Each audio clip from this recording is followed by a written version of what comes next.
Good morning, everyone. Welcome to the Vice Admiral K.K. Nayyar Fellowship Conference. So glad to see that quite so many of you have taken the time and trouble to be here with us today. Our team has put together a teaser video that will give you the rundown of the conference and it also will show you the themes that it revolves around. So if I can request my team to please play the teaser video for all of you. Thank you.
Good morning, ladies and gentlemen. Welcome to the Vice Admiral K.K. Nayyar Fellowship Conference 2023. May I request the dignitaries from the inaugural session to please join us on stage.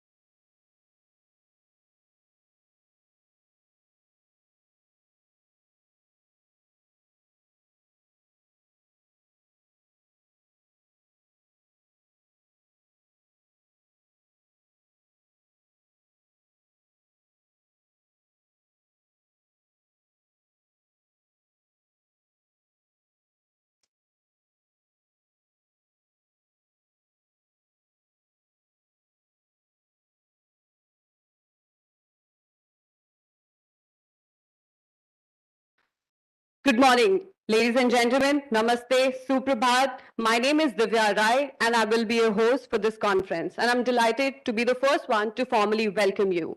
I echo the sentiments of all echelons in saying how pleased all of us are see that quite so many of you have already taken the time and trouble to be here today with us to commemorate and honor the late Vice Admiral Keval Krishan Nayyar, who was the founding chairman of the National Maritime Foundation, about whom you will shortly be hearing from Admiral Chauhan, our Director General.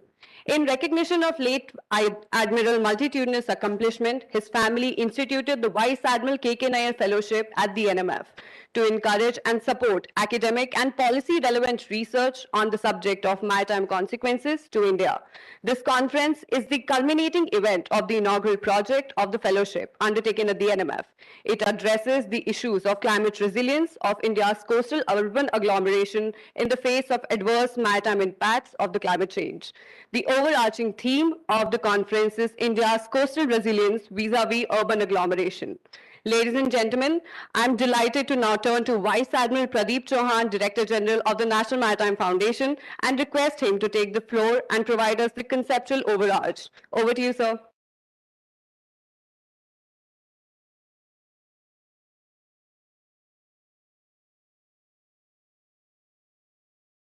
Chief of the Naval Staff, Chairman of the National Maritime Foundation, Mr. Kamal Kishore, Chairman of the NDMA. Ladies and gentlemen, good morning. There are two kinds of activities going on here. One is the high optics event, which is taking place in the middle. This is the generation that is present and going to be past. And then there's the future of India, which is sitting behind in the third row onwards. And so I would like you to accept from me a very warm welcome to this conference, once again echoing what Divya has just said, and give yourselves a big cheer. Make some noise, guys. Come on.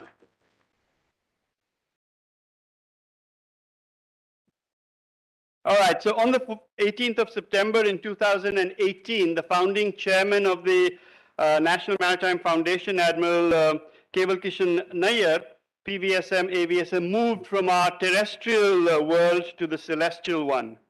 And yet he left behind the lot of us feeling both impoverished as well as enriched. So impoverished because of his untimely departure, and enriched by his myriad achievements and the legacy he has left behind, through which guides the National Maritime Foundation and much of India's effort to work the resilience of India going forward. You know, Cassius, when he was speaking to Brutus in Shakespeare's rather immortal play, Julius Caesar, says of Caesar, "He doth bestride the narrow world like a colossus, and we petty men walk under his huge legs and peep about to find ourselves dishonorable graves. Men at some time are masters of their fate, and the fault, dear Brutus, is not in our stars, but in ourselves that we are underlings." And the Bard of Avon might well have been describing Admiral Nayyar himself, to honor whose memory and phenomenal accomplishments we are assembled in this auditorium for a conference that marks the culmination of the inaugural project undertaken at the National Maritime Foundation under the aegis of the Vice Admiral K.K. Nayyar Fellowship. Now, this fellowship is something that I would strongly encourage all of you, the students from the universities here in Delhi and the National Capital Region, to endorse and apply for. The son and daughter of Admiral Keval Krishan Nayyar and Mrs. Veena Nayyar, namely Mr. Ashok Nayyar and Ms. Geeta Nayyar, are with us today, and this fellowship is a direct result of their generosity. On our behalf, will you please put your hands together to thank them? Thank you. Their commitment, their dedication to the abiding concern for the well-being of India is an echo of the very same sentiments that their parents so enduringly and comprehensively embodied throughout their respective lifetimes. And on behalf of all echelons of the NMF, I take this opportunity to thank them publicly, although I freely admit I could never thank them adequately. Admiral Nayyar was a colossus of our time and his vision of India's maritime power and the country's maritime interests for which this power is exercised, namely the preservation, the promotion, the pursuit, and the protection of India's maritime interests, was as magnificent, as large as it was prescient. Remember, 20 years ago, he said that this day will come when we will talk about security in climate terms. We will talk about security in terms of the blue economy. And there will be a generation of Indians to whom you will address these topics who are less interested in whether we do or don't do something or the other to Pakistan or China or anybody else than they are in what we will do to the climate, and much more importantly, what the climate will do to us. His expansive understanding, therefore, of the security challenges arising from the sea or through the sea, or encompass not only challenges, as I've just mentioned, to India's territorial integrity, but also those, and not only those arising from state actors and non-state actors and state-sponsored state actors, but also the challenges to India's economic, material, and societal well-being arising from the climate change challenges of which I've just made mention, particularly the ones that we are creating. I would like to say that we are there to solve the problem. You know, in many cases, we are the problem. We have found the enemy, and it is us. So, this is what we call anthropogenic activity, and in this effort, Admiral K.K. Nayyar was joined and in many cases exceeded in vision by that of his beautiful, charming, and intellectually gifted wife, the late Mrs. Veena Nayyar, whose departure from our midst has left a very large void. And in fact, it was she, rather than he, who suggested that even while the NMF must look at hard security, look at the issues related to non-traditional and traditional hard security, it must equally look at and make a significant impact on the more ubiquitous challenges of climate change and climate change-induced effects upon India's resilience. Sea level rise, even if you stop doing everything right now, even if you say no more cars, we will all walk back to Amity University or whatever on foot, from now on, it will not make much difference. The sea levels will continue rising for at least the next 70 to 100 years because of guys like. So, once again, we are locating the enemy, finding the enemy, and discovering to our horror that we don't have to look outside. The enemy is here. These are challenges that impact our security in no lesser a manner than the other ones. In each of these challenges, however, a single word defines what should be our optimal response, and that is the word resilience. And it is therefore fitting that the inaugural project undertaken by the NMF under the aegis of this fellowship should have talked about and should have tackled the whole business of India's coastal resilience. Now, resilience as a word has several connotations and meanings in different disciplines. Engineering, take a body which is at rest, disturb it. If it comes back to the position of rest, it has resilience. Take your fist, bang it against this wall. If the wall returns after its elasticity movement, it has resilience. But that's not how we define ecological resilience.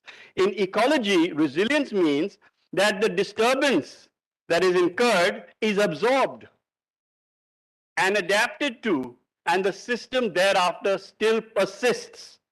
So let me give you some examples. We have today port cities in India. We have coastal agglomerations, Mumbai, Kolkata, Chennai, Visakhapatnam. These are cities that are soon going to be watching Waterworld and Kevin Costner with greater amounts of attention, realizing that this is no longer fiction, this is actually fact. And they are going to be inundated. By 2030, very substantial tracts of Mumbai's security establishment, the Naval Dockyard, the Victoria Docks, the Ballard Estate, are all going to be suffering the first impacts of sea level rise. In Kerala, in Goa, we are already experiencing the effects and the impacts of coastal erosion. What should we do as a local government, as a state government? What ought we to do? Should we not allow any sand mining or sand collection? Is that what we should do? But as a country, we are also going forward in the effort to move to non-renewable, to non-fossil fuels and renewable sources, not just wind, not just solar, but also nuclear. And if we're going down the nuclear path, guys, we need to have thorium because we just don't have enough uranium. And so thorium must come from the sand. Now when the guy is moving the sand out, we're stuck. Are you moving the sand out because we need the thorium? Or are you moving the sand out because you need more money in your pocket? Which one? We're stuck. If we take simplistic things and start marching up and down the street saying, stop all this, then we stop the other one also. How should we handle this? What should we do? And so these are challenges that mean a great deal.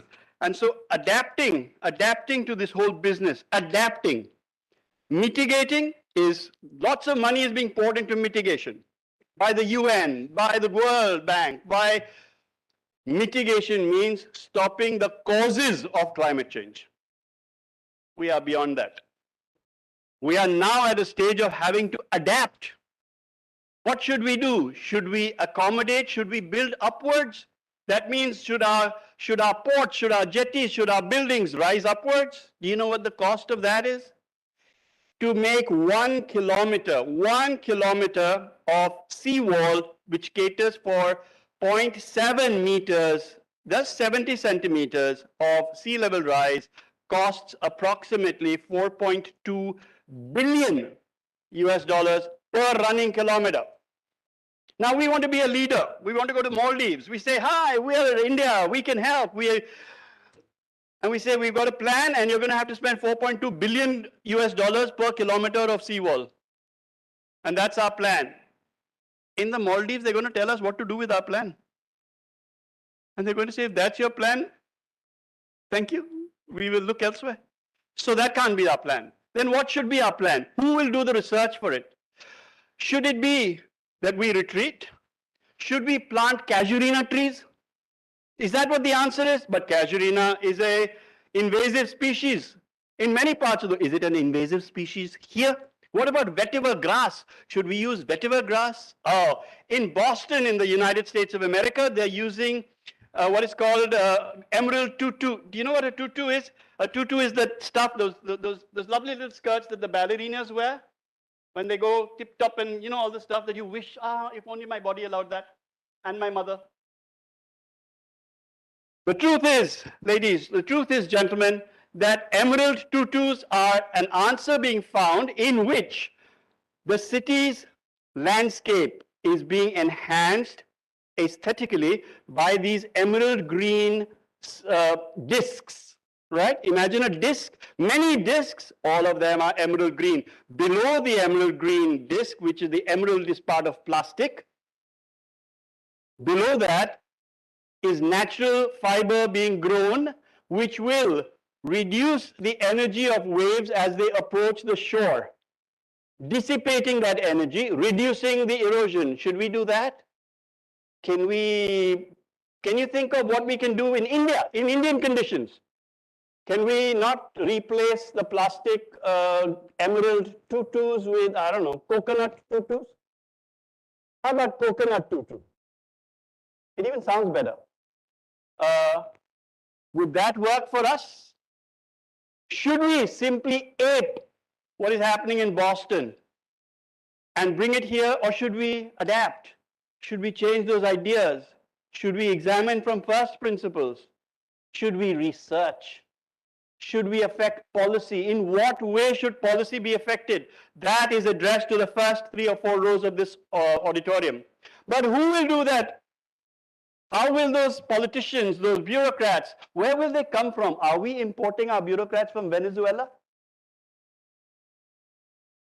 No, we're getting them from amongst you. Sitting amongst you, therefore, are all the bureaucrats, all the politicians who will emerge and guide India either to disaster or to glory or to leadership, responsible, sensible, here. And therefore, while this group will affect everything that is happening today, hopefully, this group, you, will affect everything that is happening tomorrow. So what is our conceptual overarch for this particular conference?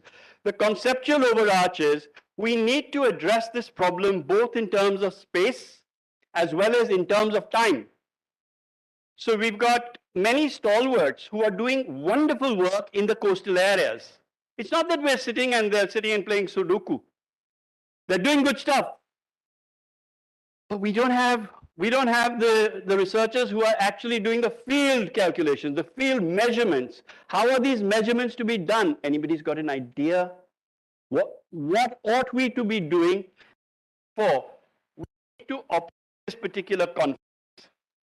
This set of research, which culminates in this conference and conferences like this, along two factors, time and space. And that brings me to my last point, and that is that what then should be the target audiences? How many target audiences ought we to have? In what way can we convince the junior leadership of the Indian Navy that when you are appointed, or the middle leadership of the Navy, that when you are appointed in your leadership positions, you need to carry all these young people with you? How should we convince the ports? All ports in India, ladies and gentlemen, all ports in India are deeply conscious of what they should, what they could, what they do to the environment. They are equally deeply unconscious of what the environment will do to them.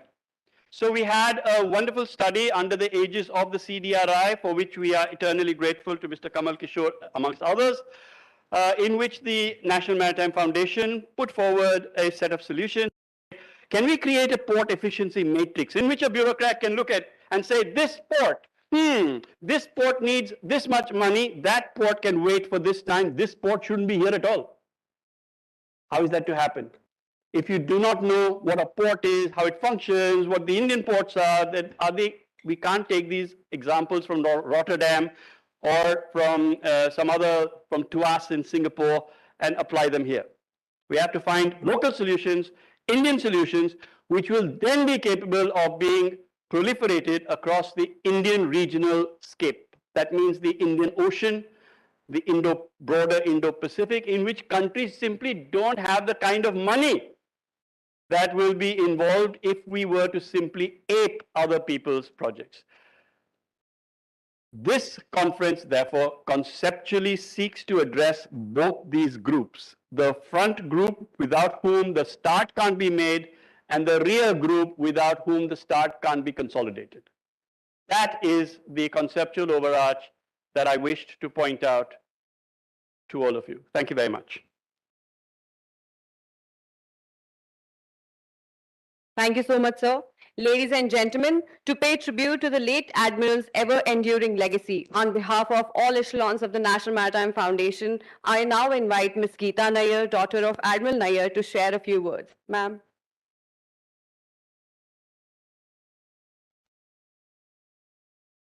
Thank you very much. Admiral Hari Kumar, Chief of Naval Staff, Shri Kamal Kishore, Member Secretary, National Disaster Management, Admiral Karambir Singh, Chairman, MFF, and former Chief of Naval Staff, Vice Admiral Chauhan, distinguished guests, ladies and gentlemen. On behalf of the Nayyar family, I would like to thank the NMF for organizing the Vice Admiral K.K. Nayyar Fellowship Conference 2023 on India's coastal resilience vis-a-vis urban agglomerations. Thank you for also giving me the opportunity for saying a few words about my late father, Admiral Nayyar. I have to say, as Admiral Chauhan said, the particular conference, my father and others were overlapped. My father, of course, spent his entire career on issues of maritime importance, and my mother, in her last several years, researched climate change, its impact on coastal cities, and on urban poverty. Every aspect of this conference resonates with the work and the interests of my father. In the first case, he was first and foremost a very proud Indian. In his eyes, the contribution that any individual made was only determined by what they gave to the country. He was very clear with both my brother Ashok and I that that's the only thing that he would measure our success by, and not any individual success. He had tremendous foresight for the country, and he had great pride, even in the days decades ago when there were many naysayers who felt that India would not achieve the greatness. And he truly believed in it and stood up on many occasions. Excited that I can see this vision being translated in the recent past, and we grew from strength to strength as we achieve global prominence across many dimensions. There was one thing, however, which my father truly believed in, which was that India will achieve greatness, but there will be many parameters that we do need to plan for. And we do need to have a clear long-term strategic vision for achieving this greatness and the growth, and how it would impact all the stakeholders.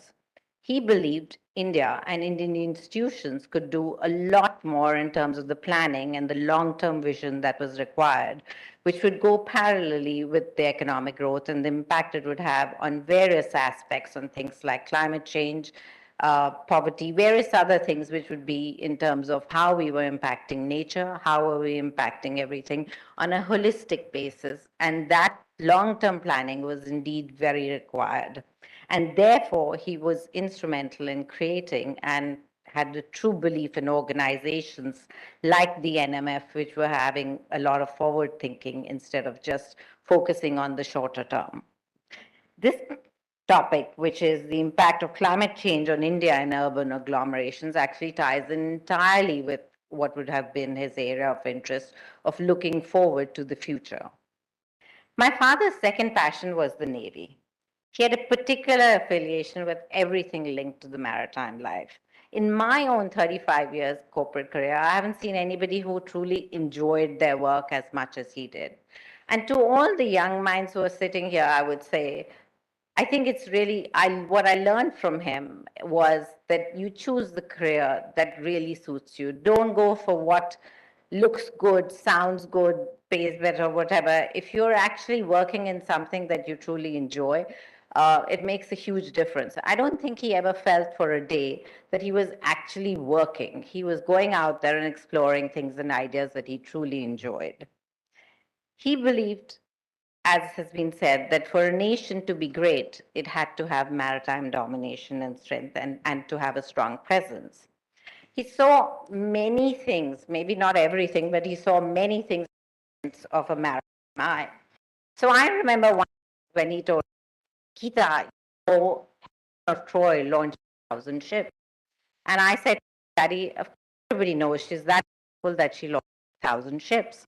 And he said, no, the point, there were 1,000 ships to launch at a particular point in time. And today, when he told me that story 20 years ago, he said, there's no Navy which has 1,000 ships which can be launched. And last, when I looked at it, even if we combined the navies of the US, UK, Russia, etc., we would, and even India, we would probably not have 1,000 ships to launch. So it was just interesting that through his various conversations, how he taught me about how important maritime power was. Those who know my father know that he had an enormous thirst for learning, debate, and discussion. He passed away when he was nearly 89 years old. And it's not an exaggeration to say that the week before he passed, he was actually chairing and attending a conference on security and maritime issues. His unique skill, though, was that he brought all his interest areas together and could create a vision. So while he was interested in things like globalization, security, maritime power, climate change, economics, various aspects, he could actually pull them together and see what impact it would have on the nation and on the country going forward, and indeed on humanity as well. Finally, I'd like to say, in tribute to my father, sometimes we honor those who pass and are dear to us with statues and plaques. But for my father, Vice Admiral K.K. Nayyar, this thought-provoking conference and a debate and a discussion on topics like this, which generate rich intellectual content and actually help fertilize the minds of the youth, on things like coastal resilience and on climate change and how we are impacting agglomerations, that really is the tribute that would be most relevant to honoring him. And again, on behalf of the family, we'd like to thank everybody for attending the conference.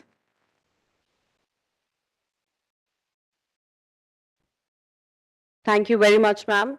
Before we move forward, I too wish to add my deep appreciation to Ms. Geeta Nayyar and Mr. Ashok Nayyar for continuing to favor the foundation with their generosity.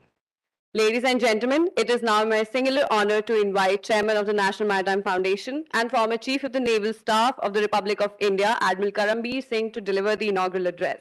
Ladies and gentlemen, please join me in welcoming him.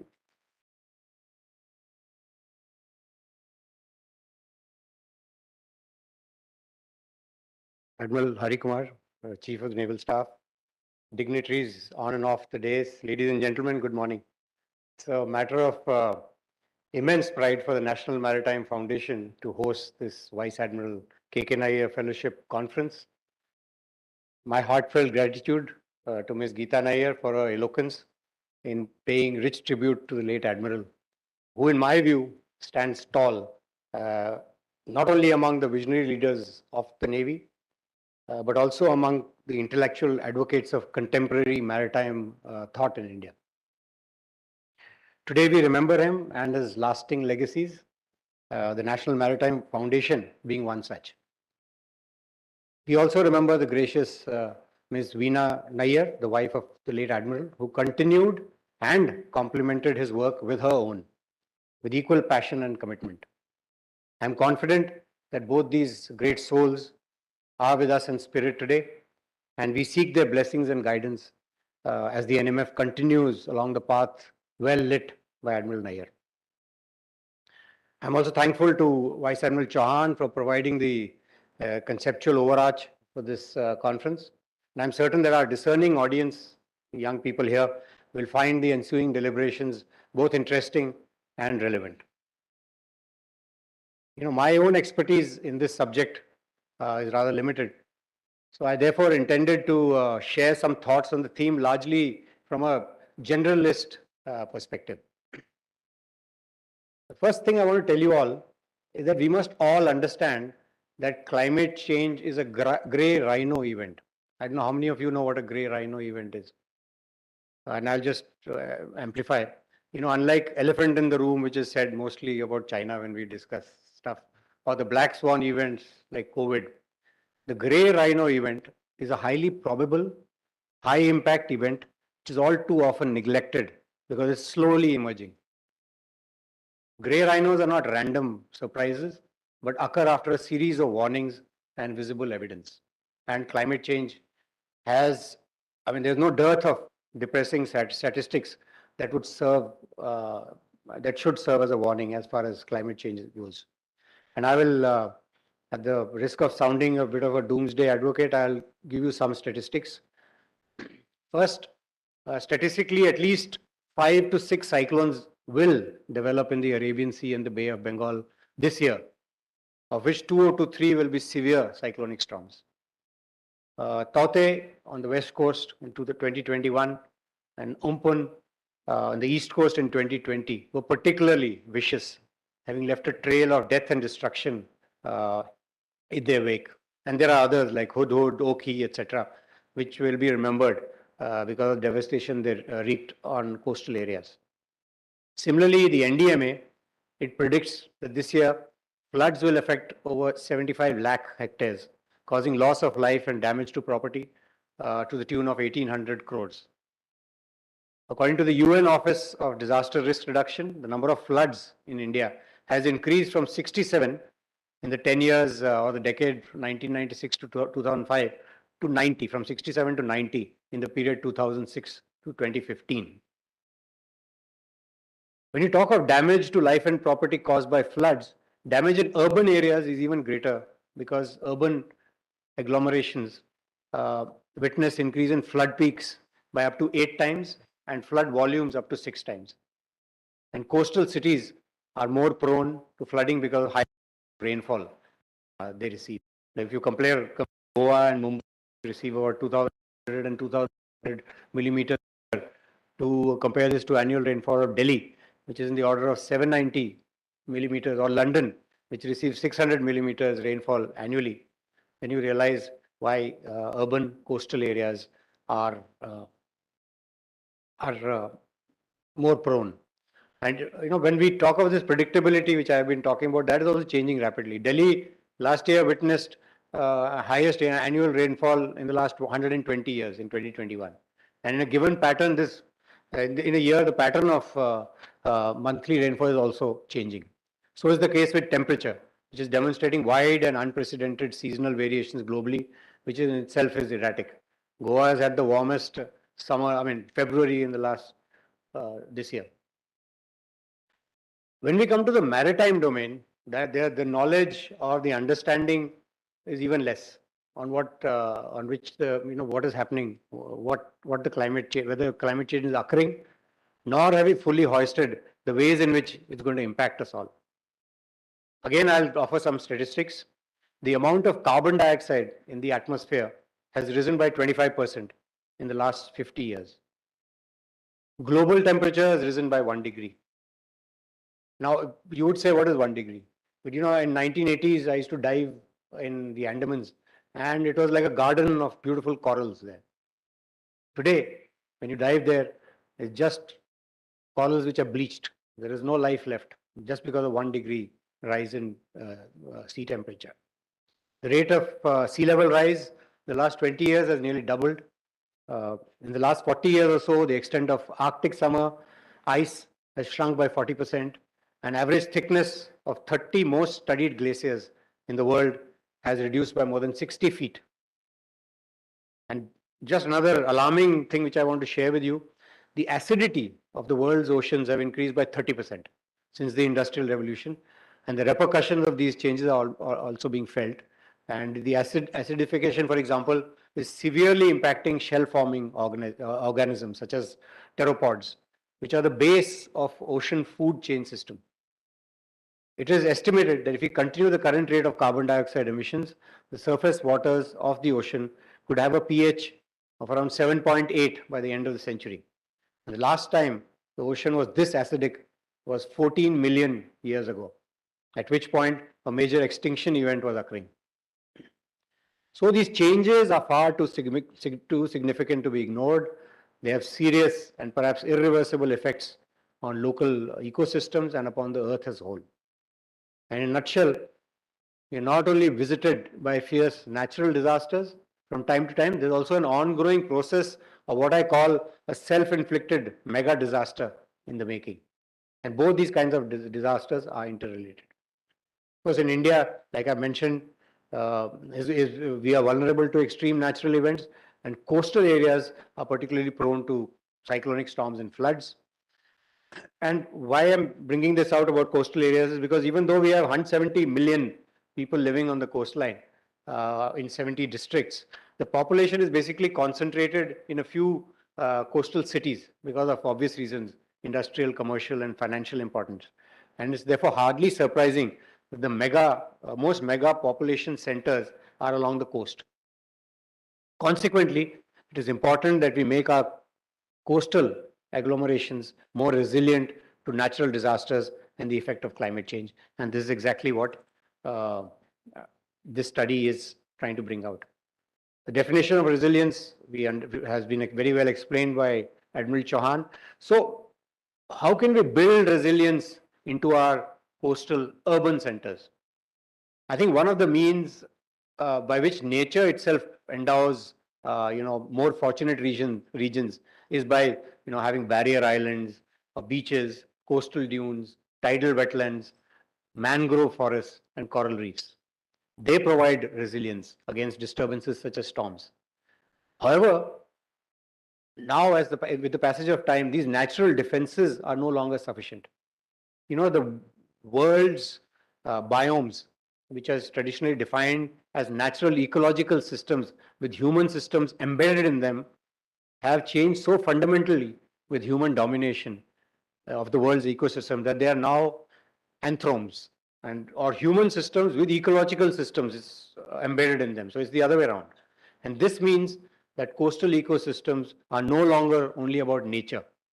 They now have a very significant human dimension as well. Accordingly, we need to look at resilience from a human environmental system perspective.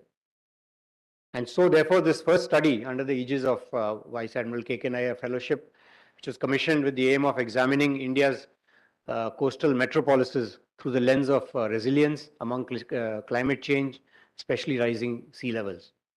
And this study has culminated in a book which will be released today.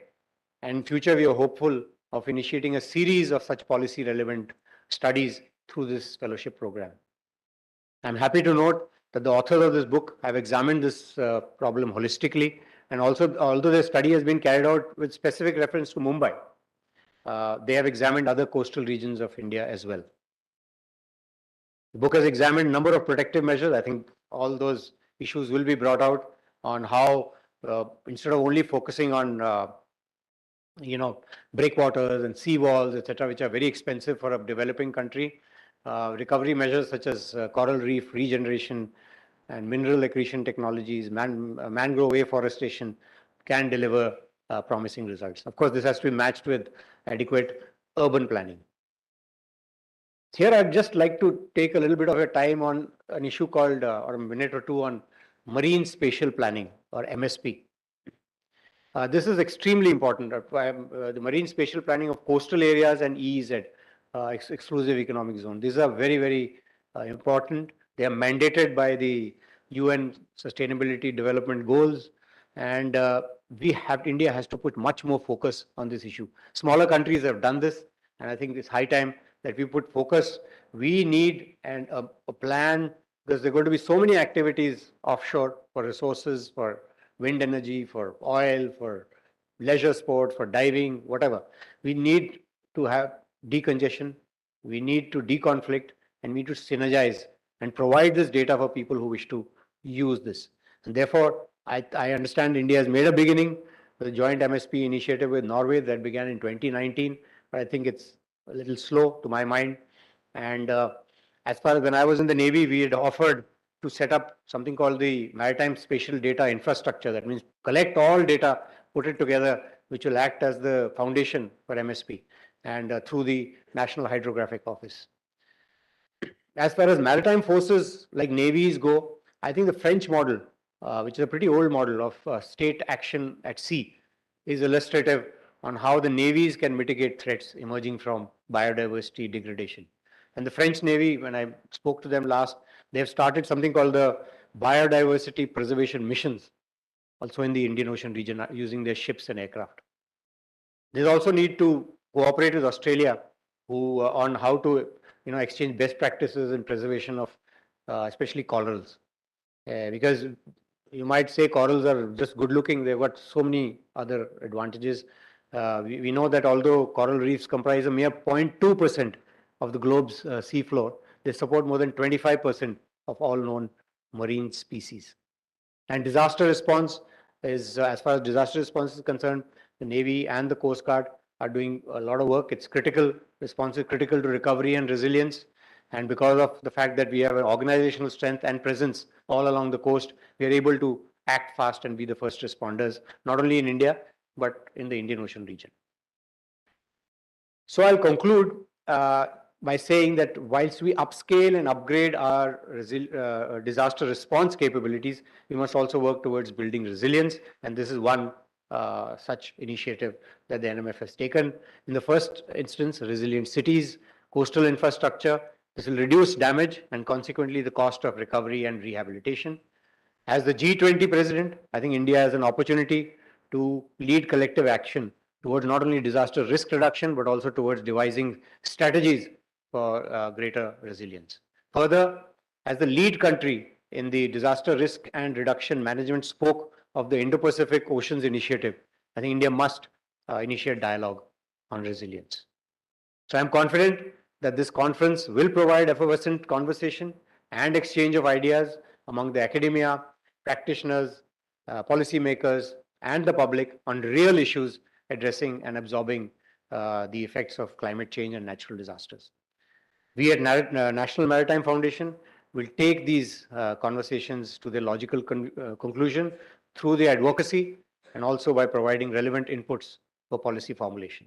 Thank you very much for your patient hearing. Jai Hind.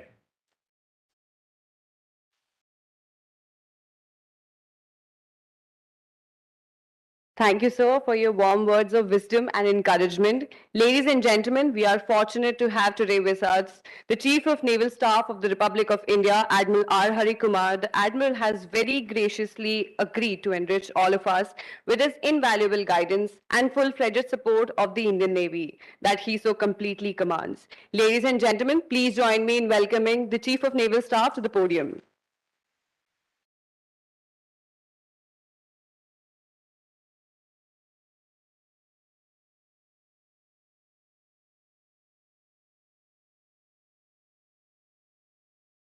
Admiral Karambir Singh, Chairman NMF, Shri Kamal Kishore, Secretary NDMA, Vice Admiral Pradeep Chavan, Director General NMF, family members of Admiral K.K. Nayyar, distinguished guests, ladies and gentlemen. It's a privilege for me to be part of this first edition of the Vice Admiral K.K. Nayyar Fellowship Conference being organized by the National Maritime Foundation. It's only apt that a conference of this nature be named after one of India's leading strategic thinkers who has left an everlasting impact and imprint on India's strategic discourse on diverse issues, including maritime matters. Admiral Nayyar was a naval officer par excellence and a visionary of great strategic acumen, and late Mrs. Veena Nayyar, a deeply respected researcher in her own right, stood alongside him in all his endeavors. And he played an instrumental role in the establishment of various think tanks and nurtured them through close association and guidance. He was the founder chairman of the VIF, the Vivekananda International Foundation, and played a pivotal role in setting up the Observer Research Foundation. As you are aware, these two think tanks today have earned national and international repute as leading voices on geopolitical and strategic affairs, and their success can rightly be attributed to the sound foundation laid by intellectual giants like Admiral Nayyar. A lifelong mariner, the Admiral championed the cause of according greater importance to maritime affairs in nation building.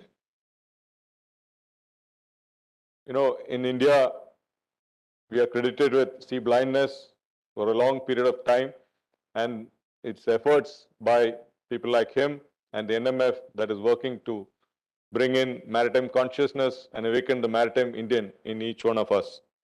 The National Maritime Foundation was thus his brainchild, founded with the purpose of providing a fillip to maritime thinking.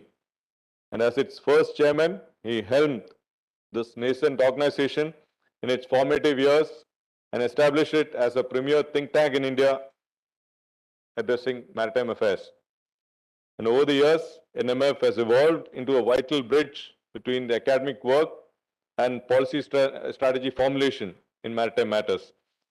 And the foundation's initiatives like the Indo-Pacific Regional Dialogue, publication of journals, engagement with think tanks both within and outside the country, contribution to India-driven constructs like the Goa Maritime Conclave, the Indian Ocean Naval Symposium, have all played an invaluable role in this regard. And as our Indian Navy's knowledge partner, the foundation has remained focused on providing practical and workable outcomes driven by diligent research. So NMF's body of work is testimony to its vision to be the foremost resource center for the development and advocacy of strategies for the promotion and protection of India's maritime interests. So this body of work spans a diverse range of issues encompassing geostrategies, technology, the blue economy, trade, environment, ecology, oceans resources, climate change, and multitude of other aspects bearing a maritime connotation.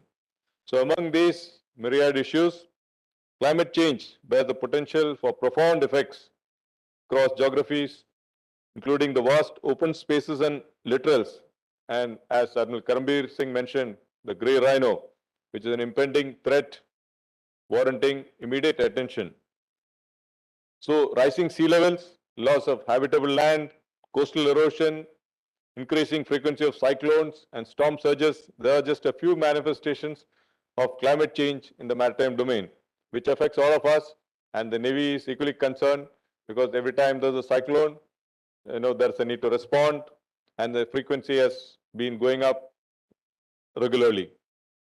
So with a distinctive maritime geography, including a long coastline and over 1,300 islands, India remains particularly vulnerable to these challenges.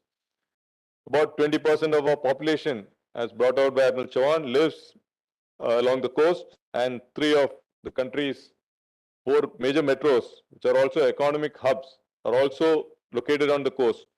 We have 12 major and 200 minor ports, which facilitate 95% of the nation's trade by volume and 68% by value.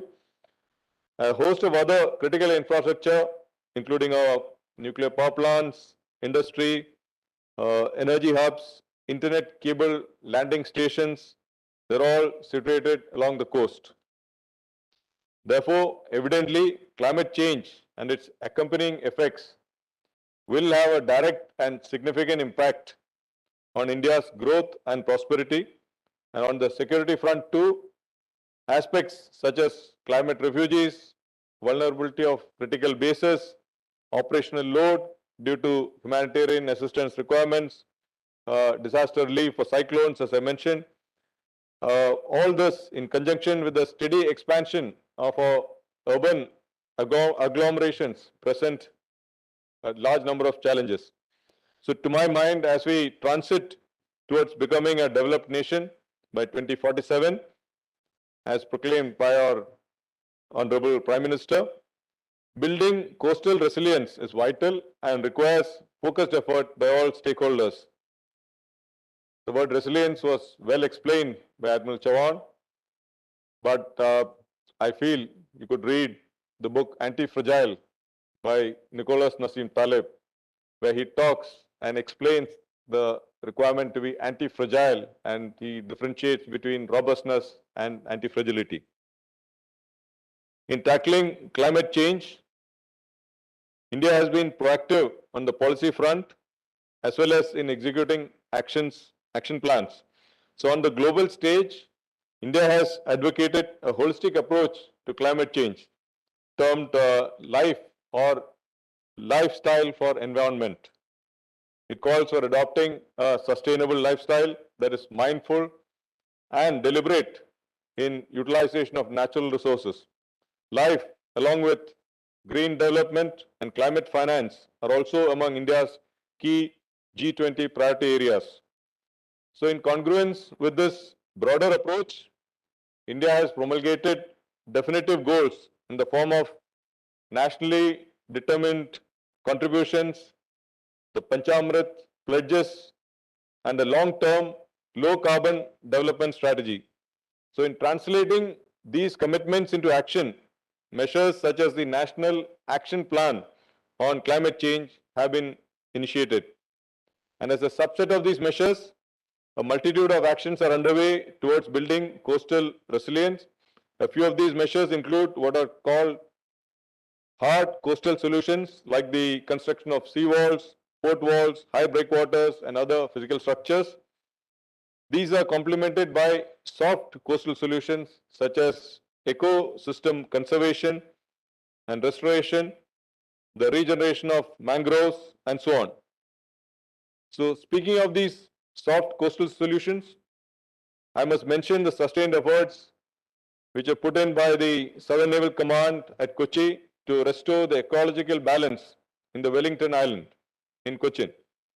In fact, in recognition of this work, the command was conferred with the prestigious Golden Peacock Award for environment management in the year 2020.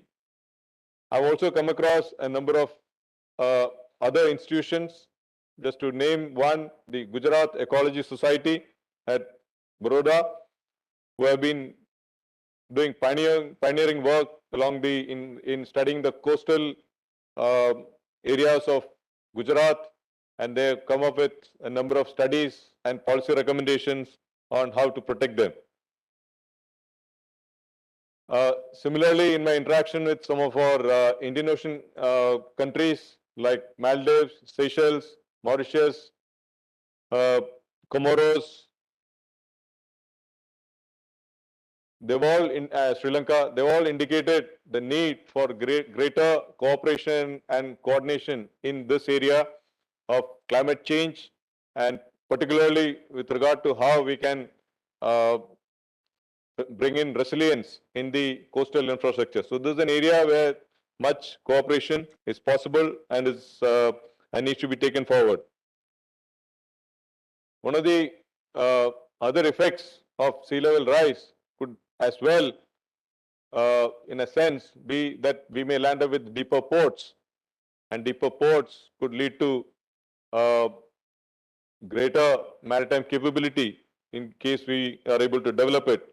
So we need to study it holistically to see how the sea level rise can be harnessed, and how its effects can be countered where required, or how we can benefit from it uh, in specific areas. So it is thus evident that India accords priority to climate change issues and is addressing these through various policy directives and tangible actions on ground. And notwithstanding the nature of the threat posed by climate change, it mandates that we continue to examine and evolve our mitigation and adaptation plans. So in this context, I find the inaugural Vice Admiral K.K. Nayyar Fellowship Project, India's Coastal Resilience vis-a-vis its urban agglomerations, both timely and relevant. It's pertinent to mention, as brought out earlier, that this project has been supported by Mrs. Veena Nayyar herself, and I must compliment the authors for their thorough research, clear articulation of their views, and very valid policy recommendations, which are the outcome of this research. I look forward to the main conference paper presentation, and I'm sure that will lead to fruitful discussions during the conference. Whatever effort or support that is required from the Navy to take it forward, not just in India, but also in the Indian Ocean region countries, we are more than willing to provide the necessary assistance. As part of the conference, insights from the wide array of speakers, including key policymakers across ministries and the eminent domain experts, should also enhance the conference takeaways. So I hope and believe that this event, therefore, will foster a greater understanding of the challenges, offer pragmatic solutions, and suggest viable action plans to improve India's coastal resilience against climate change. I also want to convey that the Indian Navy has been associated with the G20 activities, and we are looking at contribution towards the blue economy, where we will use the NMF as a knowledge partner. And I feel that this area of coastal resilience is also something that we can probably pitch in the G20 activities during the seminars on climate change. So I'm equally confident that the conference will be a fitting tribute to both Admiral and Mrs. Nayyar, and their collective contribution to enhancing maritime awareness and encouraging scholarly initiatives will remain a guiding beacon for all of us. I'd like to convey my most sincere gratitude to the Nayyar family for taking their legacy and vision forward. So this would not have been possible without your steadfast support. And I'm sure that this inaugural Admiral K.K. Nayyar conference will be a great success, laying the foundation for many future editions. And before I conclude, I offer my compliments to the NMF for organizing this conference. Thank you all for your time. Jai Hind.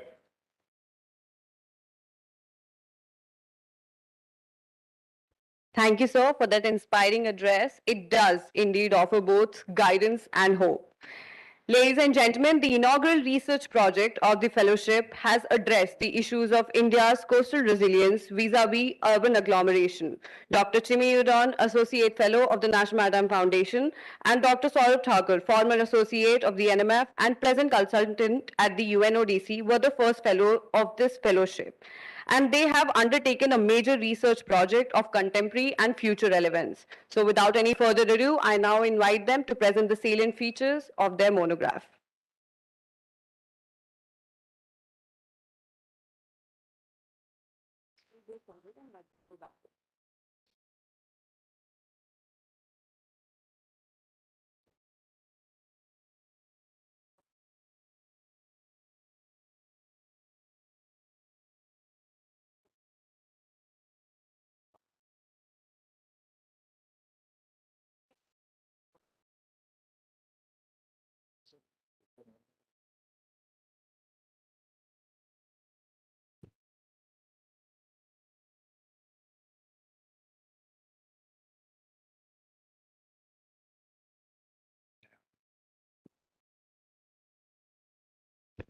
Good afternoon. Uh, Admiral R. Harikumar, Chief of Naval Staff, former Nayyar Chief of Naval Staff, Admiral Karambir Singh, Director General NMF, Vice Admiral Pradeep Chauhan, Shri Kamal Kishore, Member Secretary NDMA, the Nayyar family, Ms. Gita Nayyar and Mr. Ashok Nayyar, and distinguished guests in the audience, as well as a lot of students that I see here. I welcome you all and thank you so much for being here. I must, next slide, please. Yeah, I must begin with extending my gratitude to the late Admiral's K.K. Nayyar's family. This project was entirely possible because of their generosity and foresight, and especially their support during a period in time when the pandemic was out and about. We've really found great amount of support as researchers to carry this research forward. I also, next slide, please. So as was already discussed, that to honor the multitudinous achievements of the late Admiral, this fellowship was instituted in 2020. We are the first cohorts of fellows who worked under this fellowship and came up with this project. This project really is about a lot of things, but to narrow it down, it's really about land-sea interaction. And that may not mean the title, but that's essentially what we are really trying to understand. If you're going to talk about the oceans, if you're going to talk about the coastal cities, if you're going to talk about climate change, all of these issues interact with each other in various ways. And that interaction was really at the heart of this project. We wanted to move forward with the view that, to dispose first, to use Rachel Carson's words here, to dispose first and investigate later is an invitation to disaster. So we begin now, and this is a kind of an exploratory study into the concept of climate resilience, particularly against the threats that are emerging from the ocean, from the sea. So next slide, please. So let me just give you an overview of some of the research questions and objectives that we began with, some of the questions that we had in mind and how we went about them. Now, this is a image that you see from the 6th assessment of the IPCC that came out last year. And we've all, whether we understand climate change or we don't understand climate change, we've all seen images like this in various different, whether you're reading literature or following the news, you'll see a figure like this. But it's interesting to break down this figure and understand what's really going on. And that was one of our first challenges when we started working on this book. What you see on your screen is really the state of oceans and the projections, future projections. The first, that is the historical trend that you see. And you if I may say, the red really indicates how your oceans are heating up, the temperatures are rising at a very high velocity. The next two are the projections of how bad it can get and potentially where we are headed as of now, in the middle. So what you see is increasingly the reds are increasing on your screen. But what do the reds really indicate? And if you really want to translate this into policy, this image doesn't really help. Because as I said, climate change is really not a question of whether you believe in it or not. It's not a question of faith, but really scientific facts. And that's where the problem really starts, that our understanding of how oceans are changing. They've been very much a silent backdrop to the history of capitalism and globalization. But really what is happening to the oceans itself, we know very little about. Next slide, please.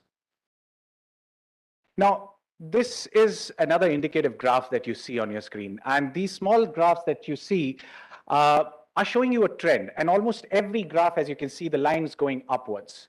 And this is only from post-World War onwards. This is often described as the period of blue acceleration. So what you see is on the top end is marine aquaculture. So you're really looking into questions of food security. You're also looking into questions of deep sea exploration of hydrocarbons, deep sea mineral research, genetic resources. So all those are really you're trying to secure your energy resources, energy security. You're also then looking at the entire world trade and commerce really rests on the ocean and its capacity to deliver that. So the shipping, your entire modern trade and commerce moves in the shipping lanes of the world. The submarine cables are the critical links today that links the entire world. Every indicator that you see is seeing the kind of rise that has not been witnessed ever before in the history. So this kind of a blue acceleration is marks to the point that when you break down that term climate change and start looking at it into, locating it in different domains, you get a very much, there is enough evidence out there to suggest that there's something dramatic is happening to our oceans. Next slide, please. Now, this is something that I think a lot of speakers before me also talked about. It's essentially a diagram of what is now being termed as the blue economy. But it's really about how the land and the sea integrates. And as my colleague will in the later half of this presentation talk about how coastal cities of India are really all formed out of both land and sea. But over time, this conceptualization and visualization of a coastal city and its interaction with the sea has not really been highlighted in our everyday debates. So, but if you see this diagram shows you in how many ways does a coastal city interact with the larger ocean outside. So whether it's for your renewable resources, leisure, food security, energy security, your ports and infrastructure, everything in a coastal city is almost on an everyday basis interacting with the larger ocean aside. Next slide, please. So now combining those three first images, then we started looking at some of the images that gives you future projection, what will this city look like given what we've seen in the previous slides. Now, I must say this up front here because there are only a handful of these kind of climate projections because there are very few Indian institutions that have invested in this kind of climate projections. So these may not be entirely what you see on your screen, the final picture. But more work what is really demanding is that more work needs to be done in understanding how the sea will interact with your coastal city 50 years from now, 30 years from now. This is one of those examples where you see the city of Mumbai on your screen. And those blues, the sort of expanding blues on your left-hand side of your screen is just examples of how this study will get flooded. And it's already beginning in many parts of the city, but this is the scale that you are, looking at in another 30 years. These are an entire city could be facing an issue of coastal flooding in just about 30 years. Next slide, please. Now, what was particularly interesting it was of interest that emerged for us was that you've looked at scientific images, you've looked at the globe, you've looked at now a smaller section of that map. But really, if I ask you to visualize that city, and if I ask you as researchers or as policymakers to visualize that city, there are different kind of images that come to our head. It's the city of trade and commerce. The coastal city is also the site of disasters. It's also the city of development, deep inequality. But at the same time, what we felt while conducting this study was that one image that was clearly not coming out was the city of Mumbai particularly, this is an estuarine city. This is a city of estuaries. This is the city, it's an island city that we keep hearing about. It's actually an island city. It's not even, as we'll come to that even in a bit as well again. But really, these images that you see on your screen don't do justice to how the city in everyday way interacts with its surroundings. Next slide, please. So we thought, let's zoom out a little and let's put in perspective where the city is located. And suddenly your visualization of that city changes once again. The coastal city is not just inward looking, but it's an outward looking nodal point in global commerce. The Indian Ocean is now today the site of all geopolitical and geoeconomic interests from around the world. And our coastal cities like Mumbai and Chennai will be at the very center of what is going to emerge in the next 30 years. So once you start looking and visualizing and understanding how the coastal cities have to be reimagined, these were some of the ways we thought. We began with these sort of set of questions that how do new ways of seeing the city. Next slide, please. So really the rationale for that study then emerged for us in that we have to study three things. We firstly have to understand the new context. And what I mean by the new context is, as I've put in a quote here by Dipesh Chakravarti, he's a post-colonial historian, really he delves into this question of Anthropocene, and something that Admiral Singh also pointed out in his, that we are now looking at a planet where human beings are not merely existing on this planet. We are actually working at par with the planetary forces.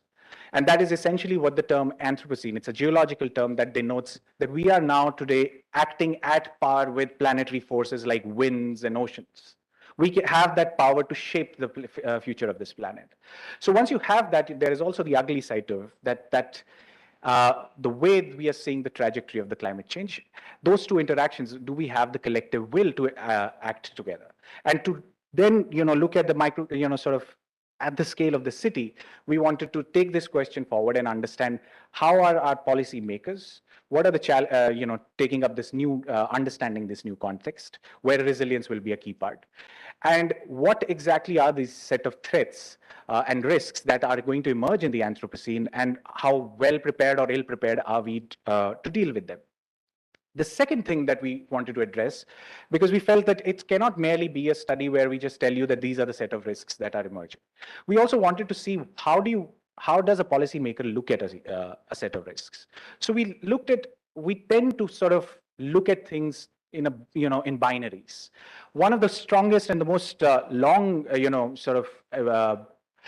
binary that we've been struggling with in India has been that of development versus climate action. Now, whether they are two opposing things or do they go together? Now, that is a question that we went in with and trying to understand, can there be co-benefits in understanding and taking these two questions forward?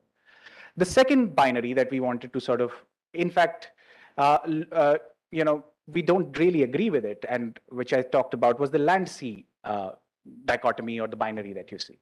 Do you really want to see your coastal city as city that is on land? Is it an island city? Like I said, is it an estuarine? Conceptualization of the city. So binaries are important because that's how most policymakers will make a decision on a certain risk that is emerging due to climate change. How do they view it?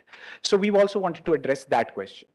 The third was something, again, was important, and as I zoomed out in that image of the Indian Ocean, that can you really look at a city where, just by, looking at it where it's located? And we came to a conclusion, it's not really true. Because when you zoom out of that map and then you see that industrial development, commercial growth, stable political structures will not emerge in Indian Ocean unless you have fledgling, sustainable cities that can really guide the future. So with these questions, we sort of, brought our city, this entire study together. Next slide, please.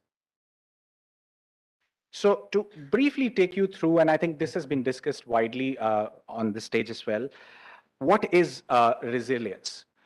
And I think it's a term, fairly ubiquitous term, but really very few people will clearly give you a thematic understanding of how do you differentiate, let's say, resilience from climate change adaptation?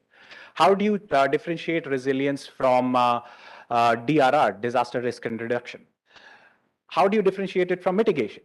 These are all different terminologies that we have to tackle, and they are all competing terminologies out there in academic literature. So we thought that we should also come up to just ground the study. We need a better understanding of what resilience could mean in the context of coastal threats to urban agglomerations in India. And this graph you see on your screen, the innermost circle is talking about the coping capacity. It's about how, let's say, a storm hits the city, and how do you deal with that? The humanitarian response. That's the first stage that a city deals with, everyday threats that will emerge. The second stage is to look at the adaptive capacity and can it recover from that and restore systems at pace. And then you're really talking about medium-term projections of climate change. And finally, it's the last part which we felt is lacking in India's current policy structure. Where is the transformative capacity? How are we going to basically define, how are we going to transform our cities in looking at the long-term projections of climate change? So in the medium term, you can deal with coping capacity, but for a long-term resilience, these three need to interact at all levels. And then we then went into looking at how you can map stakeholders differently for this, how a certain policy can be looked at differently, keeping this figure in mind. Next slide, please. And this is something very similar to what Admiral Singh was talking about with the Grey Rhino events, and I don't know where to place it as of now, but really, when back in the 2000s, when the former Secretary of Defense Donald Rumsfeld, U.S. He was asked a question before going into the war in Iraq that you don't have convincing evidence for the nuclear weapons. So what makes you, sure that you want to get into this war? And he came up with a sort of this categorization of what risks look like. And he said, well, there are known knowns, there are known unknowns, and there are unknown unknowns. And you can really play around with these words, but they're really relevant from a climate, climate resilience debates perspective, because we really do know something about the climate change, but we don't entirely know how it will play out. The known knowns could be that we do have policies in place, we have international agreements in place, but we don't really know how they will pan out in the next 30 years. What choice of fuel do you want to make at this point? Will that be a relevant choice of fuel, let's say, 10 years from now? Is this a scalable solution that can, reach out and be the right solution 30 years from now? So really, you're dealing with these three different categories of risks. And then there is, of course, the unknown unknowns, a black swan event, like the COVID-19 pandemic. Are our cities prepared for these different kinds of risks?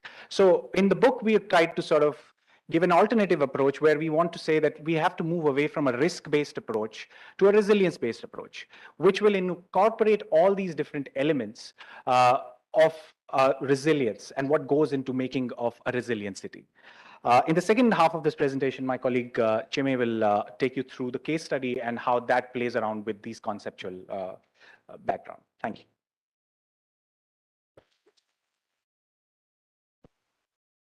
Thank you, Saurav, and good morning, everyone. In the next part of presentation, I will briefly take you through the case study of Mumbai, which was the key focus of the project. And the terraqueous city of Mumbai, the word itself suggests it's formed out of both land and sea, and therefore, as Saurabh has mentioned earlier, that we not only focus on the risks emerging from the sea, but then we also looked into how the land and sea interaction has shaped the past, and then it continues to shape its present and future. Through more holistic framework of resilience, which was already outlined, we primarily focused on climate change, cascading risks emerging from sea, and its impact on the coastal maritime infrastructure and its communities. We also carried out an extensive literature survey of the various studies that have been conducted by different expertise, and also we have accessed the state action plan, national state action plan, and climate action plan to understand the trends, projections, and vulnerabilities. And next slide, please. If you look at the number of coastal cities and risks that coastal cities face and Mumbai suffers, particularly if we look at the Mumbai, there are several climate risks.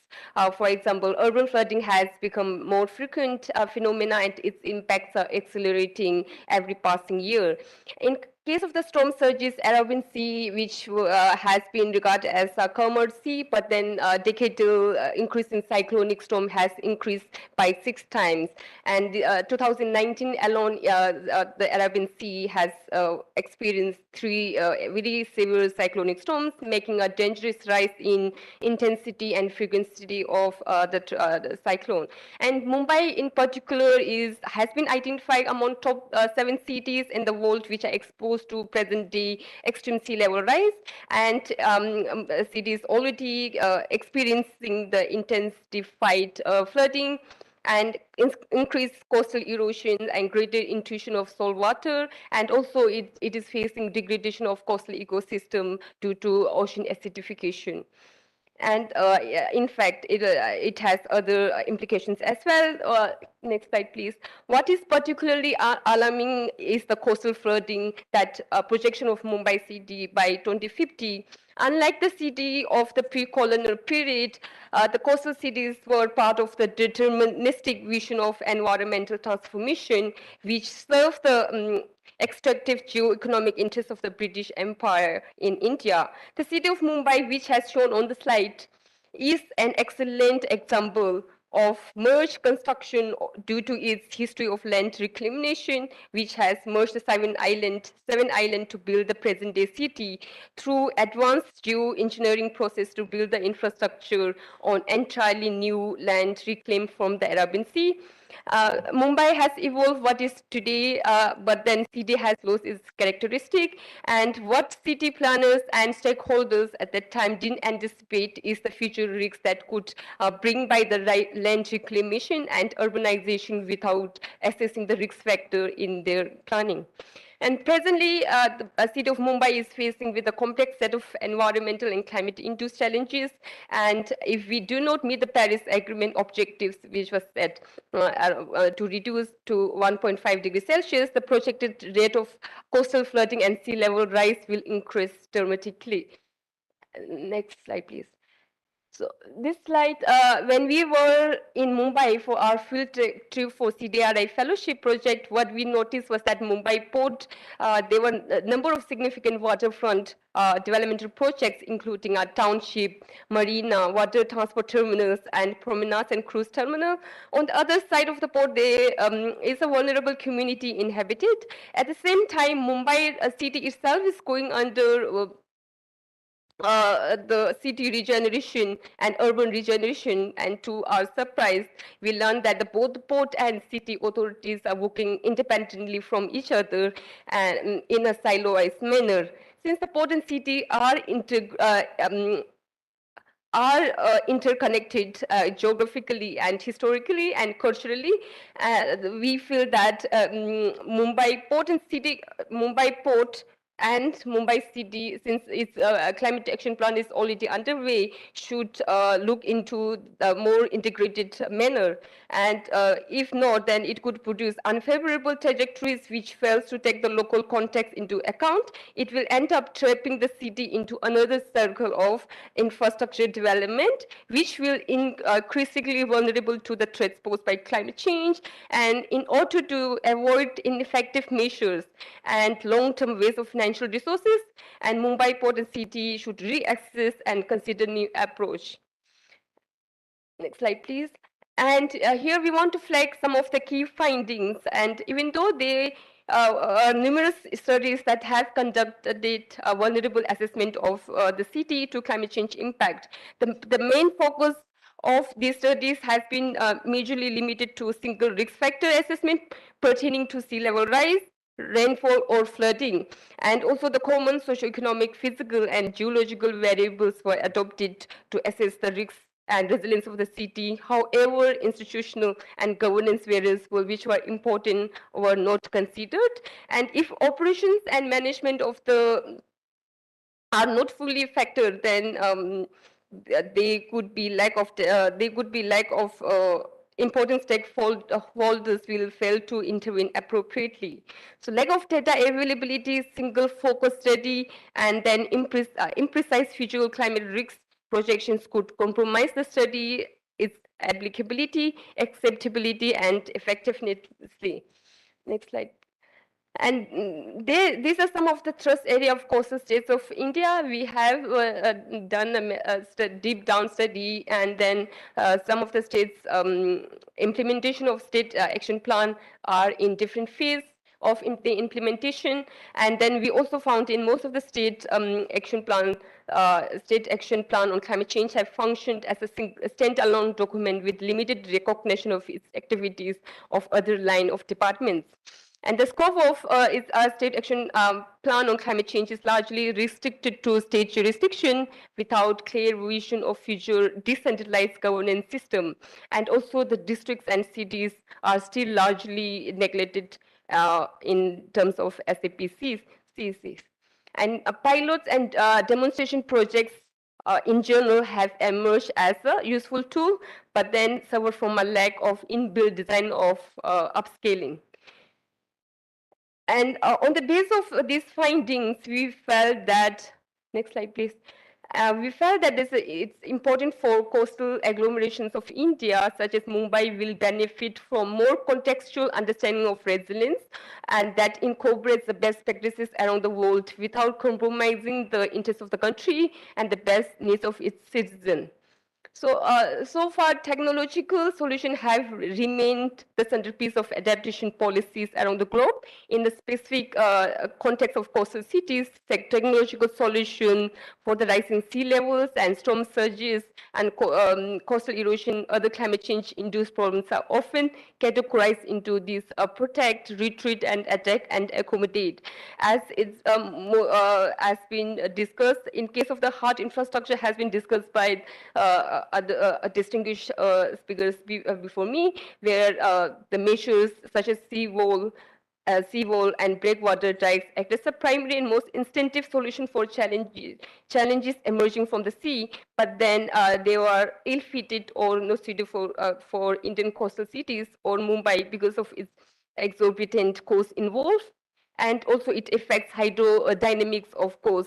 It's a fish migration pattern and sediment level, and also it will cause accelerated erosion. So in case of the manage, there are several examples where it's been already implemented in case of the Australia, Colombia, Vietnam, United States, and Jakarta is one good example where the current capital city is now planning to retreat to 100 miles to the northeast of current capital. Please.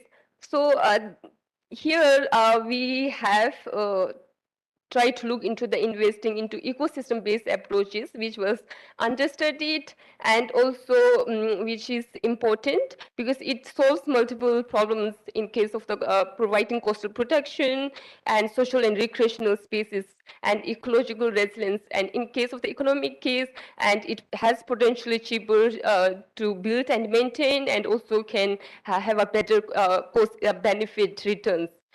I won't delve into it more because it's been discussed already.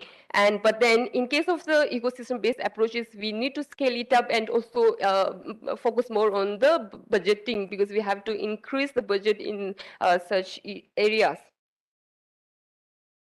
So, and we also looked into the concept of blue urbanism proposed by Tim Batley, who discussed the relationship between the inhabitants of coastal cities and the world oceans amidst climate change degradation. In order to create a blue urbanism, we need to look or upscale into biophilic urbanism, where we can have first green buildings and it scale up to the green cities and neighborhood, and then scale up into the green cities and regions. And then by having that biophilic qualities, biophilic participation and knowledge, then can enhance the adaptive capacity of coastal communities, which will enhance the resilient outcome. This is something that India can adopt because Singapore is leading in this area. So in conclusion, I would like to reiterate some of the factors that will shape the future of India's coastal urban agglomerations. So coastal resilience necessitates not only few infrastructure strategies, but also a fundamental transformation in understanding how cities might relate to the water around them.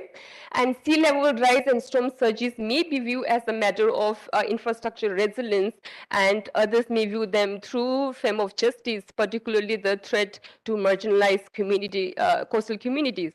And finally, the rediscovering land and sea relationship offers prospect for renewing coastal areas while also understanding the risks as well as opportunity that ocean offers. It is our sincere hope that our study will contribute the long-term sustainability and transform the blue transformation of India's coastal city. With this, I will end my presentation here. I would like to thank all the distinguished panelists here. Thank you.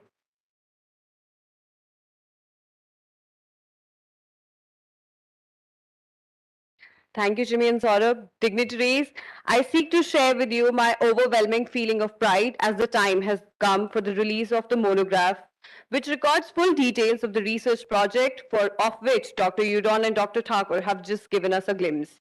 The monograph, which captures exceedingly well the late Admiral's vision of nurturing an intellectually effervescent maritime India, is entitled Rising Sea and Coastal Impacts, Metropolitan Resilience in India. Shri Kamal Kishore, Member Secretary, National Disaster Management Authority, and co-chair of Coalition for Disaster Resilience Infrastructure, New Delhi, has graciously consented to release the monograph, lending its additional gravitas and visibility. May I request the Shri Kamal Kishore, the Chief of Naval Staff, and dignitaries on the dais to do the honors.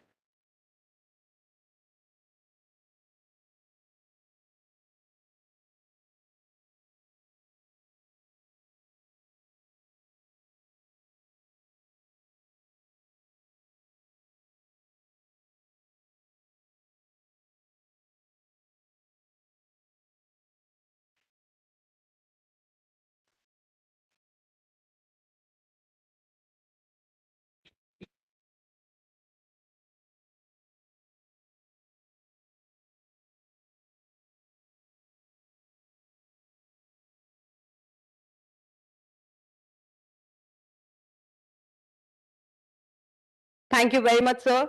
I now request Sri Kamal Kishore, who has taken time from his extremely busy schedule to deliver the keynote address. Sir, you have the floor.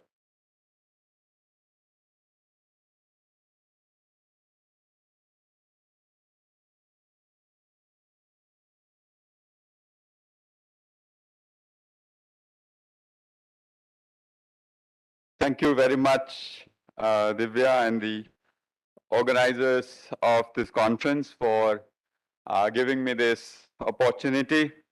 It's really an honor to be amongst this distinguished panel.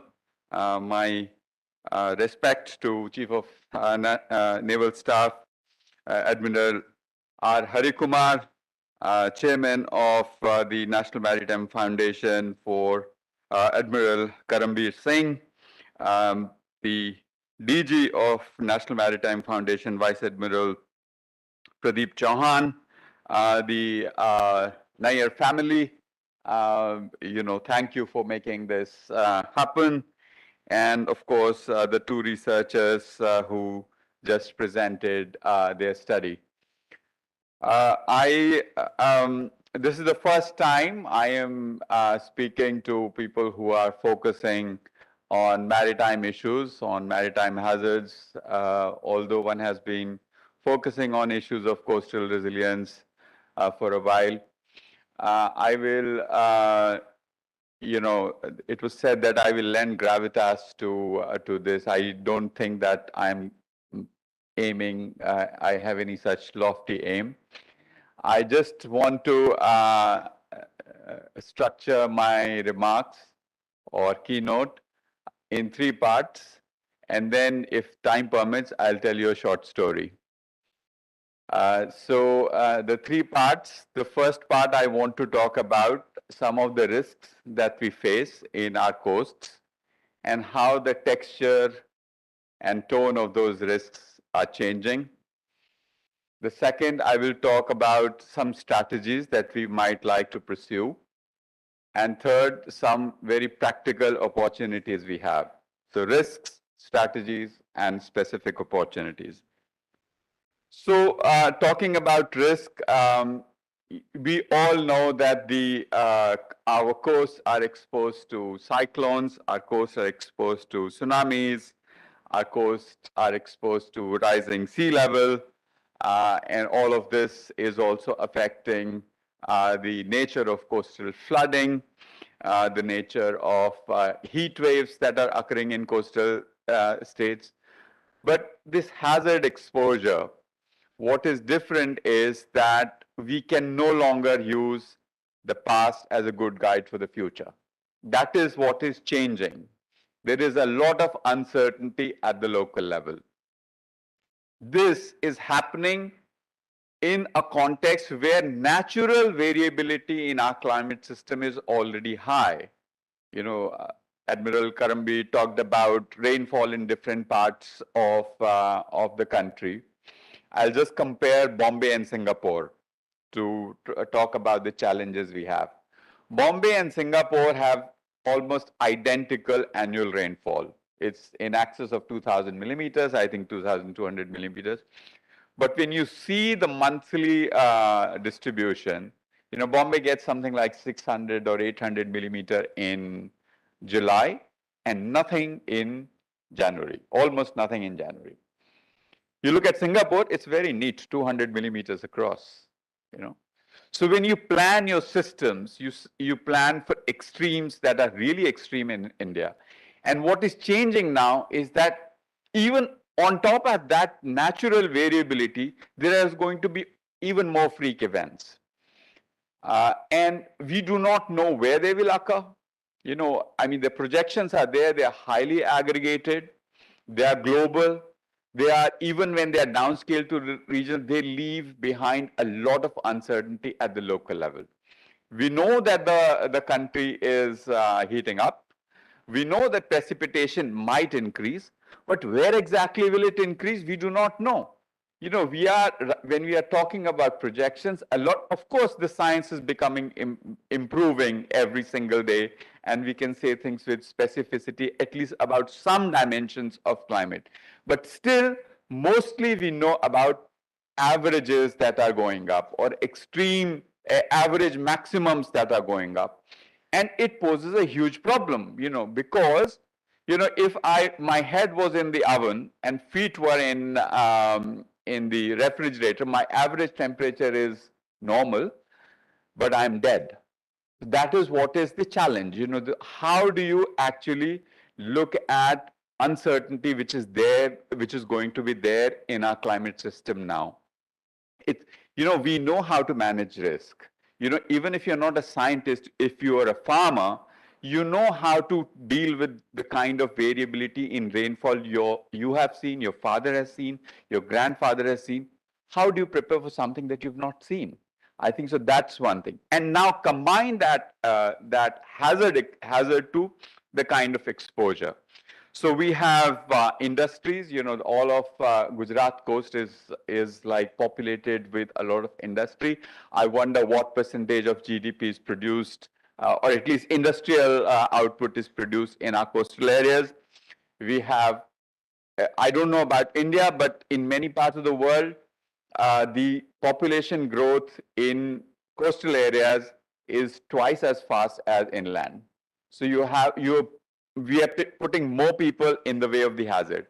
And I'm not saying that we should not, because that's where the opportunity is there as well. We have to actually manage that risk. We have ports, we have the Sagarmala project, we have other capital assets, we have nuclear power plants which are right on the coast, you know, at least two are right on the coast, you know, one is not that far from the coast.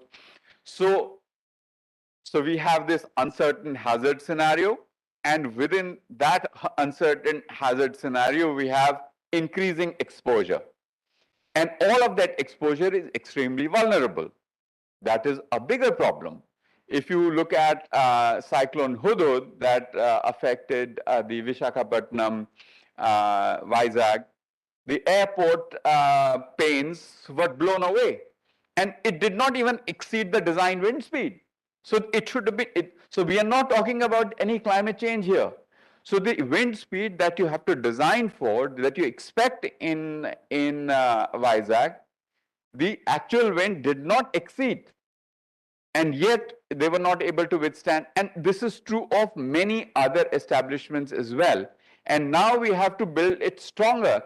So when the wind speed at the extremes, when the wind speed goes up by 10%, so you are expecting 160 kilometers an hour, that's the design.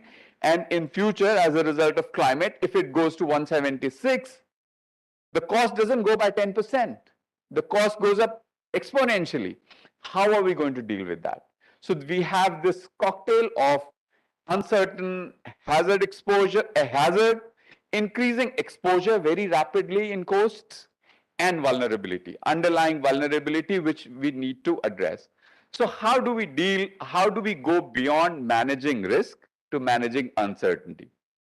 I propose three ideas, three strategies. They will be, in the interest of time, they will be at a conceptual level only.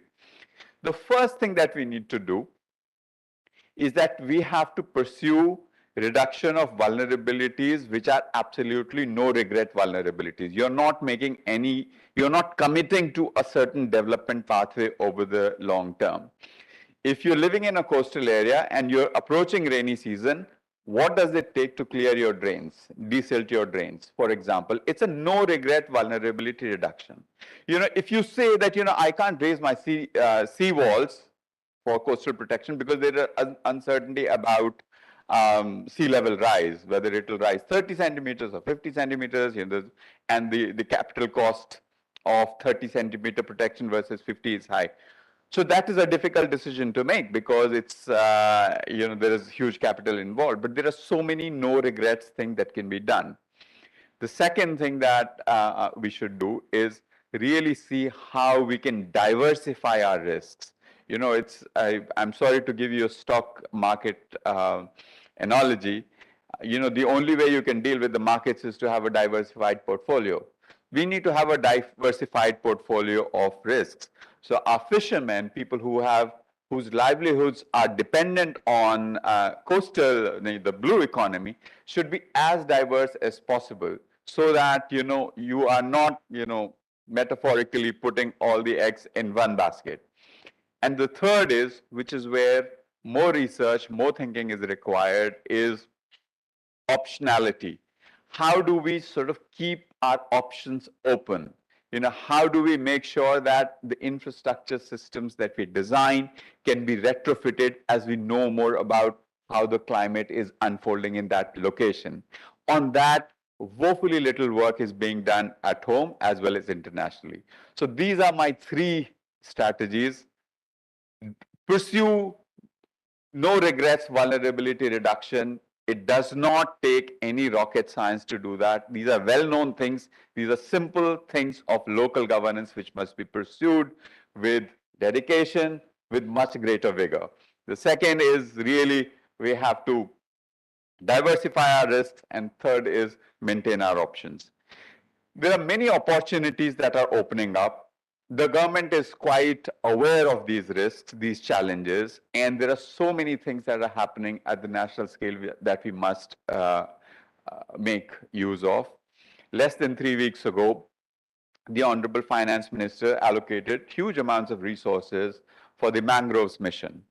How do we use mangroves and other nature-based solutions in building coastal resilience? We must not leave mangrove missions only to environmentalists. It is also a livelihood issue. It's also a resilience issue. How do we bring a multi-sectorial thinking? Mangroves are not just for tree huggers. It's for everyone. And there are other things like that. The second is we have a number of policy interventions. Just 2 days ago in Trivandrum, on last Friday, we had a national dialogue on a new policy for coastal erosion. How coastal people who are affected by coastal erosions, how they will be supported in rehabilitation if it is required, how we will support mitigation of coastal erosion.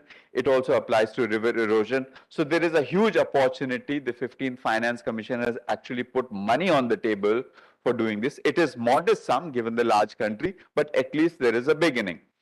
And finally, there is a lot of technical resource now in terms of web-based risk assessment systems for our coastal areas, a lot of work that National Remote Sensing Center is doing. We really have to make the most optimal use of it. So these are some of the opportunities we have that we must make use of.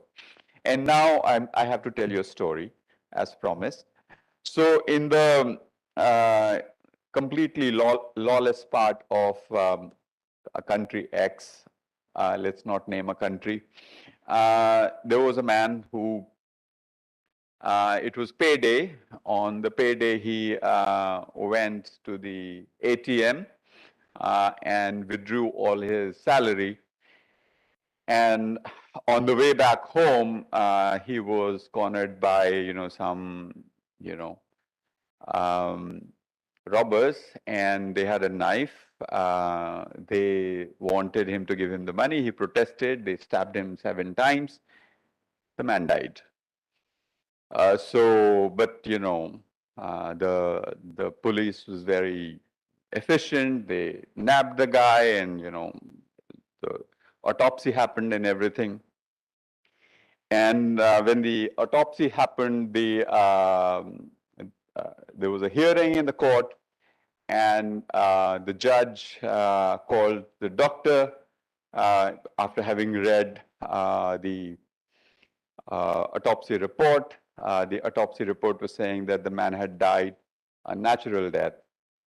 So the doctor was summoned to the court, and he said that, look, the judge asked him, what is this? The knife was found. There was 7 stabs, and your report is saying that he died a natural death. So he said, my lord, if somebody is stabbed 7 times, it's quite natural that they will die. So that is why we say there are no natural disasters. They're all man-made. Thank you.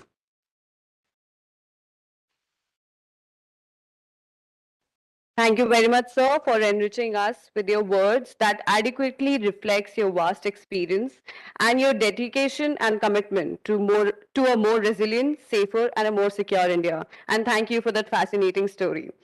Ladies and gentlemen, may I now request the Chairman of the National Maritime Foundation to present a token of our gratitude to the Chief of Naval Staff, Shri Kamal Kishore, Mr. Ashok Nayyar, and to Ms. Geeta Nayyar. Ma'am, if you can please step forward.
So you have a separate.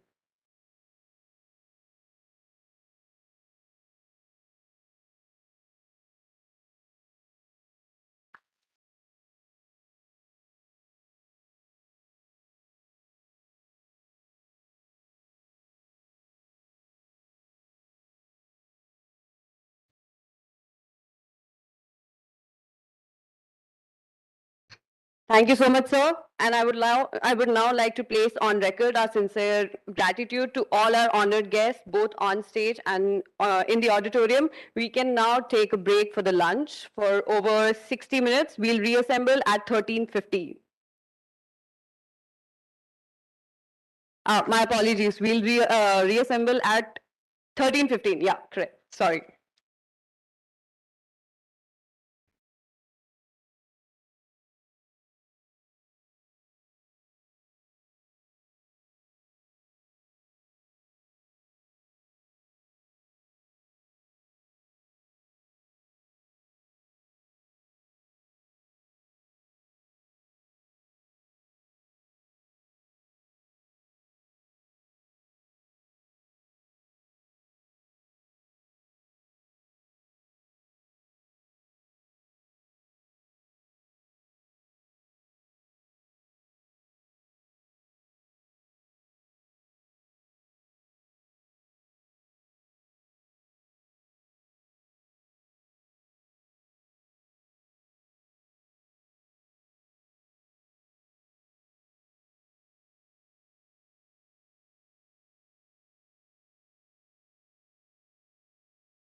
Hello, good afternoon, everyone. May I request everyone to please settle down? I would request the ushering team to please escort everyone back to the auditorium.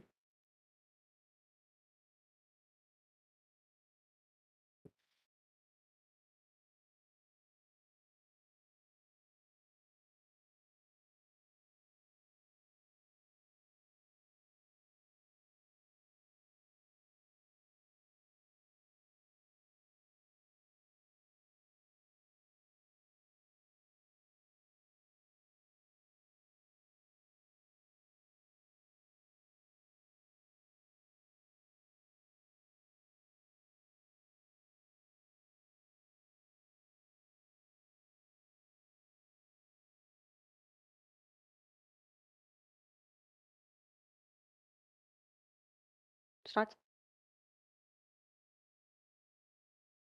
Sure. I would request the ushering team, Chitali, can you please escort everyone back to the auditorium? Good afternoon, everyone. As I would like to introduce myself again, my name is Divya Rai and I will be your host for the entire duration of the conference. May I request the panelists for the Professor Session 1 to please join us on stage.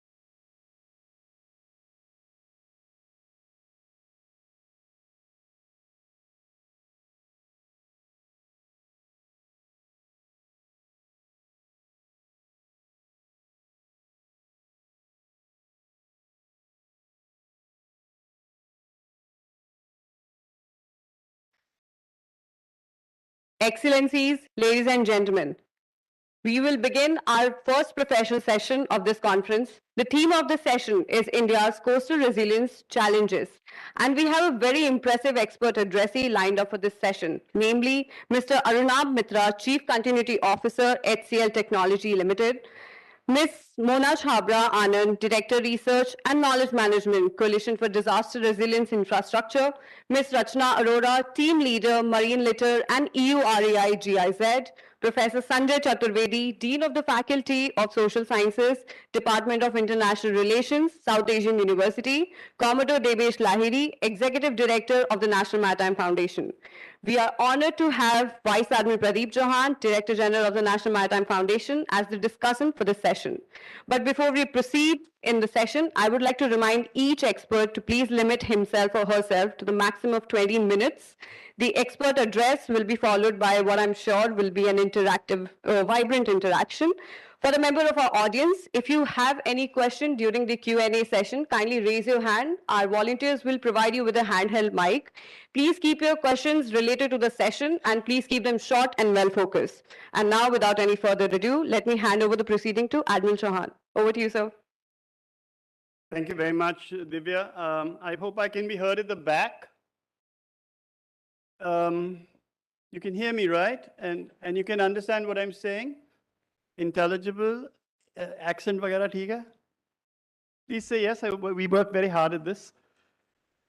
Right. So we are now going to commence our first of the major sessions of this conference, and it starts off with trying to identify and quantify the kinds of challenges that we have, which other panelists and in other panels, solutions to those will be attempted by them. So in some ways, we have an easier job because we're only going to point out what the problems are, but I hope that in some cases, in many of them, they will also respond. I had several choices available to me as the discussant. One was to simply hog all the time and say thank you very much to this brilliant panel. or to stop talking and allow the real experts to take the floor or put on their mics from the table itself and then regale you. But whichever choice I exercise will be, which will be known to you in about 8 seconds from now, there's one comment. You know, as I told you in the opening session, much of what we will do will depend. What we will do right now is being decided upon through a number of connections, contacts, conversations, meetings, debates, arguments. I hate you, I'll never see you again, variety. And that's all happening right now in various echelons of the government of India, and the people who are on the left and the right of me here, and those of us who are in the first few rows, are parties to those discussions. Then there will be an issue about, okay, so we've had our discussions, we've laid our policies down. Mostly they are bad policies, or they are good policies, or they are bad policies trying to become good. And then they have to get shaped by you. So if we do not hear from the student community, then the effort that we put in to get this across will be wasted. It makes no difference whether you speak the Queen's English or you speak good solid Punjabi. It doesn't matter whether you think your question is absolutely brilliant or you think that I shouldn't ask this, it's such a silly question. It doesn't matter whether your friends turn around and say, yehi hai tera question, or not. Ask the question. You don't have a question, make a comment. Say, sir, I listened to the panel and you really suck. Try and say some word other than suck. But get yourselves involved. This is not, can you see behind me? Can you see behind me? Can you see any white smoke behind us, any of us? We are not the popes. Our conversation with you is not a series of papal edicts.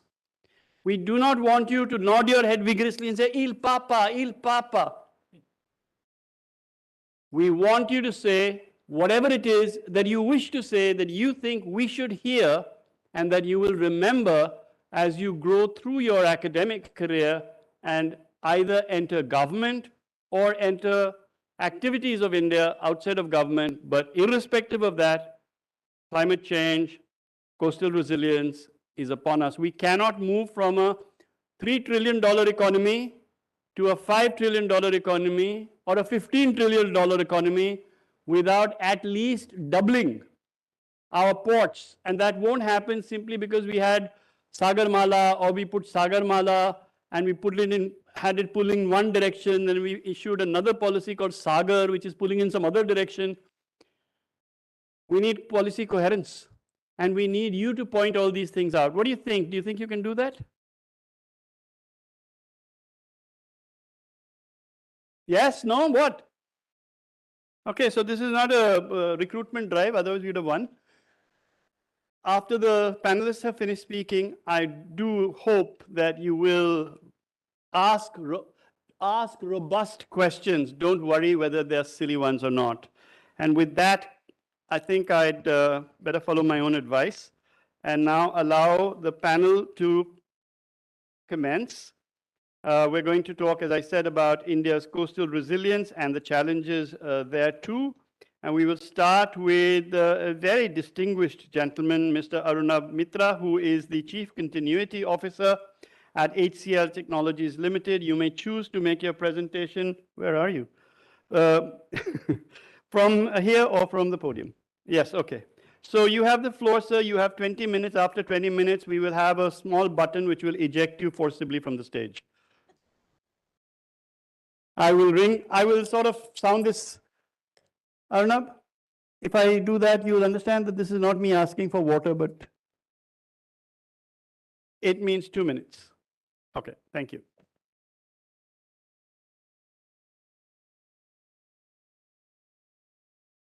Hi, good afternoon. Can you hear me? Hi. Excellent. First of all, thank you, NMF, for setting the stage prior to the lunch session. It's my honor and privilege to be standing here in front of all of you. I have two challenges to deal with. First is to be the first speaker after a great lunch, which is never easy. And second is to match the eloquence of Vice Admiral Chauhan, which I know I'll never be able to, but I'll still give it a shot. So my name is Arunab, and I come from the corporate domain, not to the least connected with seaports and coasts. We are in 52. Just to give you from where I'm coming and where I will be speaking from. I come from a technology company which is in 52 countries. My day job is to manage operational resilience, which we call in our jargon as business continuity and crisis management in 52 countries where we work out of.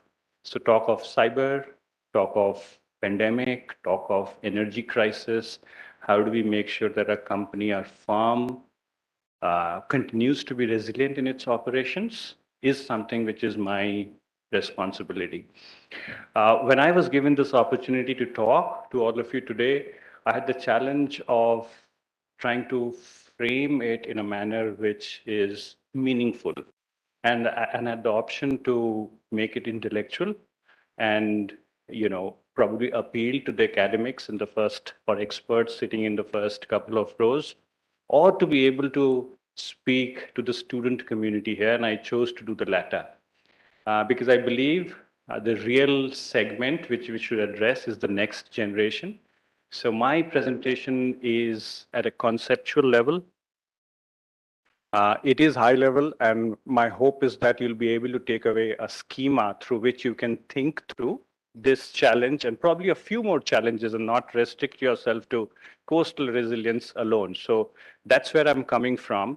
So in terms of what you will get to hear, I'll first attempt to define or at least kind of give you an idea of what is global systemic risks, and thereafter we'll try to frame systemic risks in light of seaports, then talk a little bit about some of the design principles which can make sense as we go about trying to attack this challenge. So without much ado, we may have seen what's out there on the screen on the left-hand side. This is the World Economic Forum's Connected Risk Map. Comes out every January before their annual session at Davos. Essentially, it pretty much looks the same every year, a bit of movement here and there, but the larger story is not about which risk and how big. The larger story out here is that we are actually living in a world of several interconnected challenges, right? I'll draw a little bit from Mr. Thakur, who presented before lunch. Of course, he painted Anthropocene in the frame of 500 years. But if you look at the last 50 years post World War II, we've seen a lot of economic growth. We've seen prosperity, development of science, et cetera, globalization, urbanization. But at the same time, all of that has created a world which is so connected. And the same connections which allow goods and information and knowledge to travel are also the channels of communication of risks. As a result of which, when disruptive events happen, they travel across the world at lightning speed. And we see those challenges manifesting each day, every day. These challenges, according to me, are of broadly two categories. One are the shocks, which are the sudden ones. You'll see some of the examples out here. You have a terrorist attack, you have an earthquake, right? They come and they go, minimum reaction time. You basically have to deal with it. And you already see a proliferation of that. But then also you see on the right-hand side, the slow-moving ones, which are the stressors. These are actually impacting the whole fabric of the world which we live in.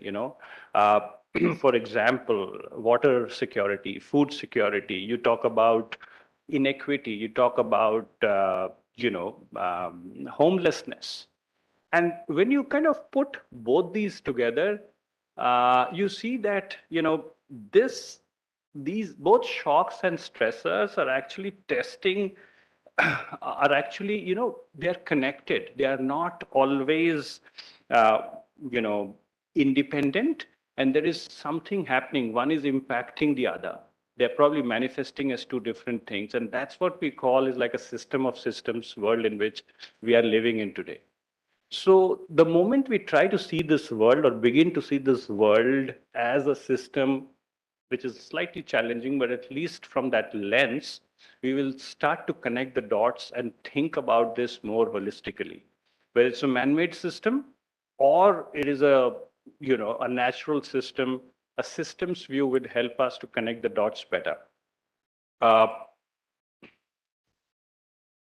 There are many studies as to see which are the systemic risks today prevalent. I just picked up one which was done by the Cambridge Institute of Risk and Citibank, a city's think tank known as City Global Insights. We won't go into the risks, but you have stuff like you have things like climate change, you have things like social conflict, you've got transition risks, you've got all of environmental, societal, technological, geopolitical risks. And when you look at this, you will see that they're all connected. There are feedback loops moving from one to another, right? You have a natural disaster, it impacts supply chain, and that impacts the economy of a country. A simple example. And when you step back and see some of the characteristics of systemic risks, one, you'll not be able to always pinpoint cause and effect. Number two, their impacts will be nonlinear. It's slow boom, tipping point, and it explodes, right? They're highly complex. And when I'm saying this, keep thinking about COVID-19, how it manifested, how many systems it impacted. So as to speak a biological, whatever health related thing, tell me one sector, one system it didn't impact. Social, economic, financial, travel, psychological, how we think, how we look at the world, that also we kind of revealed ourselves because of the nature of it's obviously boundary. It doesn't have global boundaries. So that's the nature in which systemic risks typically manifests. Now, with that backdrop, let's see how we can frame it, bring it. This is at 30,000 feet. Can we bring it down to, let's say, 5,000 feet and frame it in the context of seaports? A little example. Okay, let's start with an example. I think someone quoted this in the pre-lunch session. This is an illustrative case. It really happened. Amphan happened, right, in 2020. Look at the impact.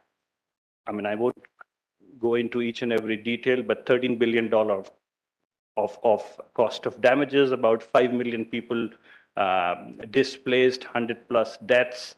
When you come to losses, there's life diversity, food and water, migration, infrastructure damage, all of this. And this is regular. We hate to say this, but this keeps happening, right? And now we're trying to speak in the context of today's session. And when this happened, it got compounded and because it happened alongside COVID-19, right?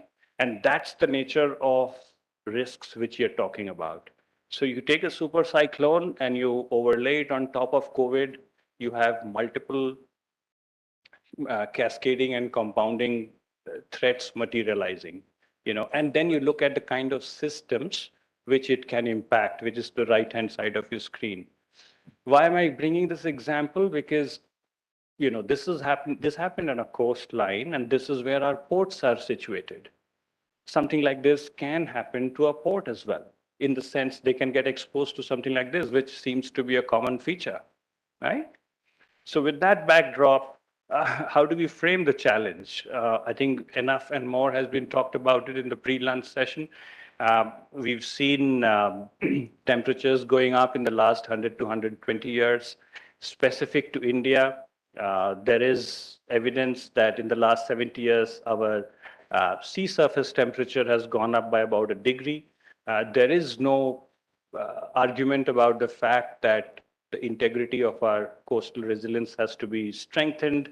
Our aspirations to become a leading blue economy hinges on that. And with, with the rise in the intensity and frequency of natural hazards and the dependency of supply chains on seaports, there is no other option than to look at the resilience of seaports as well. How do we look at a seaport? Like I said, I made this for the student community, so forgive me if it's too naive and basic, but look at it in three sectors. From the left-hand side, that's the shipping network. On the extreme right, you have the hinterland, and you have the port in between, which is really the interface between the shipping network and the hinterland. And the risks travel. The port is a channel of not only supply chain and other kinds of movement, the risks and the threats also travel. And hence, over the next couple of slides, keep this in the back of your mind so that you're able to kind of connect the dots, right? We won't spend too much time on this, but essentially, any system, think of port as a system, will have certain factors which are internal and some which are external, which will impact itself, right? So internal factors like this is pretty much under the control of the seaports. How do we configure my global supply chain? How do I configure my shipping network? How do I build and enhance my terminals? It's something which I control if I manage the port. But then I'm also influenced by, at the bottom side of the screen, economic drivers. So for example, when COVID happened, trade slowed down. The port by themselves cannot manage that, cannot control that. And hence the resultant trade flow and the investments which come into the port. Now, within these two parameters, factors, external, internal, on the right-hand side of the screen, you see a broad categorization of the kind of disruptions which can happen. Extreme weather events, we saw through an example before that, of course, and there's climate change, there's geopolitical, there's labor, accidents, there could be a cyber attack, right? On a port, it happens, it's happening everywhere. There is nobody in this world today who is safe from a cyber attack. No company, no country. It is a reality. Epidemics, pandemics. This is, I've taken inspiration from a couple of researchers just to tell you, we saw a couple of slides back that there is the shipping network, there is a hinterland, and there's a port in between. And I said that manifestation of risk or the risk contagion in that propagation will happen across. So for example, let's say there is a cyber attack which happens on a power generation plant. It will impact the port and that will impact the shipping network, right? So we need to study it like a thread. Again, going back to what we talked about a few slides back, think about it like a system. Of course, there are other variables also and keep expanding. But again, to kind of make it manageable, I thought these three layers would make sense. Now, herein, I'll pause and again lean upon what Dr. Chimi and Dr. Saurabh talked about in their pre-lunch presentation. Some of the takeaways I could gauge from their work on Mumbai is that most of the threat or risk assessments which are happening today are extremely pinpointed, single hazard assessments, not multi-hazards. If there is someone who's responsible for managing this risk, it's a single department or a couple of departments, not multi-sectoral. There is a particular sector, but not all the sectors put together. If there is a policy which has been put in place, it's probably not talking to all the other policies which it should be, right? And that is a fundamental challenge in the way I think you mentioned that the city and the port systems or whatever administration don't talk to each other in Mumbai. I mean, don't talk to each other in a good way. That's how we've configured it. Now, unless we rise above these limitations, we cannot take a systems view and we cannot thread it together, right? And that is where I am proposing that if there could be a way to configure this a little differently. There's a work which I've been fortunate enough to do with one of the professors, Professor Rajiv Shaw of Kew University, a leading thinker in this field, in disaster resilience globally, is we've taken we must have heard about the GAR report, right? It's a global assessment report. We've taken that and we have expanded on that. So, we're trying to look at it from multi-scale, which is national, regional, uh, metropolitan, and local, then a whole array of hazards, then a whole array of vulnerability, exposure, and then a whole array of systems. And on top of that, we are trying to build a framework which simplistically talks about design, manage, and evolve. But if I spend maybe 2 minutes on it, is that it starts with the fact that is your policy aligned to begin with? Is your vision and goal, first of all, to attack climate change and disaster risk, DRR and CCA? Because if you're not starting from there, then you're always retrofitting. Number one. Number two, when you design that, what are the various systems which you will end up interacting with? Identify them upfront. Figure out who are the stakeholders and what are the system boundaries which you will touch, right? Thereafter, start to configure your operations. Thereafter, start to map your KPIs, KRIs, etc. Once you've done that, you're basically doing something what we call is resilience by design mapping. Once you've done that, then it comes to operations or the managed side.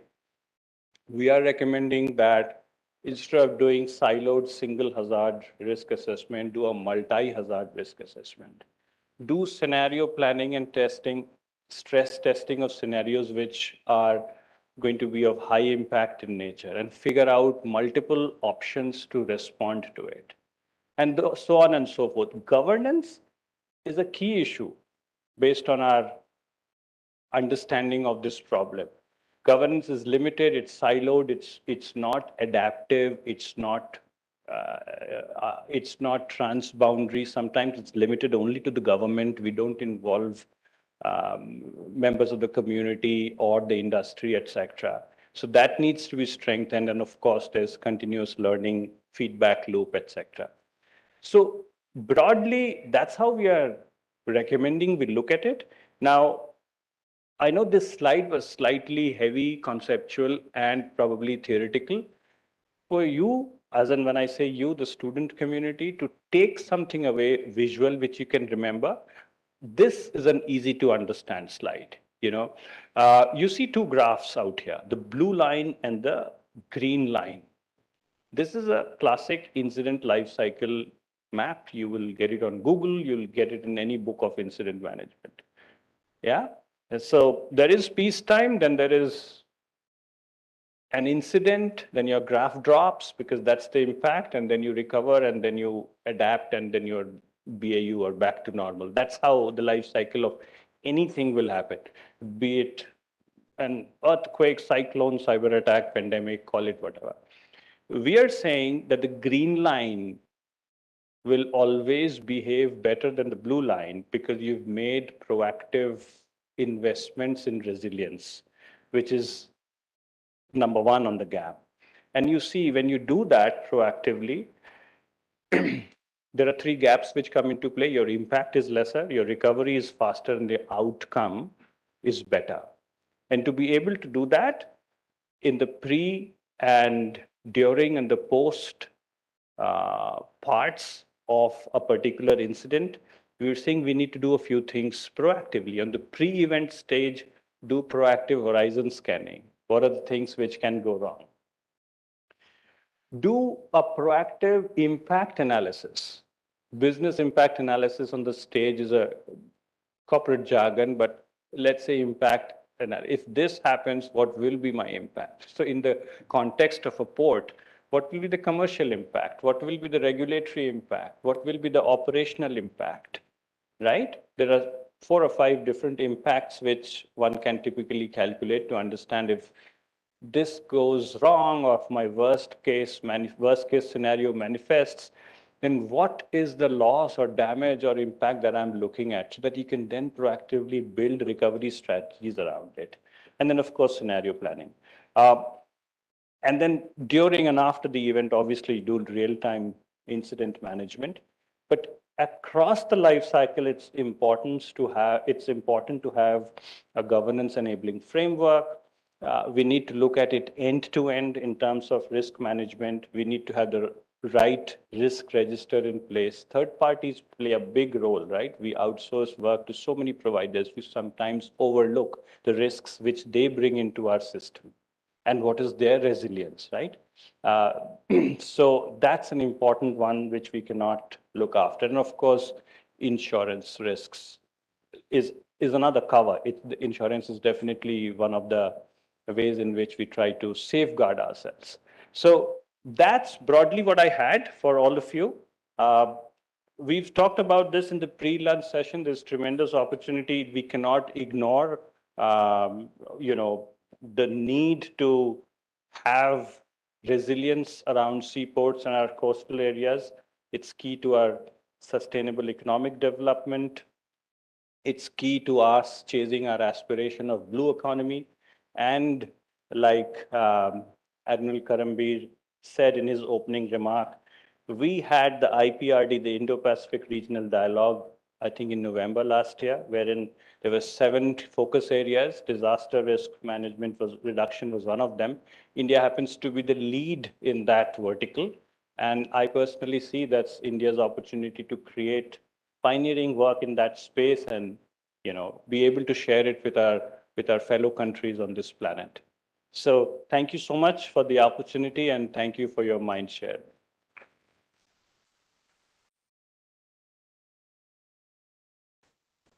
Thank you very much indeed, Mr.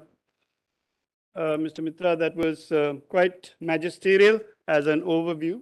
And there are many issues that you've raised, and I'm sure we will have time in which to address them, and some which you have not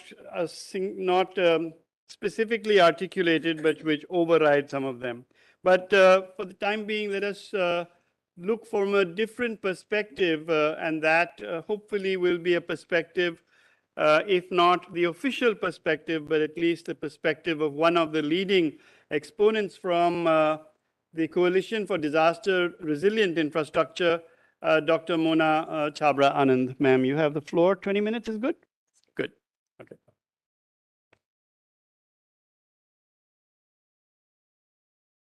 Please write down questions, comments.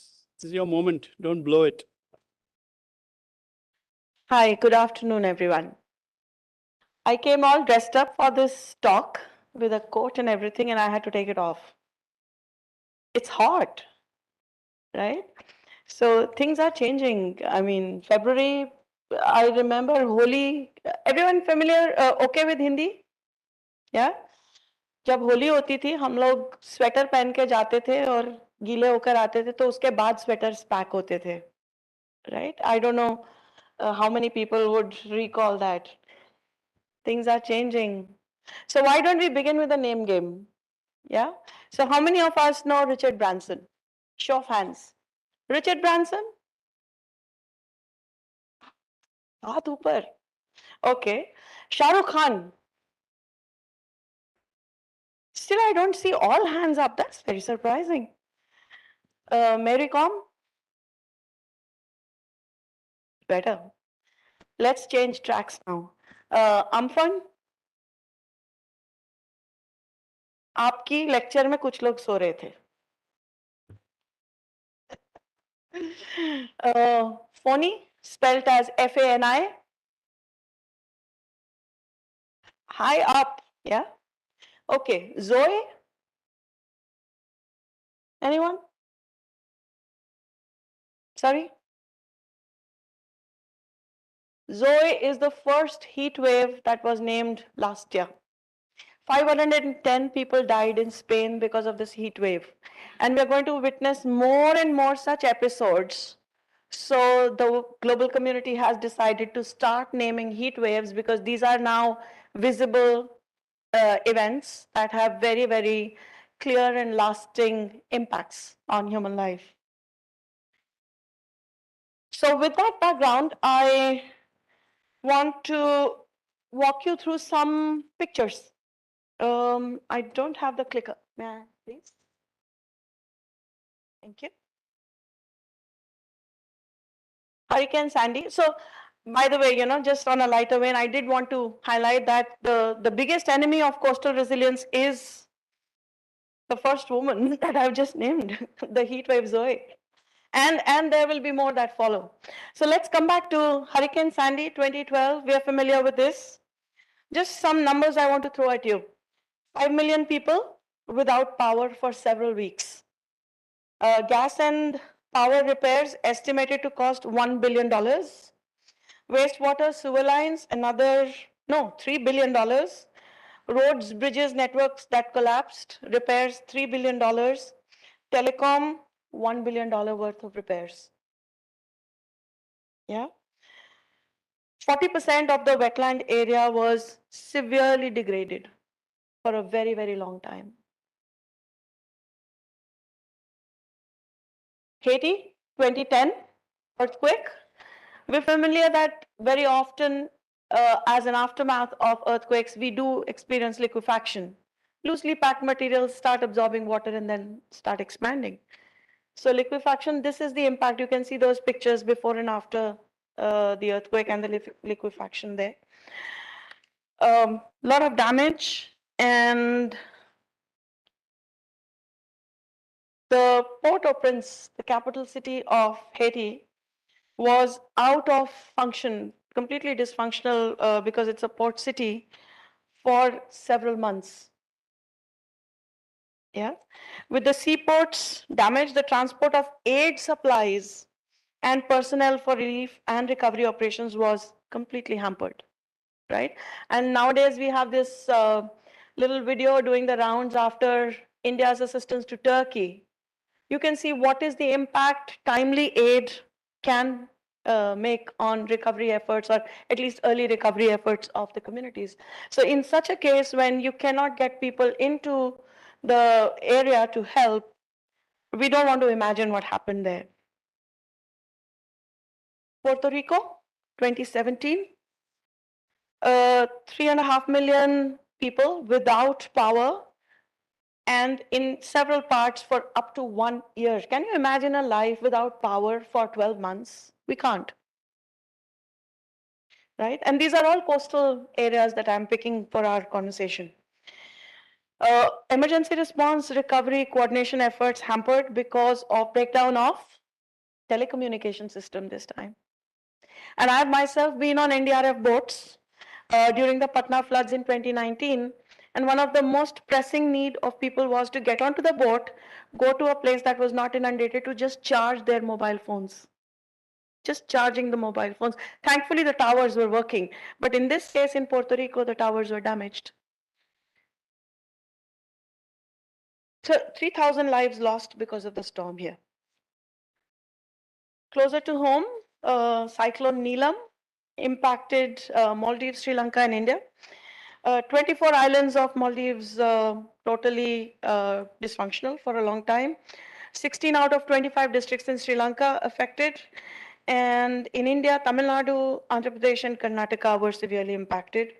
I don't want to give you the economic loss estimates here, but about 500 kilometers worth of roads, 406 kilometers of drains, water supply lines, 11,000 streetlights damaged in Andhra Pradesh alone, 36 municipal buildings. So there is public money that is being lost when we are not prepared to manage things that possibly can be anticipated. So it was episodes like this that led to the formation of the Coalition for Disaster Resilient Infrastructure. This is a brainchild of the Honorable Prime Minister of India, Narendra Modi ji, launched in 2019 at the UN Climate Action Summit. And this is a coalition that comprises of 31 national governments and 8 organizations representing private sector, multinational development banks, the UN system, the European Union, these kind of organizations. 8 of them are a part of the coalition. And our, fire in the belly is around making sure that new infrastructure and existing infrastructure is resilient to disaster and climate risks. So that's where we operate from. I want to draw a leaf from Mr. Mitra's talk.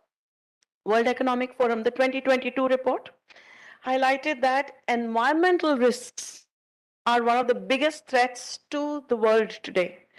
And that includes extreme weather events, which are, very, very normal for coastal locations. So I want to sort of locate the rest of the conversation in that fact.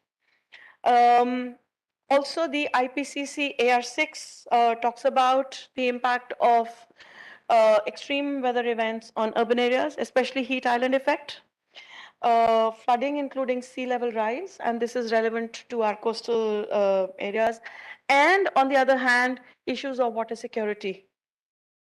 We experienced this in 2017 in the Chennai floods. So Tamil Nadu, for a few weeks, was dealing with floods, and after a few weeks, it was dealing with drought. So that is what climate change is doing to us. So what we do at CDRI is look at critical infrastructure to start with. And when we talk of critical infrastructure, we are looking at how they are working together in tandem to deliver the goods and services necessary for well-being of people, right? So if you look at that graphic there, we are looking at ICT, we're looking at city planning, we're looking at transport, we're looking at power, but these are all coming together to deliver a certain quality of life to people.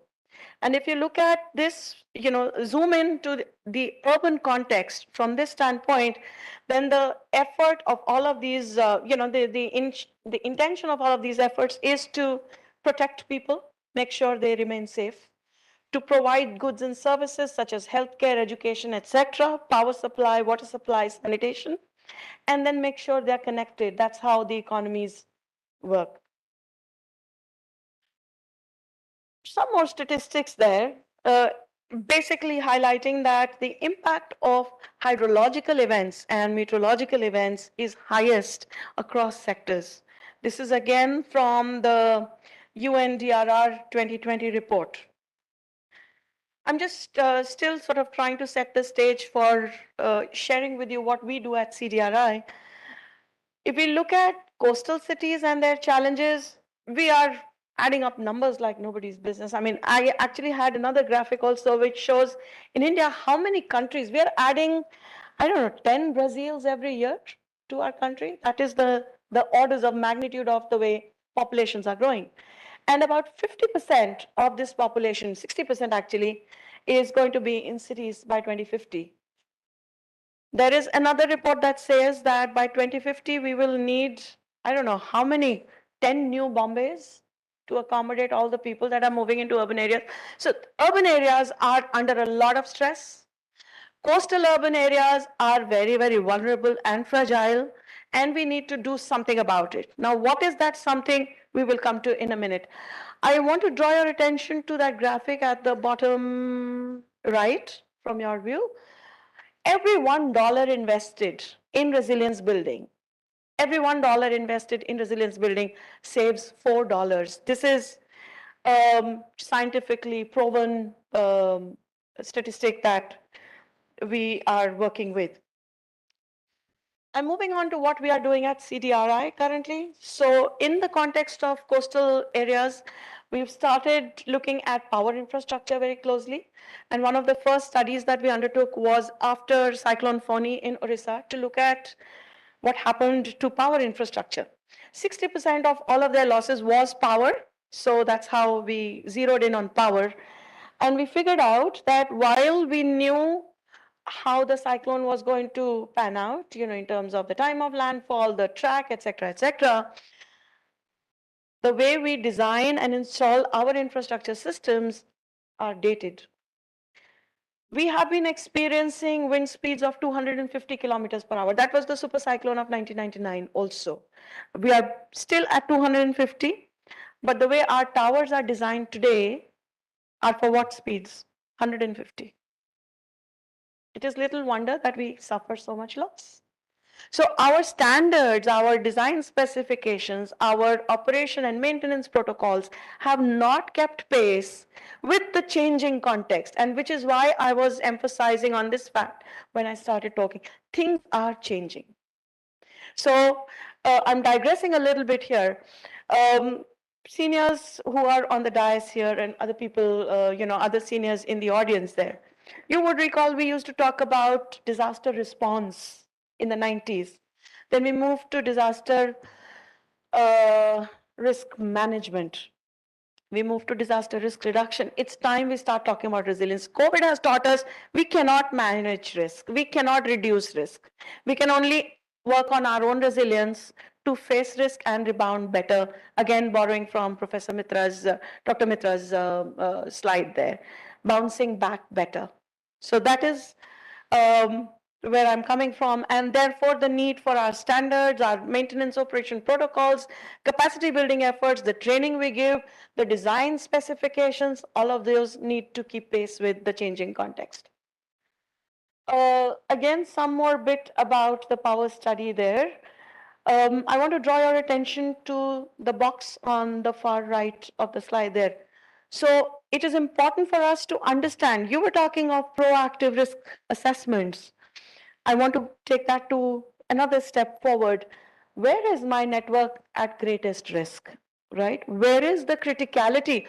Some students might be familiar with the critical path method. They've studied this in engineering colleges and architecture colleges.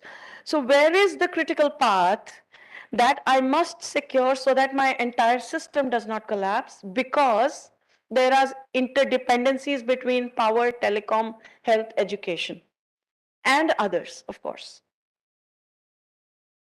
How to conduct criticality analysis and how much downtime can be expected for critical infrastructure.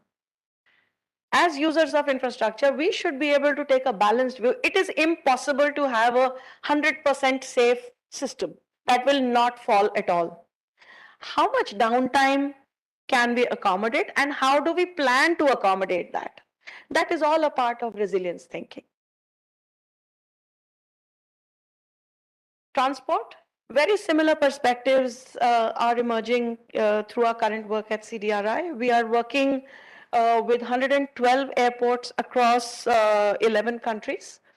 And we have looked at, where are they with regard to resilience thinking at this moment. So we found out that business continuity plans are made by airports. They are not updated. And the resilience perspective is missing. So how do I manage business continuity? That is the only perspective that people have at this moment. And it is really, again, I cannot emphasize this enough. It's time to change gears and start looking at things more holistically from a resilience building perspective. Some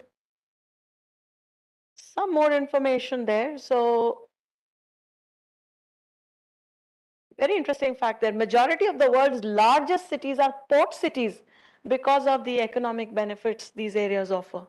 Therefore, the need to, zoom in our efforts on port cities. I want to move forward. These pictures are familiar? No? This is Turkey. Last year, last week. So the port caught fire in one of their cities because the containers, they toppled on each other. So depending on what material was inside the containers, these fires are still blazing. Yeah. Yeah, the left one is around is about Beirut, the blast in Beirut last year.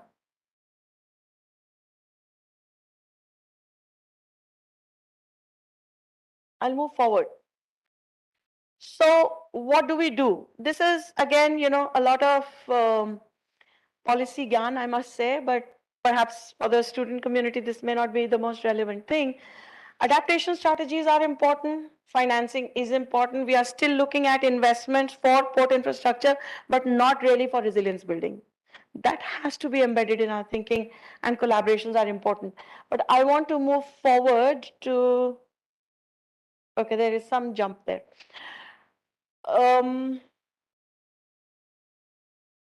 Telecom, very interesting work that we are leading. I must tell you this. So Assam floods, they actually set up a human chain, which was 2.5 kilometers long, 2.5 kilometers long human chain. For what? To transport one barrel, one container of oil, of diesel to a telecom tower on the highland to fuel it and make sure telecom services were available. So therefore, the need to focus on interdependencies, recognizing them and building on them. Yeah, they can be the breakpoints, but they can also be the strengths. So again, Tonga earthquake, the volcanic eruption, undersea cable, for several months they did not have telecom connectivity. This is all coastal context. I was in Tamil Nadu last month, again, in relation to the telecom study, and we found out that undersea cables are sometimes deliberately damaged by fisher folk for extortion purposes. This is again anecdotal, but this was narrated to us. People do not realize the value of infrastructure on larger community well-being. So how do we, I'm now moving one step forward. How do we get people involved in promoting resilience of infrastructure?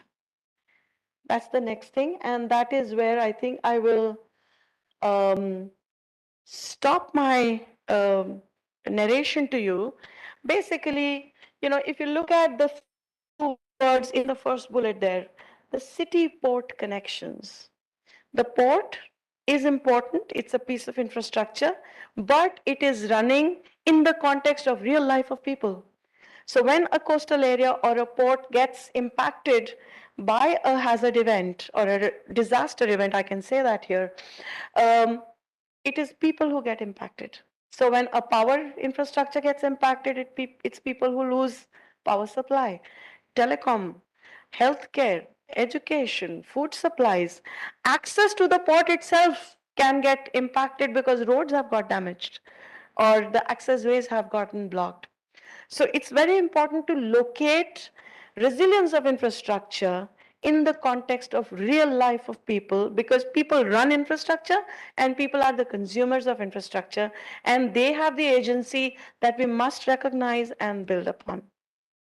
Thank you very much for your patient listening. Thank you very much indeed, Dr. Anand. That was really quite revealing, and it raises once again as many questions as it answers. Let me turn to yet another perspective, perhaps one which will be of increasing importance in the interaction between Indian agencies and external to Indian agencies, particularly those of the European Union. And so to present some issues related to marine litter and waste leakage in the coastal ecosystem, please welcome Ms. Rachna Arora, Team Leader, Marine Litter and EU, REI from GIZ, which is the agency. Put your hands together. Does 20 minutes sound good? Okay. Thank you. Yeah, thanks to NMF for organizing this session. I think hearing to the other two panelists, even though I have a presentation which is actually on marine litter, I would still, because I see it's kind of bit dropping energy in the room, I would just like to ask, who is the founder, CEO of Apple? Okay. And he was known as a fashion icon. Why? Do you know he was known as a fashion icon? Any guesses why he was a fashion icon? In the space of resilience, in the space of environment sustainability, he's actually a fashion icon. If no guesses, I can mention. If you haven't noticed, just notice, he actually always used to wear black. Always. And he never wore a coat or any formals. He actually just changed the entire corporate kind of a setting, from formal into a very casual kind of a black, whatever, sweatshirt or whatever he used to carry, always used to be black for two reasons. And I think that's what is the entire concept of sustainability that we as individuals can actually make in, which he tried, was that if I wear a black sweatshirt every day to my workplace, no one can actually guess if I have one, two, or many. That's the first thing. So I don't need to always buy.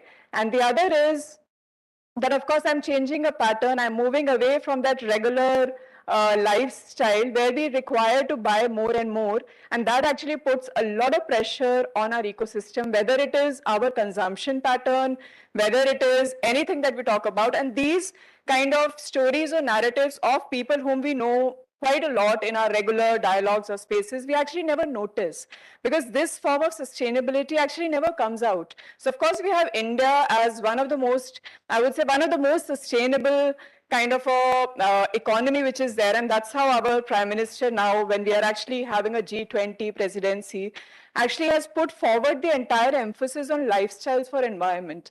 Life, the entire concept that he has actually brought forward is only because of, just to actually go back to the traditional thinking, that today this photograph that you actually see, and I can actually accept it's not from India. Thankfully, it is not from India, but of course, all of you, and I think it is the maritime that we actually talk about. So you, in your coast itself, you would have observed last 40 years, 50 years, where is this entire waste that we generate actually lands up to?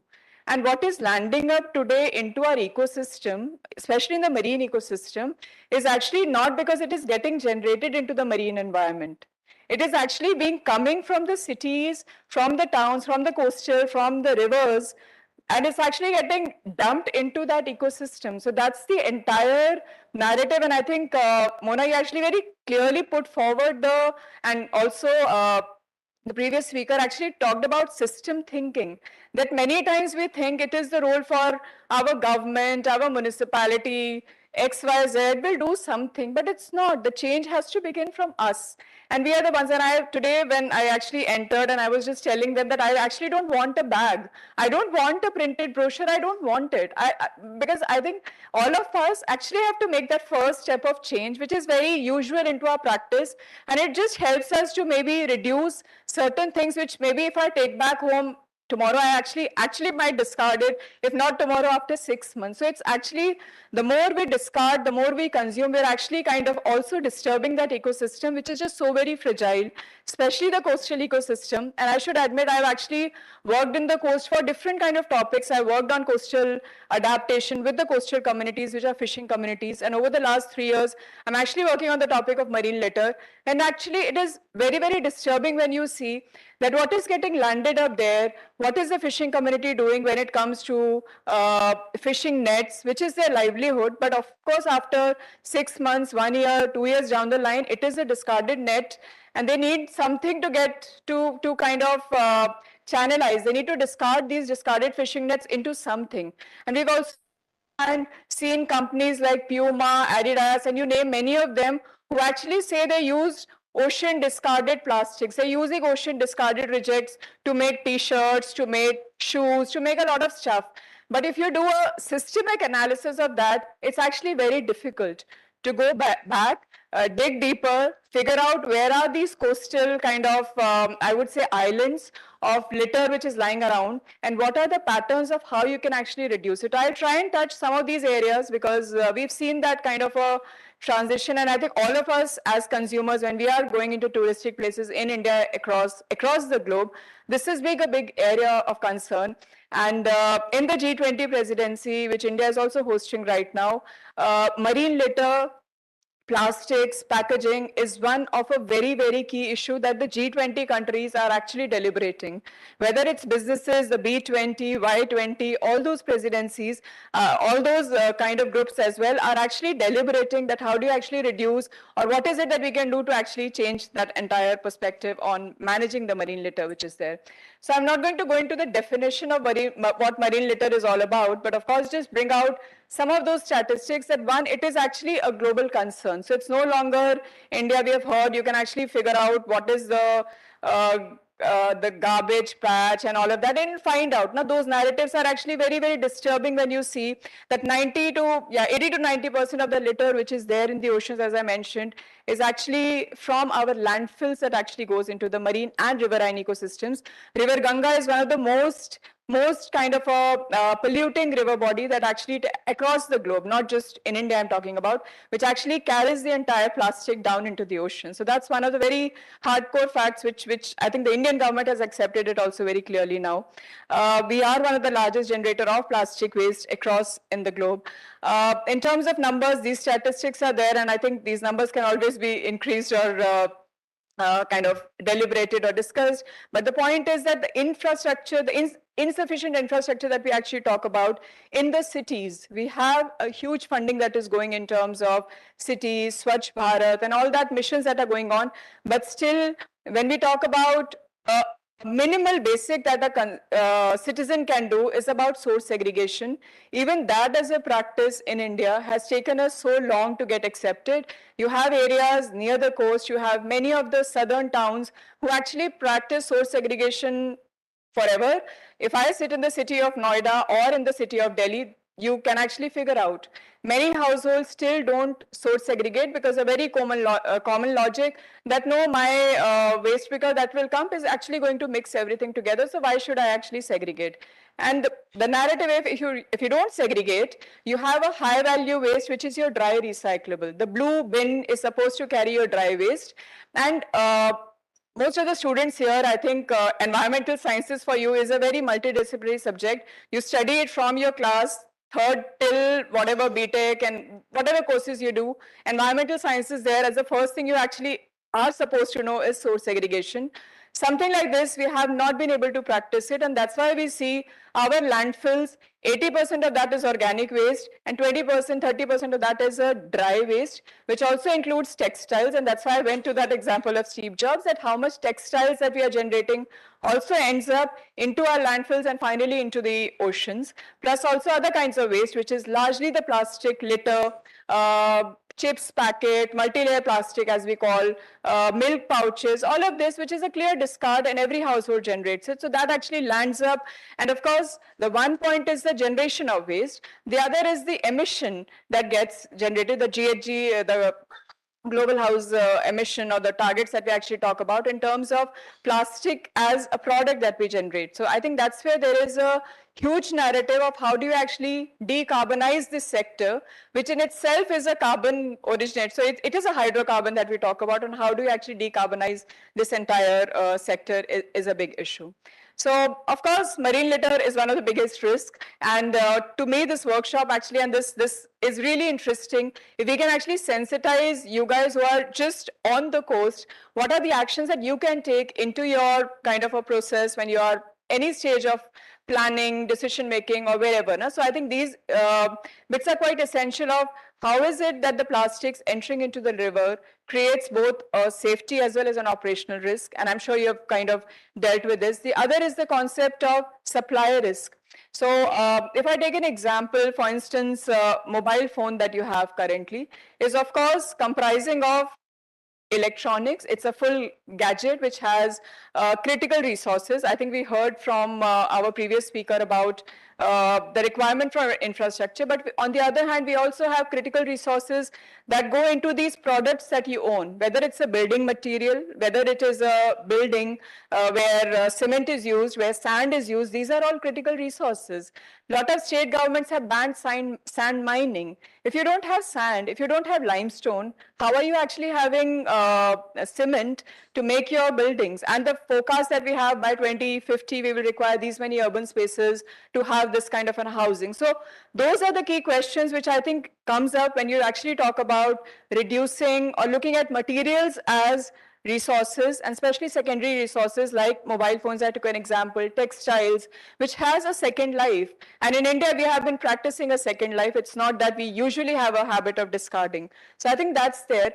The other is a very big reputational risk. If you look at the G20 tourism discussions that are happening, marine litter is still a focus there as well, because of course, many countries, Indonesia, Philippines, and other G20 members also have issues with regard to reputation, because when tourists go to these places, they actually just don't get a pleasant feeling when you actually land up into areas which are actually badly littered. So those, of course, risk your reputation. Thus, of course, mismanaged waste from the cities, as I already mentioned.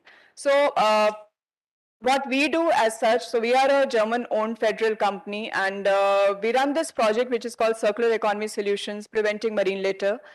When I started to work on the topic of circular economy, which is, I think, as some of you represent again students, very diverse fields. So circular economy is a concept which actually looks at how do you actually enhance the life of a product, or how do you look at a restorative economy where your waste or your production is not designed for end of life. It's actually designed for a closed loop where you're looking at systems in terms of extraction efficiencies, in terms of production efficiencies, in terms of using a product which has a higher, I would say, like a usage time rather than more obsolescence rate is very high for those products. So how do you make that entire closed loop where products are designed for a closed loop economy and not for the traditional linear economy where it was designed to extract and then have an end of life, and that's it. So I think what we try to do here, especially on plastic packaging waste, work at the national level to actually track, support the Central Pollution Control Board and the Ministry of Environment to actually have a digital portal of any company that you have, whether you have a chips packet or you have a Aditya Birla selling you a t-shirt or whatever, anything that, any product which is packed today on a plastic packaging, that company is responsible to take it back. That's the entire concept called as extended producer responsibility. This has been mandated, and each and every company, producer, importer, brand owner is today responsible to take it back after its end of life as such. And plastics has a very short life. That's I think quite obvious. So trying to set up implementation models with 3 state governments, 2 coastal, Tamil Nadu and Kerala, and 1 in UP. Where, as I said, river Ganga is one of the key areas, main hotspot areas to actually work out. So there we are trying to set up implementation models through EPR to actually reduce the plastic packaging that is going into the ecosystems. And I can give one small example that also relates to most of you as consumers, and especially to the young crowd over here. If you have an option to actually get your shampoo bottle refilled, you have a booth, you can actually go and get your shampoo bottle refilled. That's a better option than actually every time buying a new shampoo bottle. That saves you, even if that bottle is recyclable. In India, we have very good recycling rates, but still we know that our waste lands up to a kabadi wala, right? Every day you have a kabadi wala, or every week, every month, you have something that goes to a kabadi wala who takes your waste. And then, of course, it finally lands up into a recycling chain, but it's very informal.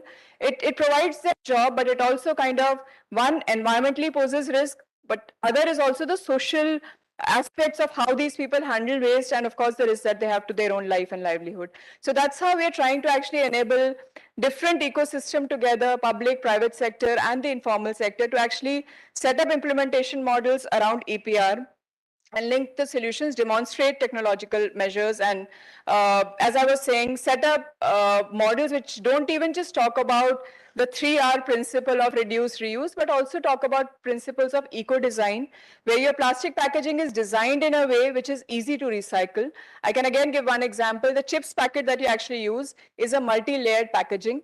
And I'm not a polymer expert, but whatever I know of, the 17 layers are there to actually protect the food that is there, and similar for your milk pouches. So there are barrier coatings that go into that, and which disrupts the recycling processes. So every packaging has to be separately collected, and then you have a different recycling process. So those are, I think, quite technical discussions, but then you really require that kind of infrastructure on the ground so that litter does not actually ends up into the marine ecosystems. So how do we do it? We actually do plastic hotspot mapping analysis across in these areas, as I mentioned, Kerala, Tamil Nadu, and UP, where we work. Different areas, we do the hotspot mapping near to the coastline or river ecosystems, and these are not new pictures. This is from Trivandrum. You have seen drains flooded with litter all across, and we try to actually do capture mechanisms to actually recover most of this back. Yeah. So what we try to do, again, a bit snapshot, because we have been like 2.5 years on the ground itself working. The concept of life, which I was mentioning, started by the Prime Minister talking about the traditional values that India has and how do you actually look at. So one of the examples there, if you see, the state of Tamil Nadu actually started with this campaign called Manjapai, which is, Manjapai is a traditional yellow bag. So all of us, and I think we would all here also like think about, earlier we never used to go without a bag from our house. Similar was an approach also in Tamil Nadu, like many other places. This yellow bag used to be a very traditional kind of a bag, again into each and every household, and whenever they used to go out, they used to take that bag, and no plastics was ever used. So they've actually promoted this campaign as Manjapai campaign. So bring back that traditional yellow bag. And this is the, as you see, the Chief Minister actually kind of started this in 2022. And since 1 year, it's actually gathered a lot of momentum this year now. And we have from NCSCM also Sunil here. And the entire team who actually does that work in Chennai with the Department of Environment to actually make people aware of how traditional practices can actually move you away from this regular pattern of consumption and disposal. So that's something that the government of Tamil Nadu actually initiated.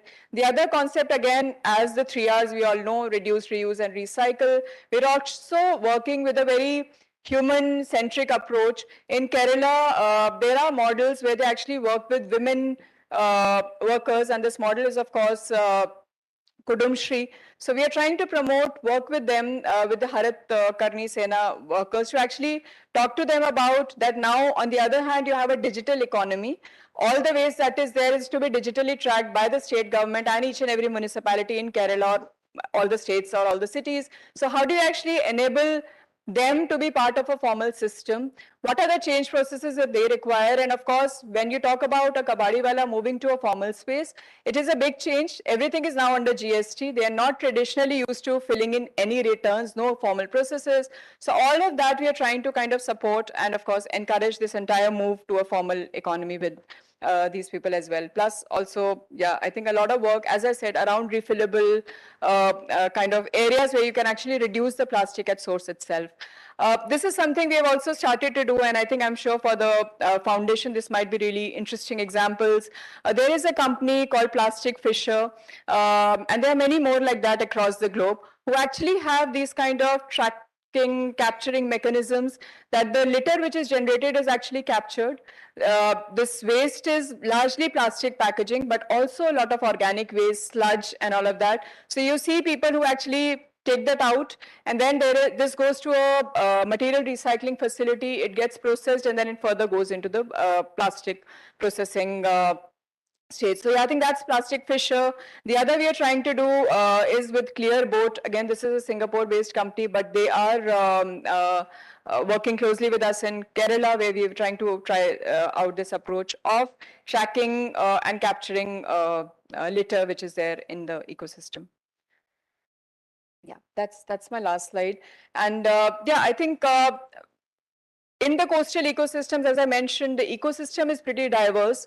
You have, on one hand, coastal communities who are dependent on the coast when it comes to the fishing. But then if you go and talk to them, they're now also, over the last years, they've actually realized discarding fishing nets into the coast is a problem because it actually affects their livelihood. And I think also on the first slide, I had that figure of by 2050, more litter in the oceans than fishes in the oceans. Now, this was one statement and one kind of a statistic, but actually mobilized not only India, across the globe created this moment. So that's also something where you actually work very closely with the fishing communities, with the public and the private sector to actually raise awareness, talk to citizens of where is it that the change can actually bring out. The work that we are doing with NCSCM largely on microplastics.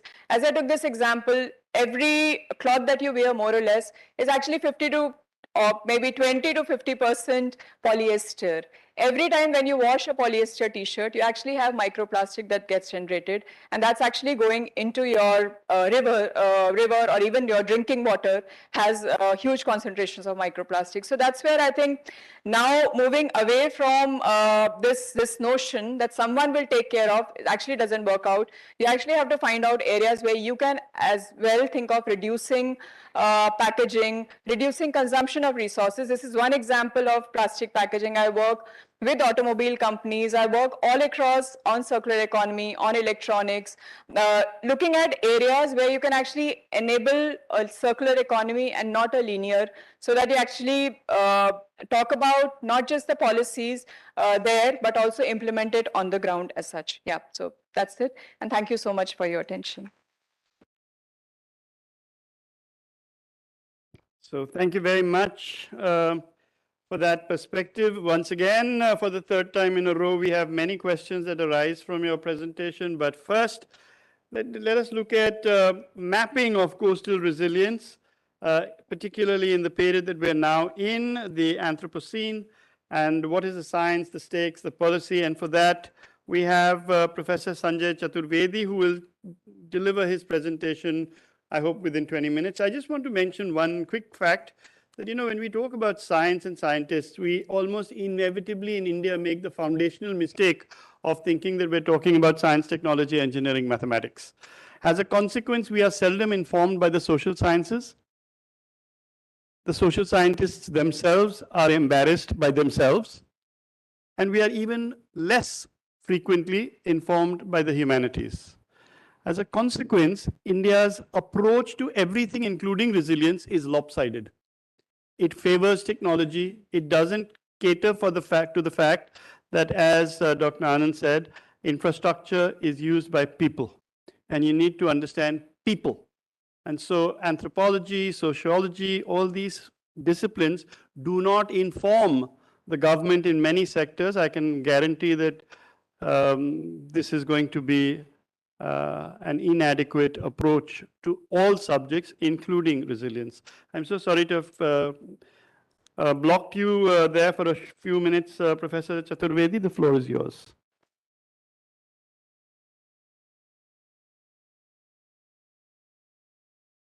Indeed, I feel deeply honored by your kind invitation. I'm very grateful to you, sir. And what an honor and privilege it is to be in the distinguished company of such eminent panelists. And I would also like to pay a very rich tribute to Vice Admiral K.K. Nayyar's vision, and his family's presence here is also truly wonderful. And thank you also very much for bringing in the social science mention, because yes, the time is just right for us, not just in India, but I think globally, to think of collaborative projects between social sciences and natural sciences, because we are looking at some very intriguing intersections. The reason as to why I have chosen this particular theme is as follows. Firstly, mapping is because I come from the discipline of international relations, within that the subdiscipline of geopolitics. So I'm deeply interested in the mapping, the maps, and the cartography. Coastal resilience within single quotation marks. This is deliberate because I honestly feel that we need to pluralize the coastal, the meaning of the coastal. I'll come to that very shortly. And also resilience. So coastal resilience is not a category that we can take for granted. It needs to be researched. It needs to be approached through a interdisciplinary lens. Science is also mentioned here, and Anthropocene, because it has become a very important concept, very important term, but still under-researched. So a lot of responsibility on our shoulders as academics and as also practitioners to critically look at the concept of Anthropocene. Science, because I had the honor and privilege of being associated with the 6th IPCC assessment report as one of the lead authors in Working Group 2, Chapter 10 on Asia.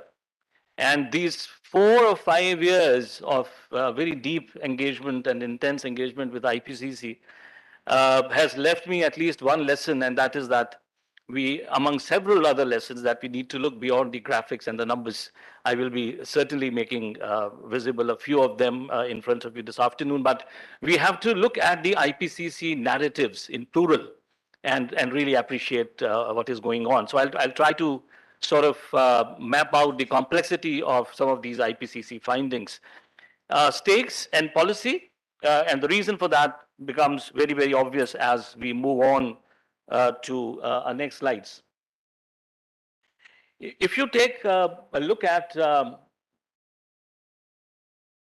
this particular slide, I am now looking at the coastal as a constructivist. So those of you who come from international relations theory would appreciate this. Philip Steinberg, a critical geographer, tells us, I quote, "Ocean is perceived and used by various social actors.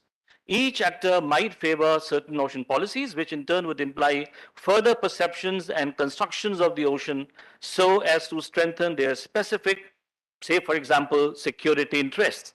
If each actor was to pursue its strategy, the result would be a set of social institutions, attitudes, and norms that would reproduce the construction of the ocean, and including its coastal space, as an unclaimable transport surface, claimable resource space, a set of discrete places and events, and also a feed for military security, naval security." Each of these perspectives is legitimate, is valid, but it does create a very, very complex picture before us. So when we are talking about coastal, we have to realize, as it has already been pointed out, that the geography of the coastal is Janus-faced. It looks inward, so whatever happens inside, inland, has tremendous impacts on what we imagine and see as coastal from our own perspective. And it is also impacted by what is going on in the world ocean, in the global ocean. After all, we are also reminded here of some seminal studies like the myth of the continents.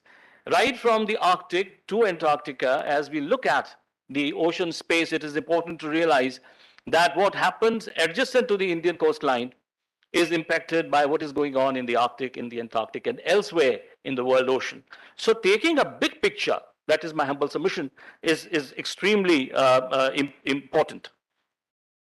If we were to go to this overarching category called Anthropocene, what is it that we are talking about?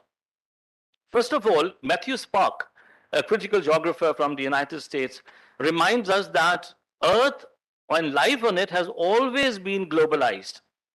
And our evolution and health as human beings have been dependent from the start on our interactions with the planetary ecosystem.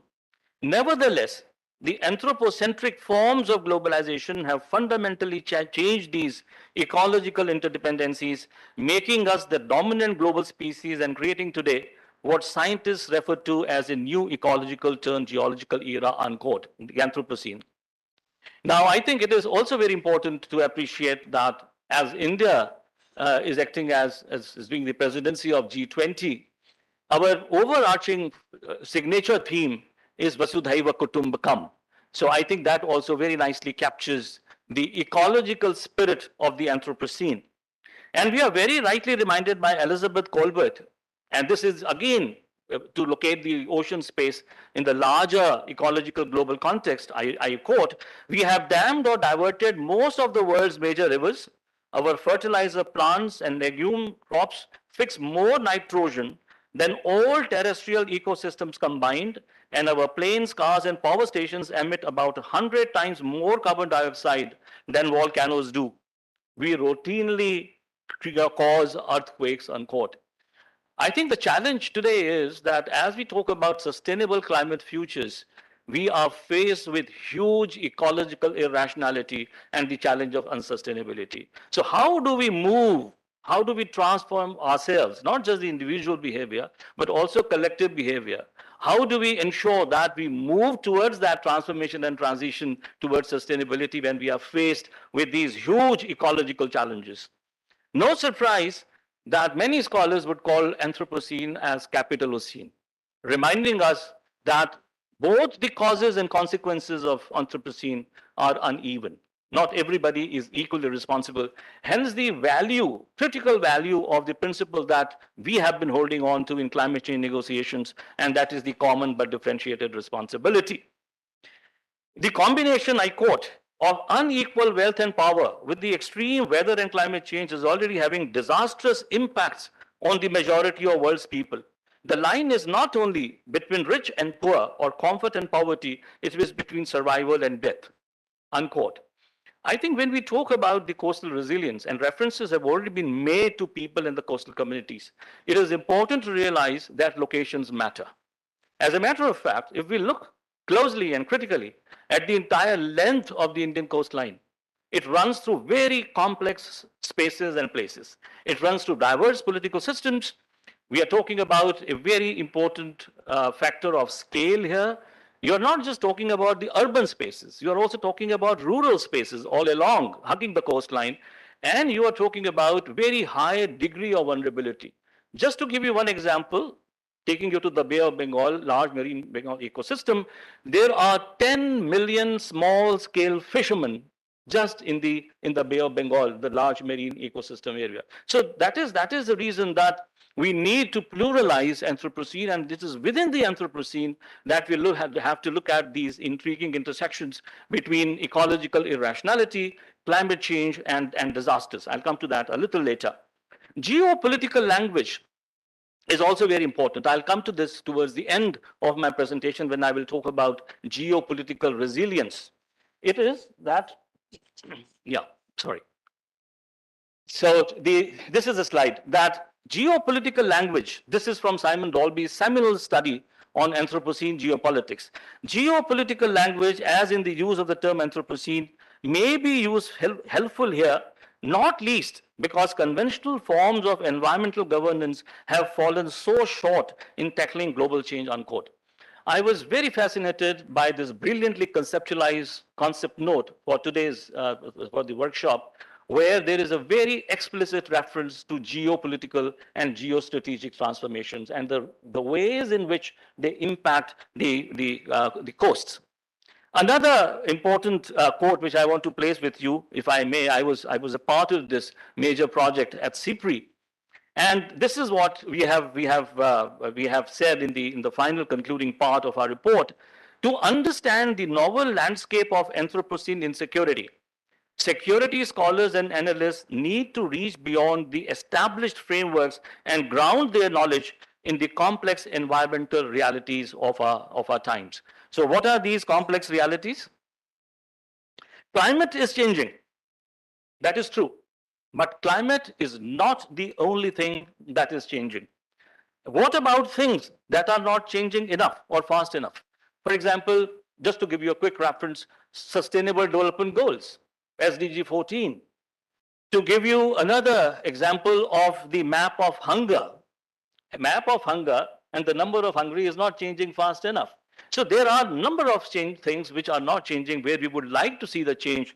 And as you know, it has been said, climate change is not the gorilla in the cupboard. And I think this was one of the central messages that comes from the IPCC's sixth assessment report, where hundreds of us from different parts of the world, from diverse disciplines, sat together. And one major challenge that we all faced was attribution. You would see that in IPCC's sixth assessment report, particularly in our chapter on Asia, we debated for hours and hours to sort of, to illustrate the point that particularly when you look at Asia and Africa, when you look at the global south, there is a deep entanglement between climate and non-climatic factors. As I was responsible for water section in chapter 10, and it was very obvious that, for example, when you're talking about water crisis, or the resilience of the communities which are water dependent or sectors that depend on water sector, again, you're looking at a very complex picture. It is contamination of the water, underground water depletion, and what is happening in terms of the cryosphere and climate change and so on. So this building is a very, one of my favorite slides, really unpacks the complexity that is involved when it comes to building the climate change narrative. Adaptation, mitigation, and then, as was very rightly mentioned, loss and damage. Now, The policy challenge, and that is one of my key arguments this afternoon, is that when we talk about policy interventions in Anthropocene, with regard to, say, climate resilience, quote unquote, we are looking at very complex intersections. We are looking at ecological unsustainability.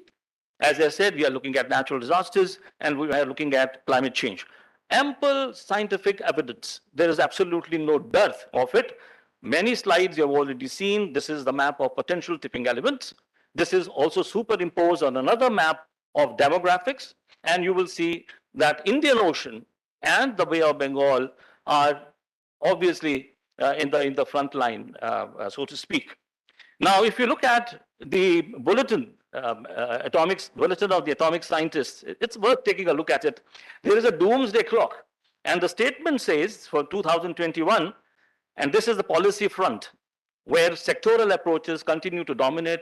Very rightly pointed out, we need a holistic perspective. We need to take a very critical look at the institutional landscapes. We also have to take a look at the Indian Coast Guard website. And I think it is remarkable that Indian Coast Guard has also been engaged in the litter, for example, the challenge of the litter. And I think Indian Navy and Indian Coast Guard is a role model in the sense that the way in which these narratives have come forth from both from Indian Navy and the Coast Guard, it underlines a very important point that in Anthropocene, in the context of coastal resilience, say, just to take one example, we are looking at changing roles. And I think India is at the forefront of that acknowledgement, which is a very, very important acknowledgement. To go back to the doomsday clock, it says, I quote, governments have also failed to sufficiently address climate change.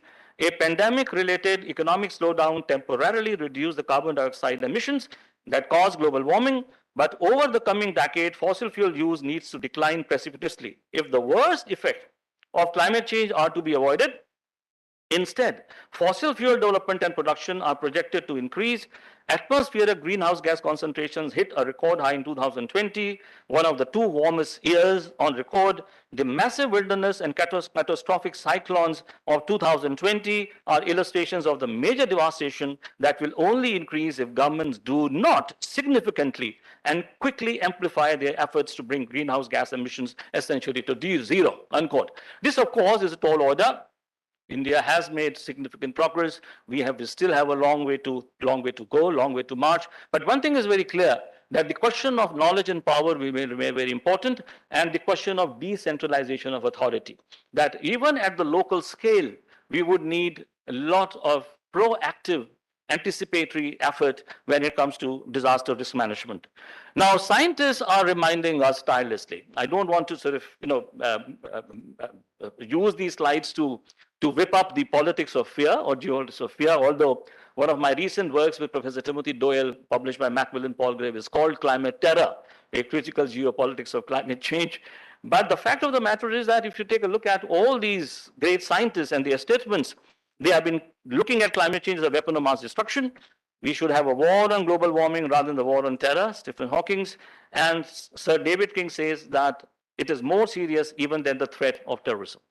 The point is that the climate scientists are struggling, virtually struggling, to convey, not just to the policymakers, which is the main audience of IPCC, but to diverse constituencies, including academia, to underline the fact that we have faced with unprecedented multi-scalar, multi-spatial, multi-dimensional challenge. So nothing less than a movement is going to work.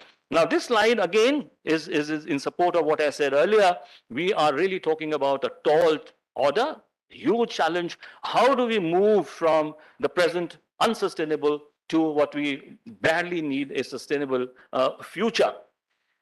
There is a reference here to illegal IUU fishing. I'll come to this towards the end of my presentation very, very quickly.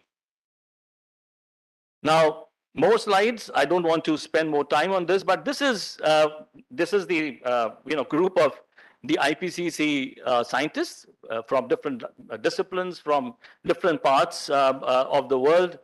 And the narrative that came out, I will just read out, Mr. Chairman, sir, one or two slides, just to sort of tease out the nuanced IPCC narrative, which then again reminds us 1.5, 2 degrees, And then the big numbers, millions and billions that are being used in IPCC reports, it is very important not to use those numbers out of the context, because as these IPCC numbers travel and as they are being translated into different reports and different sites, there's a risk of losing out the nuance.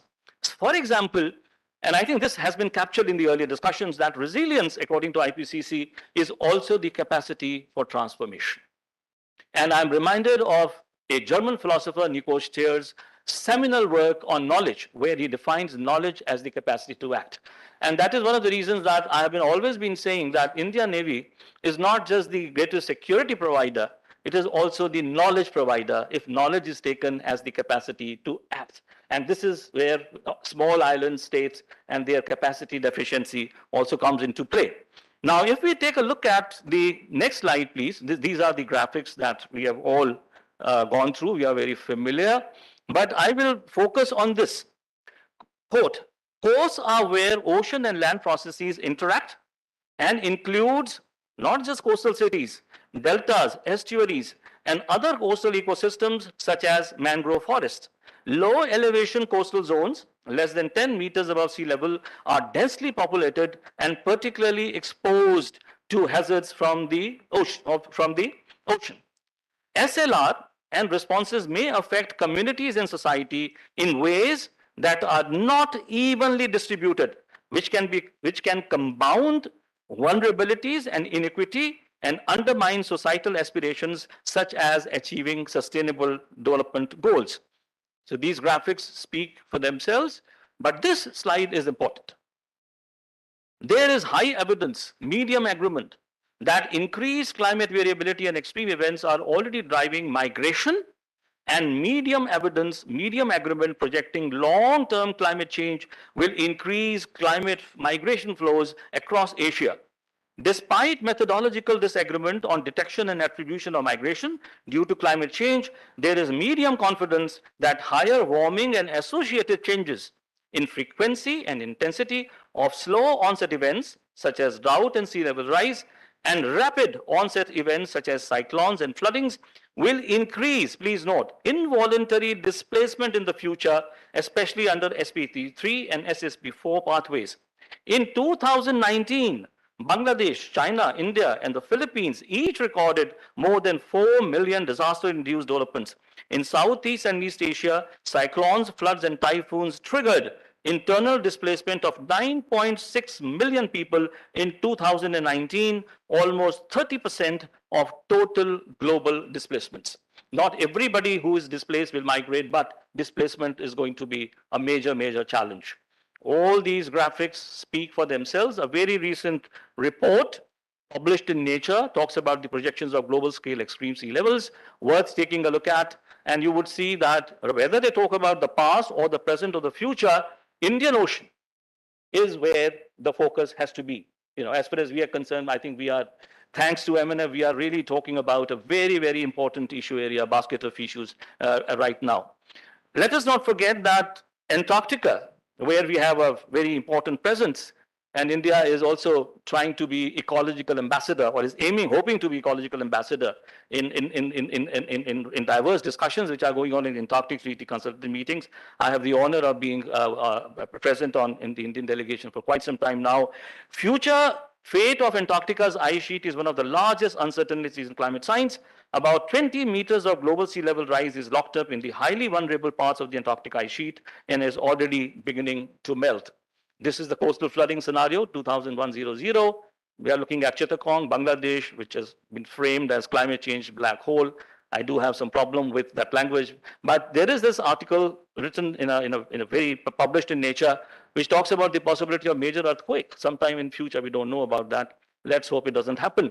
So policy challenges will include, I conclude, seeking interventions on the intersections from sectoral to holistic approaches and decentralization of authority. At the same time, we will have to pluralize Anthropocene. We will have to pluralize our understanding of what do we mean by Anthropocene, by the coastal resilience, looking at it from diversity of disciplines in order to do that. So to conclude, I will talk about There's no such thing we have already discussed as a natural disaster. I will conclude by talking about what Amitav Ghosh also points out, that you know, we are looking at multiple dislocations in the Anthropocene. Again, he reinforces the importance of looking at these important intersections. Finally, just to give you one story, not story, but one part of the narrative. When we talk about geopolitical resilience, and when Amitav Ghosh talks about the question of global power and so on, we have to acknowledge that IUU fishing, where China has one of the largest fleets in IUU fishing, has a direct link with the resilience, erosion of the resilience of coastal communities, fishing communities. I don't want to make an overstatement. Piracy is a very, very complex phenomena, but we know that one of the root causes from a geohistorical perspective was the dumping of waste and IUU fishing in the coastal waters of the coast of Somalia. If that is the link, then it again underlines what has been pointed out to us in the concept note for this workshop, that geopolitical, geostrategic challenges will also have to be taken into account at a global and regional scale when talking about the resilience of the coastal zones. And this is where China's Belt and Road will again need a very, very critical and close examination. So thank you very much, Mr. Chairman. Thank you so much. Thank you very much, Professor. We could have easily listened to you for another 2 hours without problem and with great interest, but I'm afraid the design of the program doesn't allow me to be quite as generous as your brilliance forces me to. So our last speaker for this panel is Commodore Debesh Lahiri, who is the Executive Director of the National Maritime Foundation, and he will probably take a neat segue from Professor Chaturvedi when he talks about frameworks, challenges, and opportunities in the maritime sector. Debesh, 20 minutes. Thank you, sir. Well, before I start, this is the graveyard shift, and I'm the last one to pick up the shawl. So I would only request all of you to kindly have a stare at the projector up there. If you stare at it for about 10 seconds, you'll realize that it is nothing but a projector. But I've got your attention, hopefully. So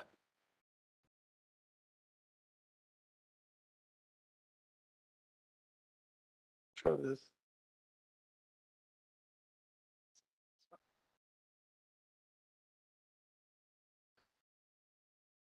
Well, that's not exactly breaking news. What you see on the slide. We are all used to breaking news these days, but this is not breaking news.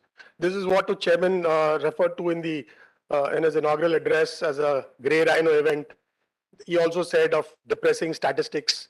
So this is the World Meteorological Organization report, which says lists out many things and says that Mumbai is amongst the big coastal cities which could be badly affected due to climate change induced risks.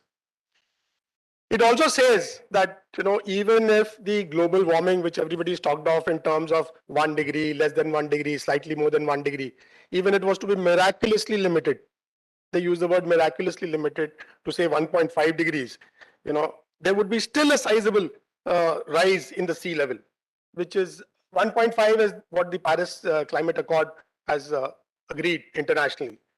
Now, under any scenario of global warming, countries like Bangladesh, India, China, Netherlands, and of course the island nations are under extreme and grave risk because of the deleterious effects of sea rise.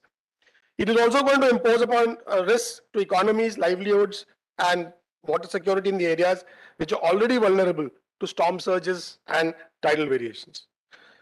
So to navigate you through these choppy waters, I have charted my course as flashed on the screen.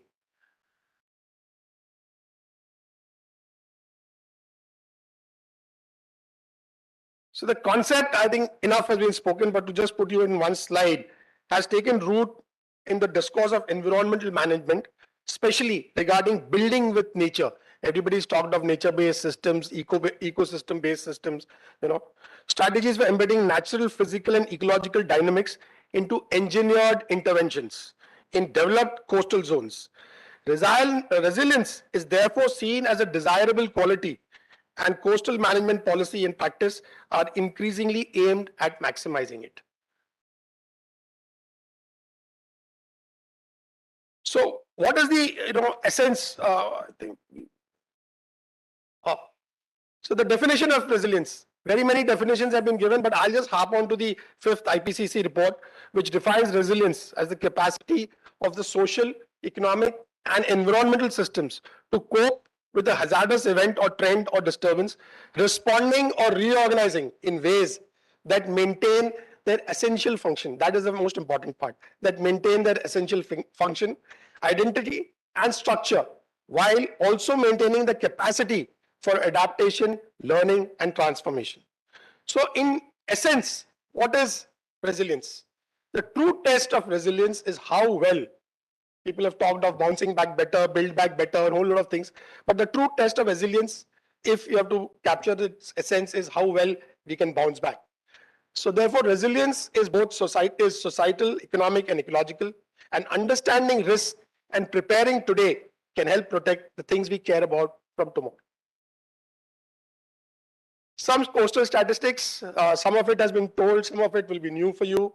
The length of the coastline, 250 million people, approximately about 3.5% of the world's population. If you take that, we have crossed the 8 billion mark recently. Must be a little more than that right now, somewhere plus 3%. 18% of India's population who live in low-lying areas within 50 kilometers of the coast. There are about 130 towns, 77 cities within India's 84 coastal districts. This figure is from some statistics. The dense coastal urban agglomerations in Mumbai, Kolkata, Chennai, and Vizag. Importantly, these are hubs of critical infrastructure and assets that contribute to the nation's economy and growth. Transport and freight networks, road and rail corridors, industrial zones and parks, maritime and port facilities, petroleum industries, refineries, nuclear power plants, you name it. Whatever contributes to the national economy, to the critical infrastructure of the country, a lot of it is concentrated along the coastal belt. In the morning, I think whilst Mr. Kamal Kishore was speaking, he said he was not clear about how much of FDI comes in. I've got some figures for you. There are 9 coastal states collectively receive more than about 60% of India's FDI.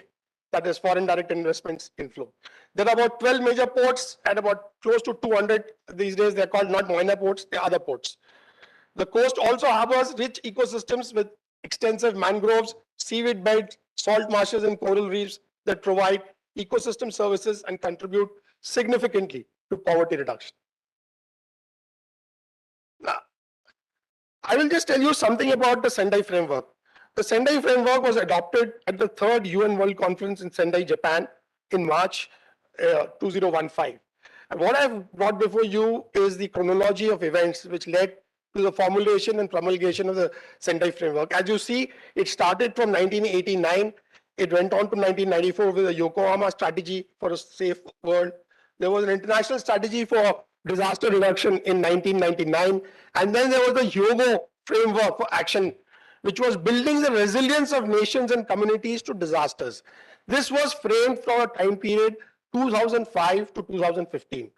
And building upon this was the Sendai framework for disaster risk reduction, which has got a time span from 2015 to 2030.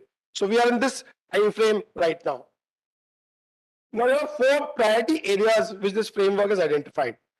Risk has been extensively discussed, starting from Mr. Arunabh Mitra to, people have gone into system. So this entire framework is all about understanding the disaster risk.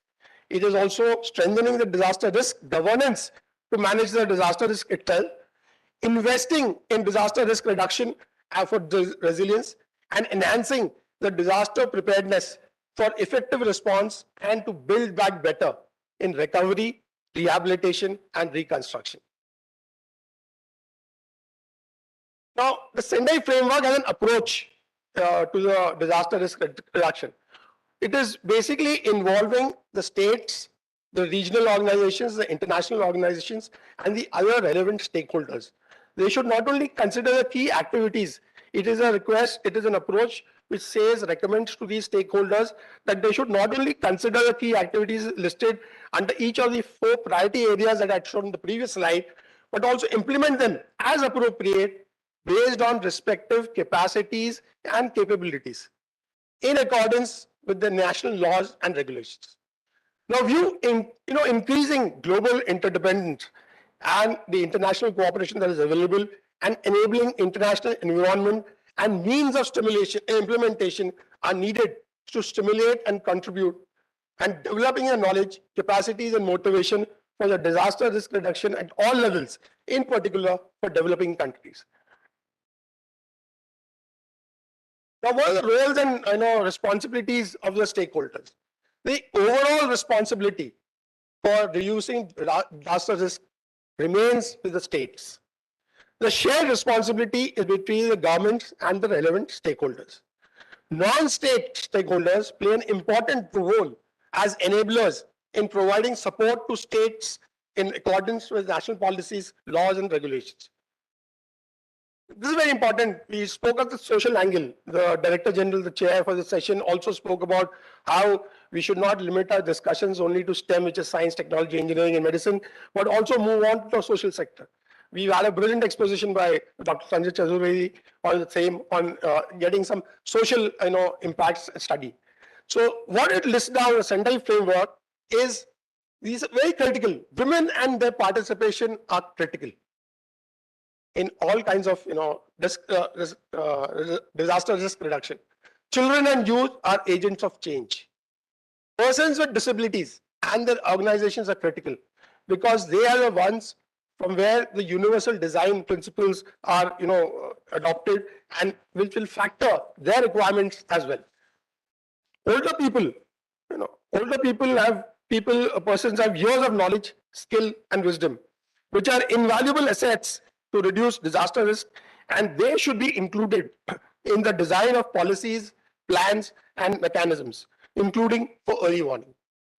Indigenous people, a very neglected kind of sector. Indigenous people, through their experience and traditional knowledge, there are a wealth of wisdom, traditional wisdom, which is available with indigenous people. They provide an important contribution to the development and implementation of plans and mechanisms, including early warning.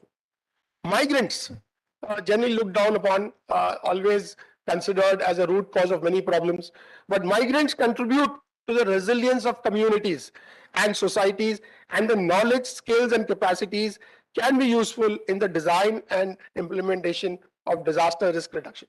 So this is a social angle, this is a social component that one needs to be very cognizant of. Of course, the academia, scientific and research entities and networks to focus on the disaster risk reduction factors and scenarios. The business, Mr. Mitra is from the business industry at CL, he is the Chief Continuity Officer. So the business, professional associations and private sector, financial institutions, including financial regulators and accounting bodies, as well as philanthropic foundations to integrate disaster risk management. Now, we are all aware that, the coastal area is a high risk category. And therefore, most financial institutions are chary of investing their the wealth or the money in coastal areas. The media is to take an active and inclusive role at the local, national, and regional, global levels in contributing to the raising of public awareness and understanding and disseminating accurate and non-sensitive disaster risk, hazard, and disaster information. Similarly, there's a UN Office for Disaster Risk Reduction, and there are these 6 interconnected principles which enable continuous improvement of the national infrastructure resilience. They achieve net resilience gain across all life cycle stages of infrastructure, which is a womb to tomb kind of a concept, because they are looking at from design to building to operating and eventual decommissioning or disposal of that entire infrastructure, and assuring the continuity of critical services through all phases of disruption management.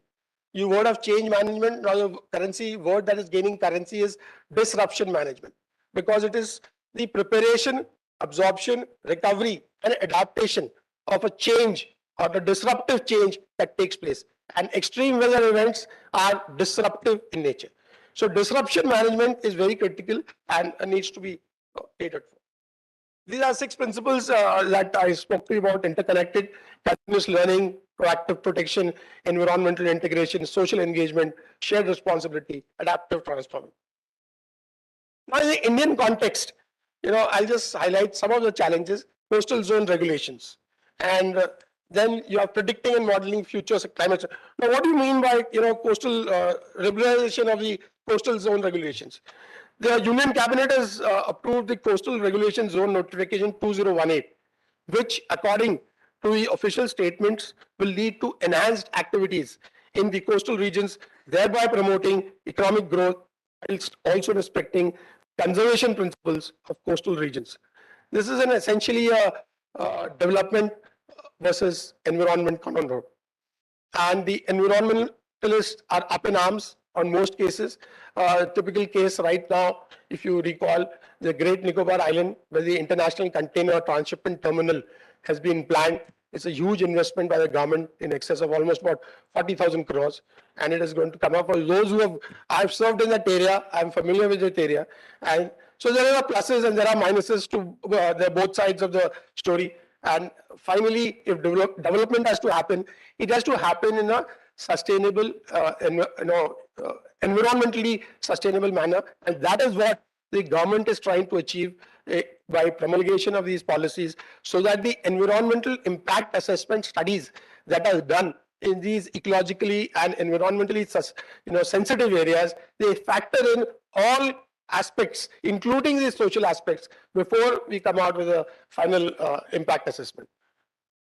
Then, of course, there are uncertainties in modeling future of climate scenarios, and as mentioned earlier by somebody in the panel, whilst impressive strides have been made in scientific measurement studies, in modeling studies, there's still a long way to go.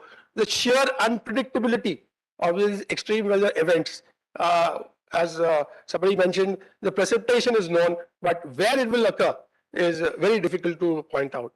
And just to tell you that the tsunami of 2004 was 9.1 on the Richter scale. If you go back to Fukushima in Japan, where the nuclear accident happened, it was 9.0 on the Richter scale, and they've occurred in a very short time span of each other. I think Fukushima is 2011, within 7 years. So what I'm trying to say is, both at that scale of 9 or 9 plus, the devastation, as we've all seen, is going to be huge. And this uncertainty in modeling future climate predictions is really a tough challenge. Lack of inventory and database. Unfortunately, whilst there's impressive strides again being made in data collection, and by our very many institutes and central institutes under the MOEFCC and the MOES, there's still a long way to go. We still don't have complete data of the existing infrastructure, and therefore there's a shortfall that needs to be addressed. There is lack of integration of climate concerns in land use planning and project planning. The environment and sustainability concerns have just begun to be mainstreamed in master and land use planning processes in the coastal cities. National government schemes like the Jawaharlal Nehru National Urban Renewal Mission, which has since been reintroduced as the Atal Mission on Rejuvenation and Urban Transformation, or say acronym AMRUT, has been channeling financial resources for urban infrastructure development. And they are primarily focused on housing, basic urban services, and like sewerage, water treatment, water supply, electricity, etc. However, none of these schemes have actually focused on climate concerns, and that is a gray area. And then there are potential misalignments and non-compliance with policies. A majority of the infrastructure planning in coastal states, and why only coastal states, all across India, such as water, sewage, telecommunication, and multi-sectoral planning, they lie with various government departments. And it's quite common to see, one department digging up a road and closing it, and then another one going at it. So there is a lack of integration of planning. Finally, there are gaps in financing for resilience. The Indian economy has, by some estimate, suffered a loss of close to $80 billion in the last 20 years on account of climate-induced effects. And what Dr. Mona Chabra was bringing about, that if you spend, say, a US dollar one on resilience, she mentioned the figure of $4 as what you would you'll have to spend on response. My figures are a little, but they're in the same ballpark area. So just in dollars investment in resilience can save up to $4 per unit in response. I'll just show you a few slides on the effect of various adverse weather effects, especially hudud, on the Indian naval infrastructure. Now, if you look at it, hudud was really brought the naval dockyard in Vizag and the entire coast, the command infrastructure, to a grinding halt to start with. Of course, the command bounced back magnificently and restored all the services and in a very graduated manner. But they did it, but there was immense damage and essential services. Now, if you see that one picture of the crane lying on the jetty, it's a very telling picture, because you must realize that in any port or any port services, the material handling is very important. And for anything to be taken on the ship or taken off the ship, a crane is the most primary equipment. So when a crane comes down, things just come to a grinding halt. So the crane it's a very emblematic picture of what can go wrong when there's an adverse weather effect. The other those pictures in the lower part of the slide talk about the Kochi 19 deluge, when there were floods all over, and the damages that have been caused. Of course, the Navy, the Coast Guard, and the other agencies stepped up and rescued a lot of people from very many marooned areas. But there was large-scale infrastructure damage in both of these.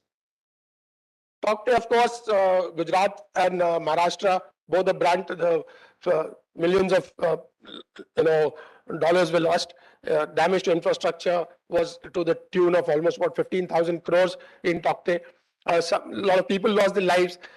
Specific financial estimate for the Navy is not there, but you can imagine that what happens to the country happens to everyone.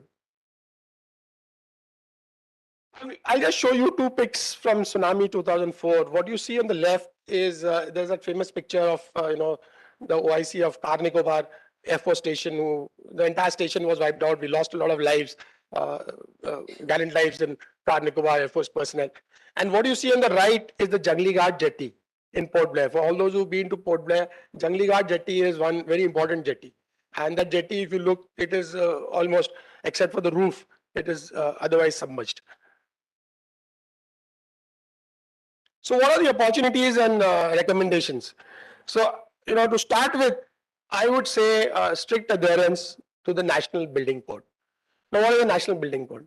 The National Building Code has evolved from 1970. It is a standard which has been promulgated by the Bureau of Indian Standards. It lays down guidelines for the construction of all kinds of buildings in India. And the National Building Code is very important because it is in this latest edition, which is the 2016, the structural loading and design and construction codes, including those relating to wind load, earthquake-resistant design of buildings, steel and foundations, have been incorporated with a view to ensuring structural safety of buildings, including against a disaster. Guidance has also been provided for making buildings and built environment energy efficient and environmentally compatible through the newly introduced and updated chapter on sustainability, namely approach to sustainability. So the National Building Code is a very nice and comprehensive document which lays down, what needs to be done to make our infrastructure disaster resistant to a large extent. Next, there is this, there are these two Indian standards. IS stands for Indian Standards.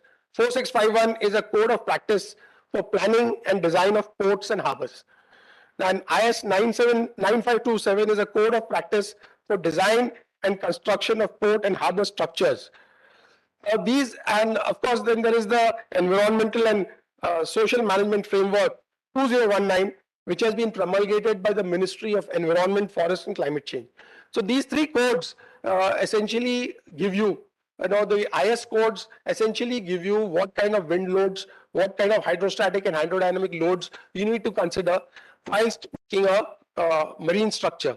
What are the times, like I've come from in my previous avatar, I was the head, I was director of the, we were responsible for creation of marine infrastructure in the Navy. All marine infrastructure in the Navy and otherwise is generally created with a design life which is in excess of 50 years and generally up to 100 years. That is the kind of design that is taken into account. But that design, unfortunately, as of now, to the best of my knowledge, has still not catering for the adverse effects of climate change, notably sea level rise. So we are still in a situation where we are building, but we have not yet catered for sea level rise because of the difficulty in predicting the exact level of rises that is going to happen in the next, say, 50 years or 70 years.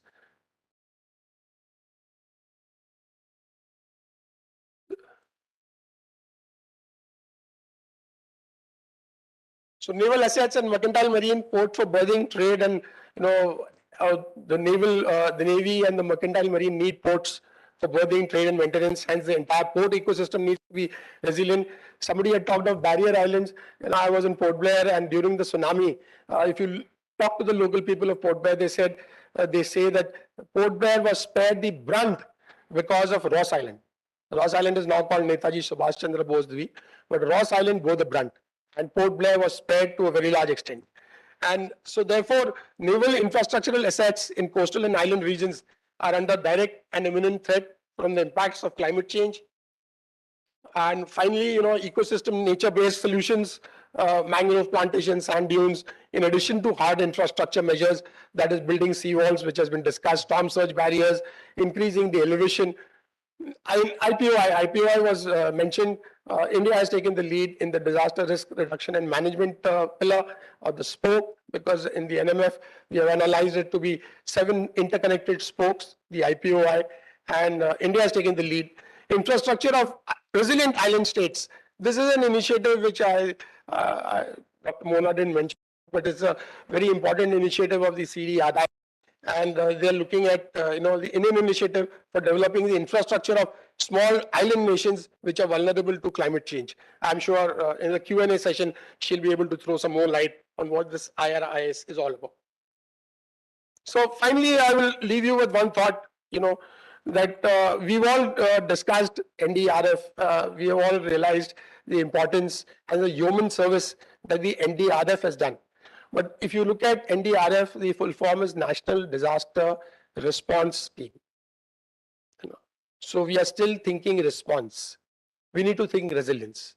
And therefore, I think it's time that the government now thinks of an NDRF where the R actually stands for resilience. Thank you, and Jai Hind.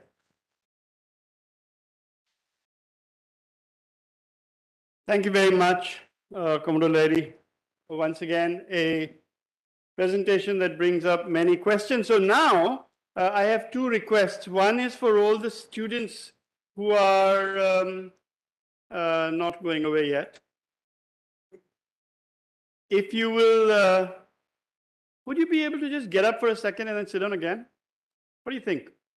Just get up once and, yeah, just do that and sit down. And now we will have a chat.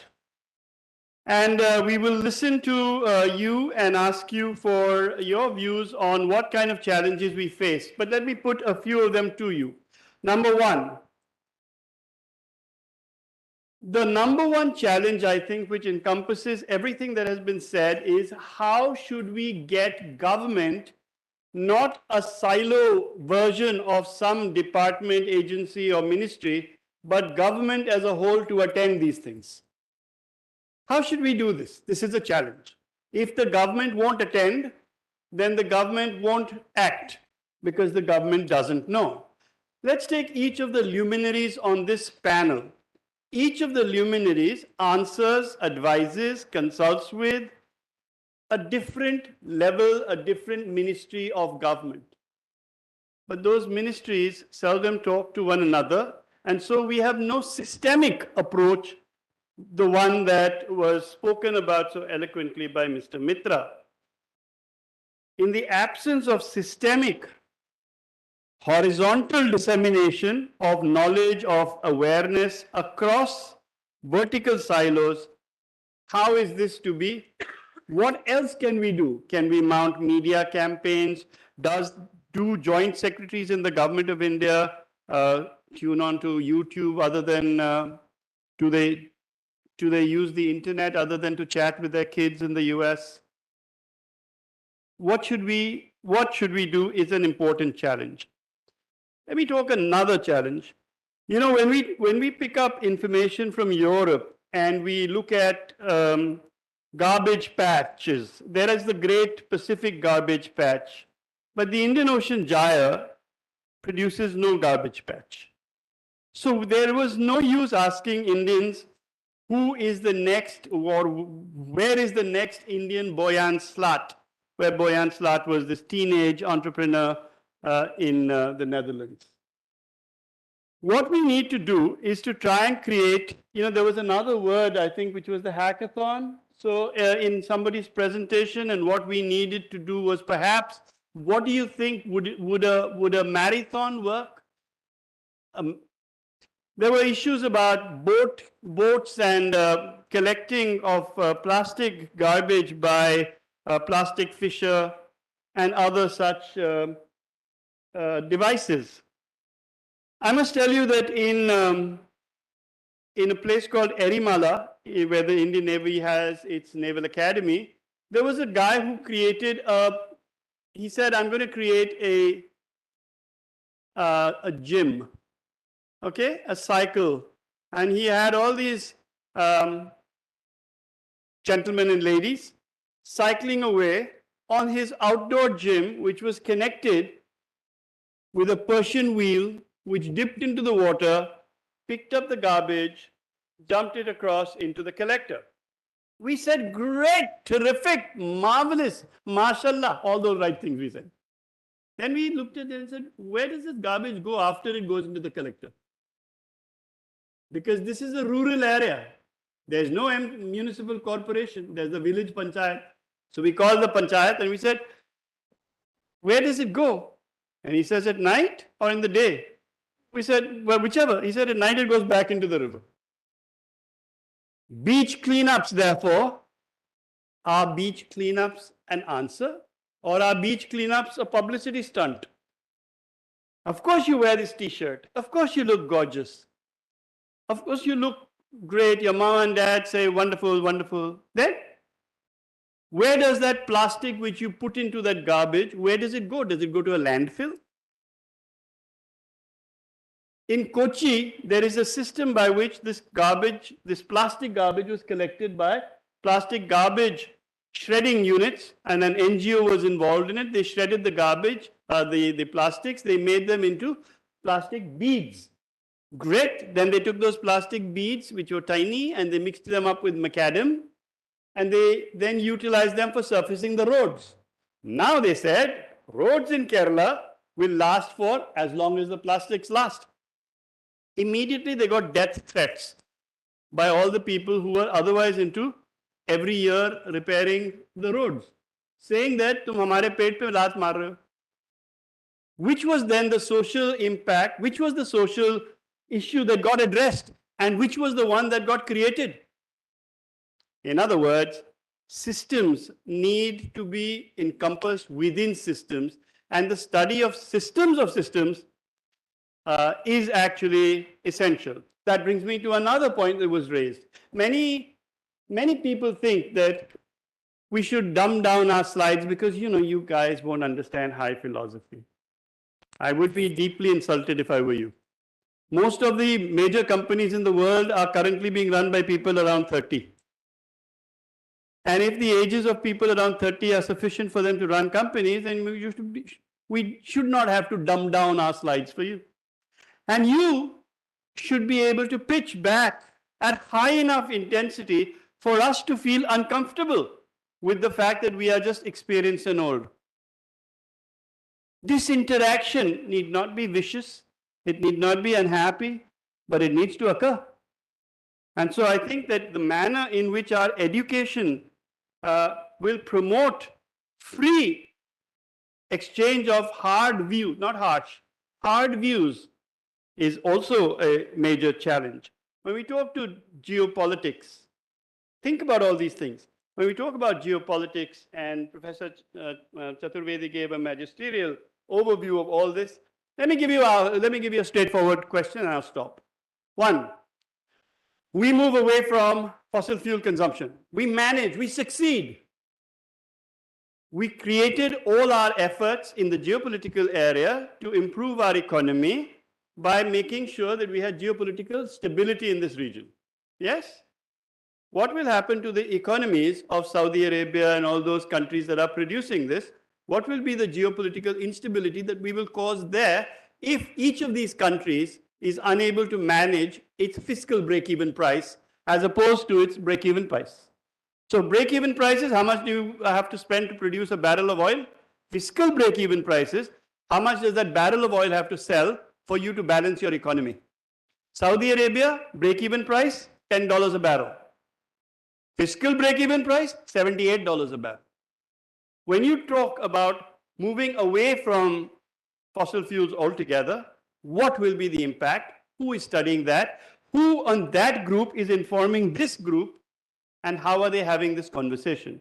How are they, what do you think should be done to have these conversations? So one answer would be have many conferences, many workshops.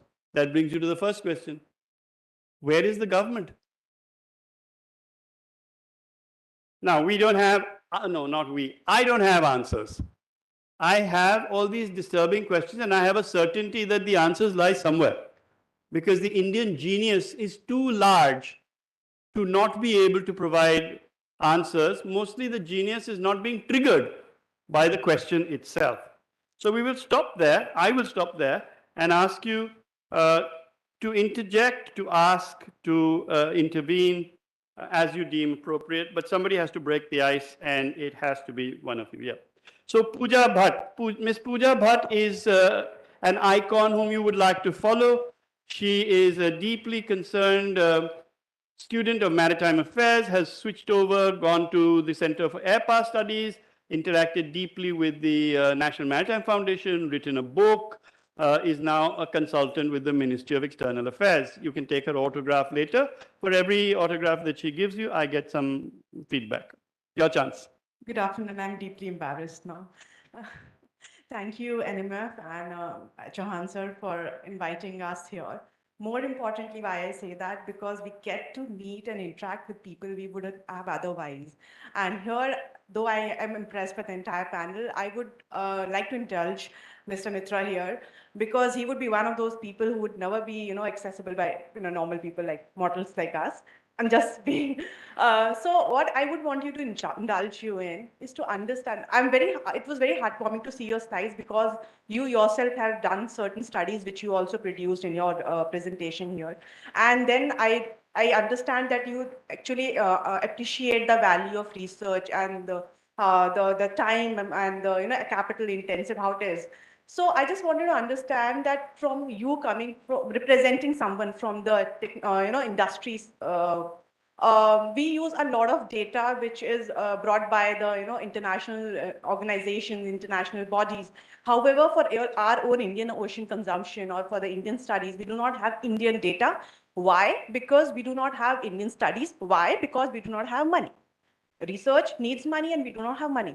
Do you think you and your peer group in the industries can help that fill that gap in terms of, I understand businesses seek short-term profits and you have returns on cost and investment. I understand completely. However, can a section of these the capital can go into research that can produce data which can be used by Indian scholars to produce research which is again consumed by Indian policy makers here. So that is one. What would be your thoughts on that? Second, I would want to understand how can technology companies such as yours help in depopulate these coastal cities, because one of the major problems with the coastal cities is that these are hugely populated because the economic potential they have. So people will come to work there and whatever. In the coming years, do you think your companies such as yourself can provide solution where people do not have to shift in, large numbers to the coastal cities, hence, reducing the burden on these coastal cities and help, with the mitigation issues more efficiently? That would be my second question. So I think the answer to both your questions, Mona, right? Pooja, I'm sorry. Thank you for. Can you hear me? Yeah. I think the answer to both questions are slightly nuanced.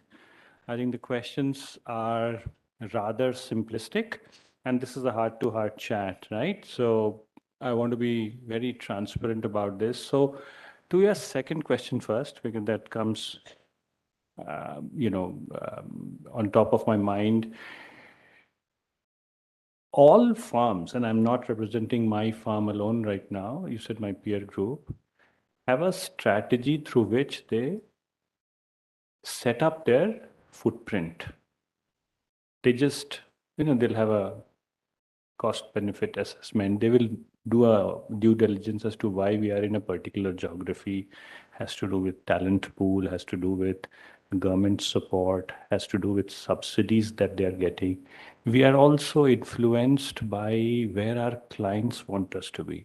Like in my case, in my farm's case, we are in 52 countries and about maybe 180 cities.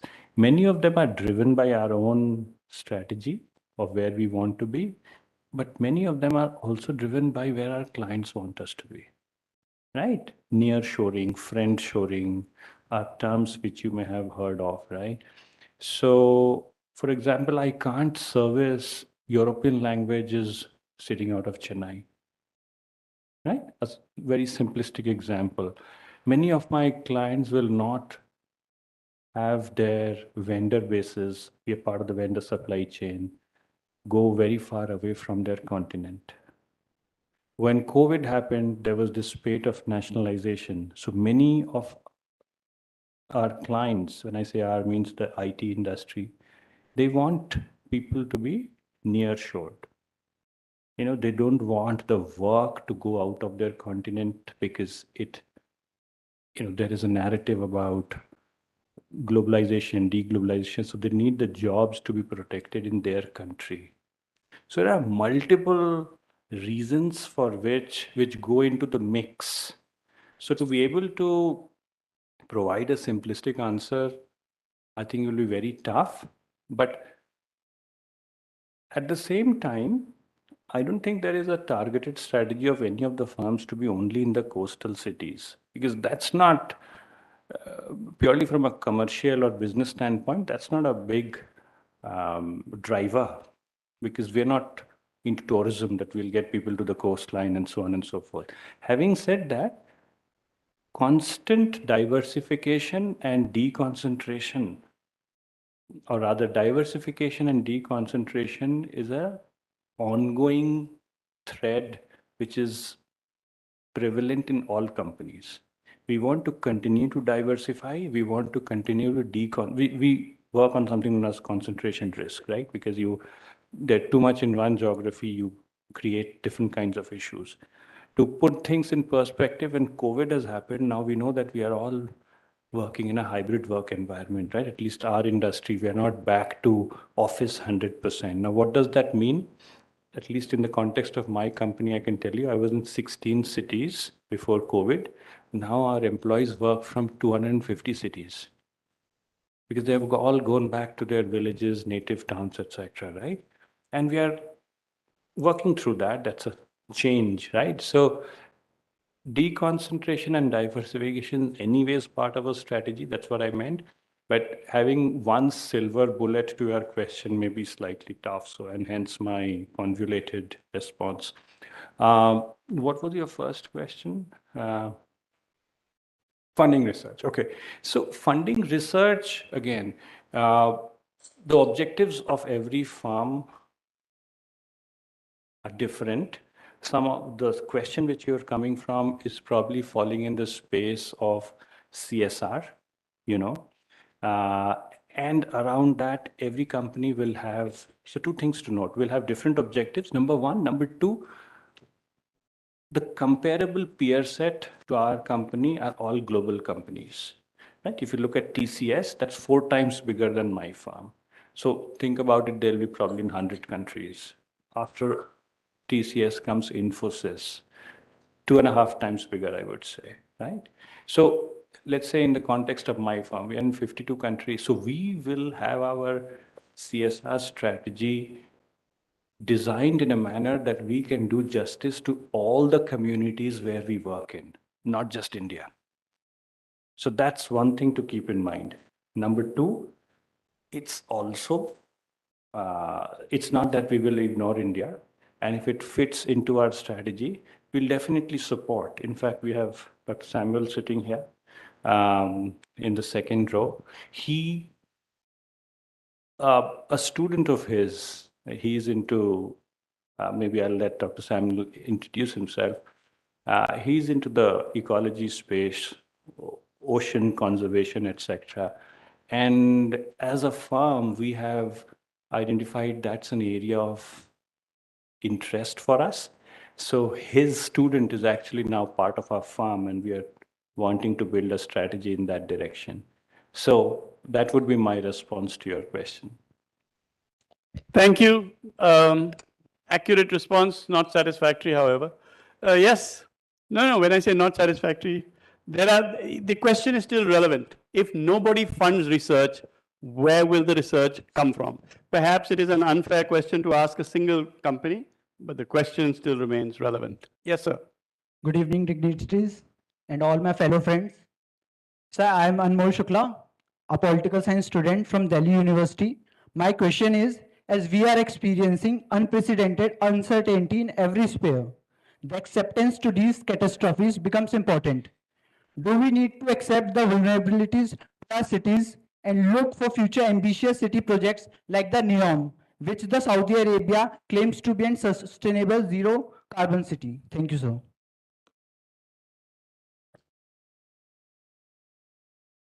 What we'll do is we'll take a couple of questions together. Yes, ma'am. So, good evening, everyone. Sir, I have two questions. First to Ms. Rachna, then Ms. Dr. Mona. Sir, Ms. Rachna, ma'am, I just wanted to ask that in this world, we see that how MNCs are growing so stronger. Their turnout is... Could you just introduce yourself? Sorry, my name is Shivani from LSR College. Okay, so I wanted to ask Ms. Rachna, ma'am, that in this world that MNCs are getting so much stronger these days, their turnout sometimes is, more than the GDP of the third world countries. So, and on top of that, crony capitalism that is happening. So I just want to ask, as consumers, what choices we have, because when there is environmental awareness going on, we really don't know if the products are really recycled or not. Like sir said, publicity stunts sometimes happen. And to Dr. Mona, I just want to ask one, when you talked about disaster resilient infrastructure, I just want to ask one hypothetical question to you, that you must be knowing about that Char Dham project, okay? Ma'am, if that was your own decision, if this was just entirely your decision, what would be your solution to this dilemma of strategic importance and when we come about the environmental concerns? So will it be similar to what Supreme Court said, or will it be an alternate solution to this problem? Thank you. Take one more question. Wow. Okay. NMF will wait. Good afternoon, everyone. My name is Saloni, and I am also from Lady Shram College. My question is to Rachna Arora, ma'am. Ma'am, you talked about how plastics can be used for economic development and how brands are coming up with their products made up of plastics. So 2 months back, I went to a mall in Gurgaon, and I came across a product which has a tagline called eco-friendly, and that catched my eyes. I went there, and that product was a coat which was made up of plastics from ocean bed. But then I saw the price. It was twice or thrice, from a common product. Also, in the whole store, there was that only one product which was, with a tag that eco-friendly. So it seemed to me more like a publicity stunt than more as compared to a product that will be catered to consumer needs. So, as sir also said, that today our approach is lopsided to technology as compared to social needs and social elements. So, my question to you that how can we fill this gap between our approach towards technology and social needs? Thank you. Right, thank you. We will request Dr. Tabra, would you like to take a stab at the first question? And the rest of them are pitched to you, Ms. Arora. But I have a question also, which I want to use my prerogative as the uh, discussant to ask Professor Chaturvedi. You know, this geopolitical thing is actually a very major affair. Let's take the case of coastal resilience or the lack of coastal resilience projected in Bangladesh, a slide of which you showed graphically. Now, in Bangladesh is expected to lose within our own lifetime, and yours and mine is not as long as those people's, approximately 27% of its coastal landmass, and in some cases will have inundation if sea level rise occurs up to 0.7 meters, will have a loss of coastal landmass extending down to up to 100 kilometers. So when 100 kilometers of coastline is lost, there are legal issues which come up, which are geopolitical. What happens to Bangladesh's baselines? If the baselines shift, do they shift? Should they not shift? UNCLOS unfortunately says both things in one paragraph. Then if they don't shift, how does Bangladesh handle 100 kilometers of internal waters? If they do shift, what happens to the outer limit of the Bangladeshi exclusive economic zone? And given the fact that India and Bangladesh, settle this under court injunctions, what will happen to that sort of thing? Similarly, if Maldives disappears, then what will happen to the exclusive economic zone of the Maldives, which was shared between India and the Maldives? How are we going to talk to the Maldives about this, and what do you think ought to be done? Thank you. And we'll take it back to Mona, you? Sure. Thank you. So you talked about deep uncertainty that's now staring the world, right? You also talked about vulnerability. So again, maybe I'm assuming a few things here, but I do want to sort of highlight a fact here. Risk is a factor of vulnerability over capacity. So hazard, exposure, vulnerability over capacity. So a hazard, let us say a tsunami or an earthquake, manifests or takes the form of a disaster or a real risk when we are exposed to it, when we are vulnerable to it, and divided by the capacity that we have to face that hazard, right? Now, you were talking of, do we need to accept the vulnerabilities that we have at the moment, whether they're coming with the uncertainty or not? I'm not going to sort of take that rabbit hole route. Now, with regard to vulnerability, I do want to underscore another point.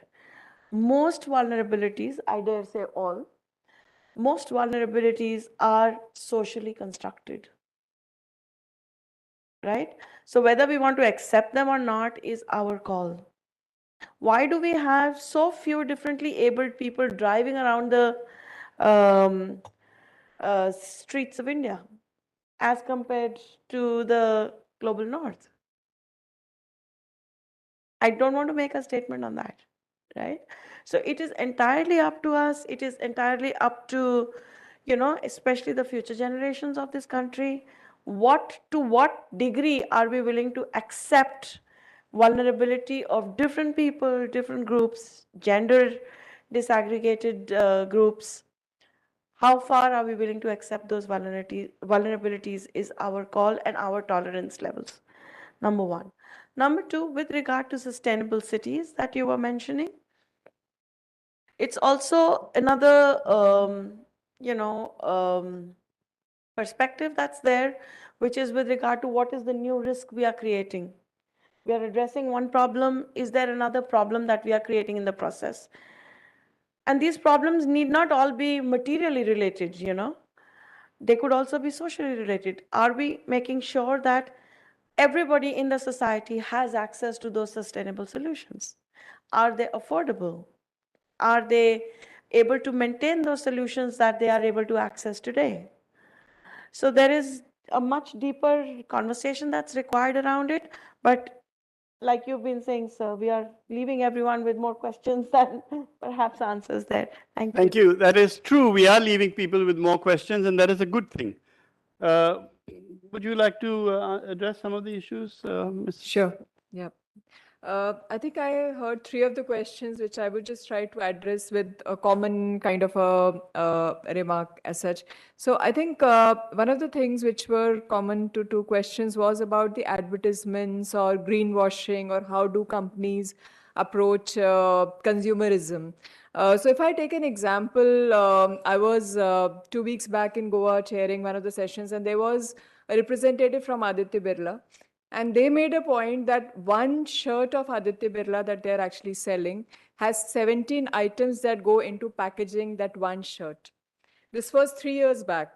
Now from 17 items, they've actually moved to 11 items in that packaging of that shirt, which comes to you and you go and buy it. So, but they were very happy about it, that we have done a sustainability move and blah, blah, blah and all that. But then the questions that came to them from a lot of youngsters was also about the material that goes into that, and how do you actually make people aware that, okay, maybe this might look to be green, or so I think greenwashing is a big area of concern, and especially when we saw the ban on single-use plastics, like in July 2022, 19 items have been banned in this bit. But over the last, and especially during the COVID, this issue of packing and everything just being doubly or triple no touch thing has actually enhanced the packaging which has gone into, just because it increases our health, well-being and all those concerns that we had. So this is, I think, a big negative block that we have seen. But of course, I think the concerns, for instance, like as I was mentioning, and I think it was mentioned in the panel as well earlier, Shah Rukh Khan is doing an advertisement. If I take one of the examples which he did, I think few years back, was about Nerolac or Asian Paints, one of those brands that he was actually talking about, with no lead in paints kind of, so it doesn't smell, no VOC and all of that. This movement actually was one of the quickest environmental movement, I would say, where the industry, civil society and the government actually came on board. A full convention on this lead in paints actually took 3 or 4 years. And now you see companies, and most of these companies and even the smaller brands have actually stopped using lead in paints. And I'm not talking about the varnish and the wall paints are actually not having lead in paints. And I think this is where a lot of civil society groups actually raised concerns about toxicity and how are these products, and there were advertisements done that how these lead in paints is actually even harmful for the kids, and like those environments, like usually in schools and all, you use very colored bits, and it of course is toxic. So I think these kind of things globally, plus in India, when you had actually all of these advertising, actually made that shift. So somewhere companies also have a major role to talk about materials which are there in these products and how the toxicity and chemicals are related. And I think that's where the work that we are doing on microplastics with NCSCM, and I think Samuel would talk about that as well, is actually so important that it actually brings out the issues clearly and upfront. One last question just to address was about the zero carbon city, or something was mentioned there as well. So I think as youngsters, just try, and I think that's what the chair has actually been reflecting, take these concepts with a pinch of salt, because when we talk about India, we also talk about a mini Bharat in India, and I was continuously referring to the informal sector, which actually contributes quite a lot. Our landfills still don't have end-of-life vehicles. Our landfills still don't have PET bottles. Our landfills don't have automobiles or anything, because you have an informal Bharat in India, which actually recovers most of this, which in any other country which talks about no, like world-class infrastructure may be missing out on that social aspect. That you talk about high tech, you still talk about a sector which has to be integrated when you talk about. So I think these are things when we look at visions, we also have to have a decentralized measure and approach which actually integrates most of this. So I think that's quite crucial in terms of addressing. And maybe one of the last elements, which was again coming back to these single-use plastic products, the green products that you see in market. See, it's also about the cost. And as I compare, like we have done several studies on single-use plastics before the ban, after the ban. And of course, as I mentioned, I work very closely with the ministry as well as the state governments in enabling that the ban is functional. But we are actually also working with the alternative manufacturers at a similar space so that once you talk about the ban, earbuds today are banned. It's not just only the plastic bags. There are 19 items that have been banned. And you actually need the companies to come in, not just social enterprises or bits which are expensive, but also make it at par to the existing cost of these products. So for instance, I have one of the companies which is making coconut straws. So we have all used paper straws. We have seen all the companies now move to paper cups and all of that. But you actually also require these kind of innovative products to come at par with the scale. And this also is encouraged if you actually have a bulk procurement so that your market mechanism is established, which is where I think the role for the governments, and especially, again, just one example, there's a company called EcoWare, and 3 years back, they actually got the bulk procurement from IRCTC. That's the Indian Railways, this thing, like the catering bit. And they've taken over the entire plastics. I still don't know if they still, like you see it at railway stations, but EcoWare actually got a bulk procurement, so their cost actually could come down quite a lot when you have a bulk purchaser from the government. Yeah. So I've tried to address most of it, and yeah. Thank you very much. Sir. Yeah. Thank you, Mr. Chairman. I think it's a proverbial billion-dollar question looking ahead. And I think it's not a question of whether, it is a question of when these legal complexities with far-reaching geopolitical implications will come up. Territorial sea, because once the baseline shifts, the territorial sea, exclusive economic zone, the whole question of the migration patterns of fishes, for example, Elsa included, undergoing a change that will have a ripple effect on the question of fishermen crossing the boundaries. We already have, some very serious issues to be addressed there. Now, what can be done? I think this again brings us back to the importance of scale, whether it is the question of India, Bangladesh, or Maldives. One scale that I think will be very important is, of course, the bilateral relationship between India and Bangladesh. The more trust we have, the easier it will be for the two countries to address these legal complexities. So continue to build bridges of trust and mutual understanding. Secondly, I think Sundarbans will also be a challenge. I didn't talk about that, but uh, Amitav Ghosh in his Hungry Tide describes the Sundarbans so beautifully, in terms of the geographies of the coastal. So all these problems will come. I think this will require not just the bilateral interaction and understanding, but also a regional scale, I think. For example, I've been thinking about two possibilities. One is uh, because under the UNCLOS, Bay of Bengal qualifies as the semi-enclosed sea, and we have UNEP regional seas program, and I've been talking about that. And the second would be the possibility of marine protected areas. I think we'll have to create these buffers and zones of accommodation and mutual understanding. And if the relations are right, I don't see reason why India-Bangladesh relations should not be right and based on mutual trust. Why can't Bay of Bengal, in sharp contrast to South China Sea, where we see territorialization of waters, maybe this will become a new kind of a laboratory for international law, because UNCLOS will, I think, come under stress sooner than later. Similarly, I think the case of Maldives is a very important issue to be addressed, because I don't think people of Maldives would like to be called environmental refugees, a category which in any case is very problematic.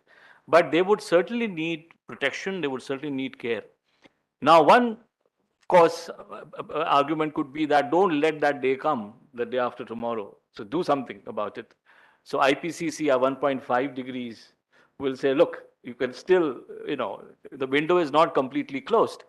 But the pessimists are telling us that probably the window is closing very fast and mitigation is not working as good as it should be. The technology transfers, the financial transfers. So it is coming to adaptation. Adaptation would also need resources. Resources will be either they come from a country with deep pocket, China, and if that is the case, then I think geoeconomics and geo-law can be used as a tool of geopolitics. I mean, you would not like to see more and more debt traps around in the region. So one approach, of course, is, but then because it's a global challenge, a lot will depend on, as Maldives did before Copenhagen, the entire cabinet went under the sea and, they tried to sort of, in a symbolic way, that please try to understand that we will simply disappear. So it's an existential threat. And also the question of ontological insecurity. So I hope that BIMSTEC will take it up. I hope IORA, Indian Ocean Rim Association, in the last conference, the Council of Ministers in Dhaka, because Bangladesh is the chair, Bangladesh has chosen inclusive development of all ocean uses. And after a long gap of, academics like us saying that climate change should be placed on the agenda of IORA, Indian Ocean Rim Association, Bangladesh was successful in putting it on table, saying that, climate change should be seen as a cross-cutting issue. Thanks to your workshop, MNF, I've got an idea which I'm going to certainly place in Mauritius in May, which is that because in response to Bangladesh's proposal, many countries said, we want something concrete. So I think I'm going to, with your permission and taking this wonderful book that has just come out, I would certainly like to convey the message to this review workshop, which is taking in Mauritius, that one such issue can be, for example, the coastal resilience. The resilience and looking ahead, looking at all these challenges and so on. So thank you very much. Again, more questions and answers. Thank you. We just have a question. We have an intervention from the chairman, NMF. I just want to chip in to what you have just mentioned about once the sea level rise and happens and baselines get shifted. So countries have been asked to submit their frozen baselines already. So all countries are expected to submit these baselines, and thereafter these will be considered as de facto baselines, irrespective of the kind of flooding that takes place.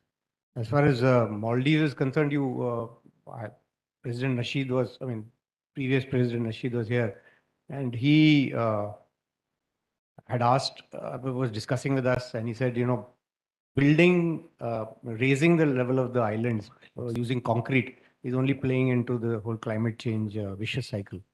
So you must have read now the Dutch firm has made a floating city, and that is what these people are looking at to overcome. So this is just an intervention. Thank you. Right.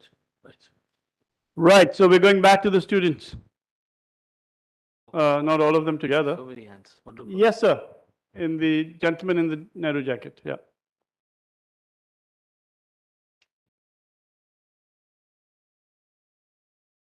Good afternoon, sir. My name is Shreyansh Patel. I am from Delhi University pursuing political science honors. As mentioned by the panelists, we have come from risk mitigation to risk management and now to coastal resilience. So are we only changing these flashy titles, or do we have any potential solution for that? We have also seen the examples of like Amphan in the Odisha, as well as Fani there, and Fukushima in the Japan. As well as we have also seen the tsunami in 2004.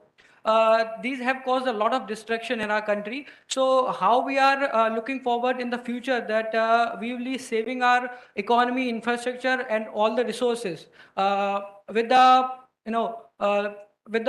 inclusion of international community, as well as these local units, what are like government is promoting vocal for local and bottom up approach. So by including these things, how we are catering these challenges? Thank you. Next. Yes, ma'am.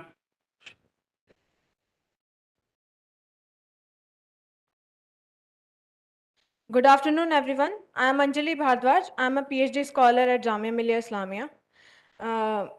There are two things that bring out significant changes in our patterns of consumption. First is the incentives.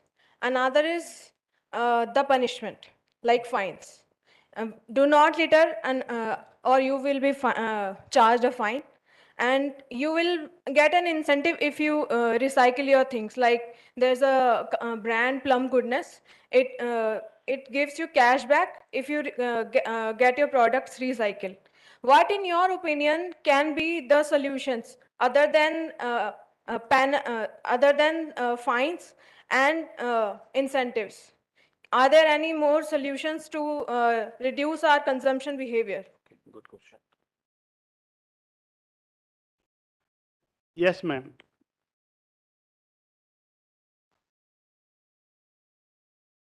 Good evening, everyone. Myself, Chavi Rohila. I am from Delhi University pursuing life sciences. So my question is mainly to Dr. Mona and Ms. Rachna Arora, ma'am. We talked about how many lives are lost in the infrastructure destruction. As mentioned by Dr. Mona, people need to travel miles to even charge the mobile phones or to get fuels to make sure that the telecom services must not get interrupted. But what about these networks, internet, etc., doing to the environment? And we don't have even the count of the birds die every year due to these radiations. The nature will eventually reciprocate. So I would like to ask, is sustainable development, recycling, waste reduction, and the resilience infrastructure we talked about, is it enough to continuation of even the human race? As the microplastics had literally entered our veins. Traces of microplastics have found in the blood, as mentioned in the news earlier. Global warming is increasing and will continue to increase. As mentioned by Dr. Rachna, we will have more litter than the marine life, ocean by 2050. Are we prepared for all these? Thank you so much. You want a single answer or single word answer, or you want a elaborate one? Okay. Yes, there was one more question which we can handle. Yes, ma'am. I will come to you next. Hello everyone, I'm Gitika and I'm a second year student pursuing political science honors at Delhi University itself. I have two questions, one on the similar lines that this person asked. I'm sorry, I forgot the name. Yeah, and the other one is specifically to Ms. Rachna ma'am. The first one on the similar lines, it's like we saw that there's an evolution or the change in the terms that are being used. So I come from a state of Uttarakhand, and recently there was an incident like the sinking of the land or the region of the Joshimat town. It's a hilly town in the Garhwal region of the Chamoli district. So, ma'am, what do you think about the fact that the town like Joshimat, which doesn't even have a proper infrastructure, be it in terms of telecommunication or the transport or the railway lines or whatever we take, so is like that place ready for the resilience instead of just risk reduction or risk management? Have we crossed that stage and are ready to accept the resilience there? This is the first question. And second question is to Ms. Rachna ma'am.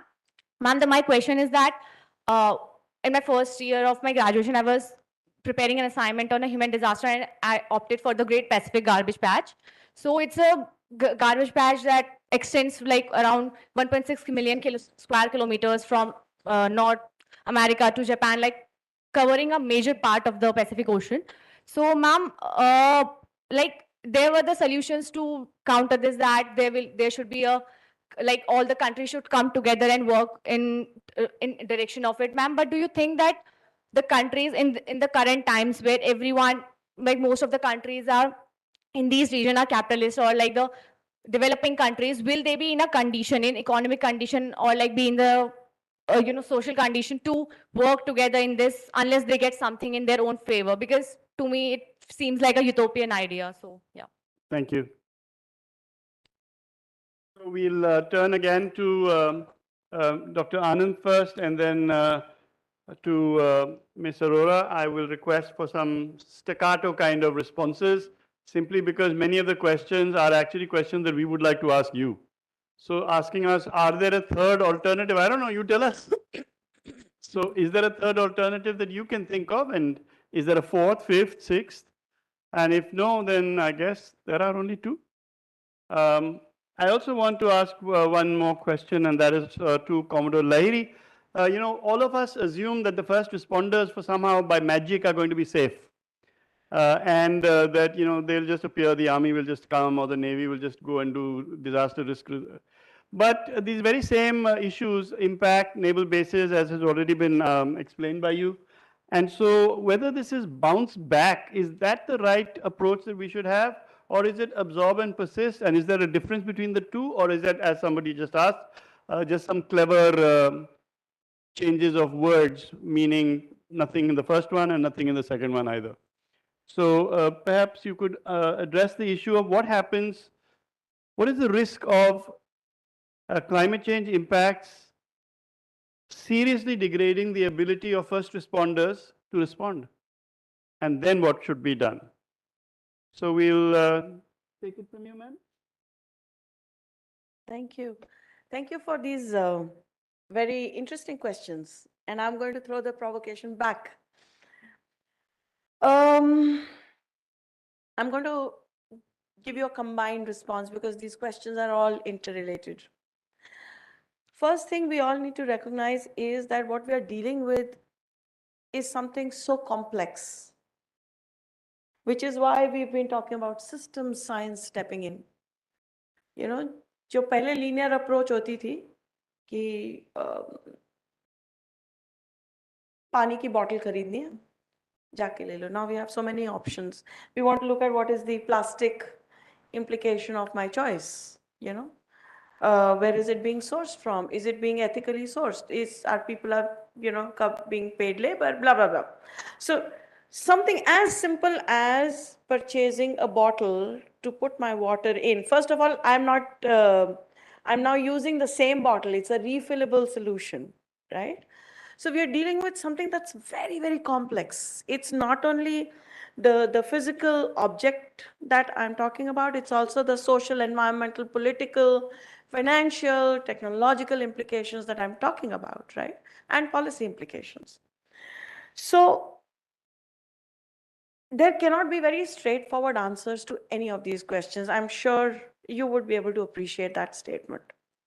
Number one. Number two, there's this book called Everyone Loves a Good Drought. I'm forgetting the name of the author, P. Sainath. P. Sainath, right? Everyone Loves a Good Drought. That was a different take on a disaster event, if I may use that phrase there. There's a different take that I want you to consider here. Look at what happened after the super cyclone of Orissa in 1999, it was. Orissa State Disaster Management Authority started taking shape. They had the first Disaster Management Act in place. So the first authority was set up by Orissa. Come Gujarat earthquake 2001, we had the GSDMA taking shape. Come 2004 tsunami, we had the NDMA taking shape and the Disaster Management Act coming into being. And it is this precise act that actually helped us control COVID, right? Beyond the efforts of the health ministry initially. We have used every disaster as an opportunity to better ourselves, right? So if we are thinking that, all of this is fancy wordsmithing, from moving from a relief distribution approach to now a resilience building approach, then I think we need to reconsider our views there. Okay, so I want to state this categorically. In my personal and professional understanding, I've been in the disaster management space for 2 decades now. This is not pure wordsmithing. We all need to chip in and look at where the need is and start moving towards that. So from relief distribution that was happening in the 70s, where food grains were being distributed. Then we moved from food grains to cash for work. Then we moved to risk management, to risk reduction, and now resilience building. I think let's wake up, guys. Let's approach things the way they should be approached, rather than always just looking at things from a very, very skeptical view. That is one. The other thing is... I just wanted to quickly add that, if you look at the loss of life in successive cyclones, you will see that without changes to the severity or the ferocity of the cyclone, losses of life in India are now down to single digits in many cases. Whereas in similar cases, as the statistics shown by Dr. Anand during her presentation showed, we were still talking in 3 digits and 4 digits losses of life. So it is unfair and unwise for us to be despondent when we are making progress. It is wise to question, but unwise to be overly despondent. Yes, please, Sure, please. Can you hear me? Yeah, it's important that I bring in this dimension, building on what Dr. Mona and Vice Admiral Chauhan said. Simplistically put, maybe I'm oversimplifying it. We've been talking about disasters for the last 2-3 hours, right, in different shapes and forms. But this whole journey per se has begun from late 1970s, early 80s. You heard Commodore Devashish talk about the evolution of the United Nations framework on disaster risk recovery. It's only 1979, 1980 onwards. So what I'm trying to say is this discipline around disaster risk management globally at a national level is not more than 40, 50 years old, which is extremely nascent. You bring it down to a corporate environment, it is not more than 2 decades old. The world woke up after 9/11 happened. Then it woke up again in the global financial crisis, and then SARS happened, Ebola happened, now pandemic has happened, cyber has become prevalent. So this dialogue is still at a very early stage. Some of you were probably not even born at that point in time. It's just about a 40, 50-year dialogue. And very clearly, the conversation is moving from reactive to proactive. I think that's the main takeaway from Dr. Mona's, we were reactive. That's how we all start, right? For everything in life, we first react, then we try to figure out a way how to respond, and we become proactive. And that's the journey from response to recovery to resilience. Yeah, related to this. Excuse me. I want to make... Ma'am, please. I am Dr. Sandesh Yadav, working as assistant professor in Center for Disaster Management, Jamia Millia Islamia.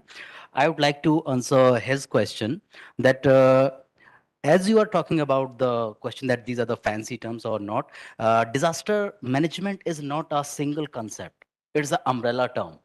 And in Indian context, we have moved, or we can say that we have a paradigm shift from rescue and relief missions to mitigation and preparedness. And as ma'am, you quoted very well over that disaster management act 2005. And after that, we have managed all the things.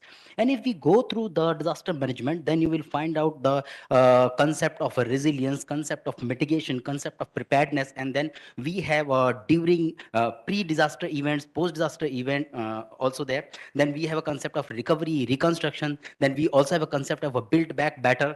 Okay, so एक हिंदी में बात बोली जाती है कि आप जिस तरह का सवाल करते हैं वो बताता है कि आप उस चीज से कितनी दूर हैं डिजास्टर मैनेजमेंट के करीब आइए thank you Thank you very much. I don't think you should get overly discouraged. Yeah. Ask the question, don't worry. Don't worry, but thank you for your intervention. Perspective अच्छा है. एक चीज और मैं बोलना चाहती हूँ. हम लोग जब बाहर सड़क पे होते हैं, I spend from my home to my office, I spend about 1 hour in the morning and 2 hours plus, anytime 2 hours plus in the evening to get back home. Phone पे घर वाले पूछते हैं कहाँ हो? अरे भाई बहुत ट्रैफिक है. हम ट्रैफिक हैं बॉस. सो टेलीकॉम सर्विसेज क्या इम्पैक्ट दे रही है हमें खुद पूछना चाहिए. अगर लग रहा है कि इम्पैक्ट हो रहा है तो मत यूज करें ना. Let us stop using or minimize use of, you know, the internet and mobile telephony. Right? So let's maintain a perspective. That is one thing. The other thing, look at Bhutan. They were measuring their development in what way? Gross National Happiness Index. And उसमें क्या होता था, क्या देखते थे? Education देखते थे, internet access नहीं थी, टेलीविजन्स बहुत कम थे. Can we, are we accepting that kind of a lifestyle today in India? Answer it for yourself. Right? So हम लोग को हर चीज की कॉम्प्लेक्सिटी, हमारी अपनी एम्बिशन और हमारी अपनी टेक और अपनी एस्पिरेशन को लेकर फिर सोचना चाहिए कि हम कहाँ जाना चाहते हैं. And you guys are driving the country, yeah? हम लोग तो अब we are in the being driven. We are being driven. You are the engine. You are in the driver's seat now. Thank you. Yeah, thank you, Chair. I think it's a great question that you have asked regarding the play of words. It's a very, very important question. Anyone who has been deeply engaged with diplomacy, climate diplomacy or Antarctic diplomacy or whatever, over a period of time, long durée, would appreciate this politics of knowledge production. As a social scientist, we have to be very, very careful about these words that are being used. So you're very right. You see, there is no shift in reality. There's a shift in discourse. Now, there is loss and damage, there is vulnerability, there is risk, there is resilience.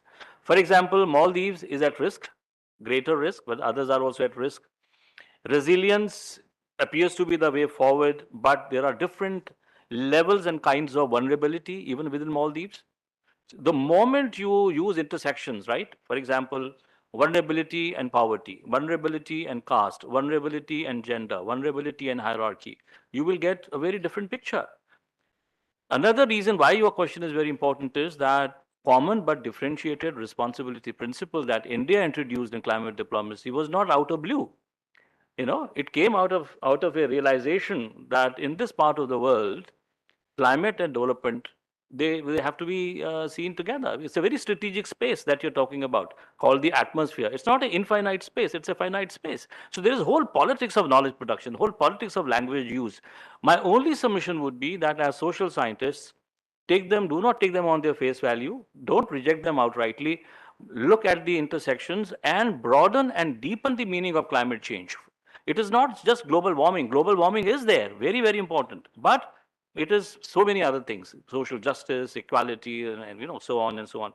And finally, Mr. Chairman, sir, to you, your question, I really liked it, incentive, punishment, so on. You see, climate change is the problem of both development and consumption. There's a big elephant in the room which sometimes we don't address, and that is development. You know, economic growth-oriented model of development has brought us where we are today. Unless and until we rethink development and follow Mahatma Gandhi, be the change that you want to see. So if you want to see a more egalitarian world, if you want to see a more equal world, then you can't give up the principle of common but differentiated responsibility. You are responsible. You are responsible in addressing, mitigating, adapting, and so on. But at the same time, you have to acknowledge that the principle also has to be internalized within the society.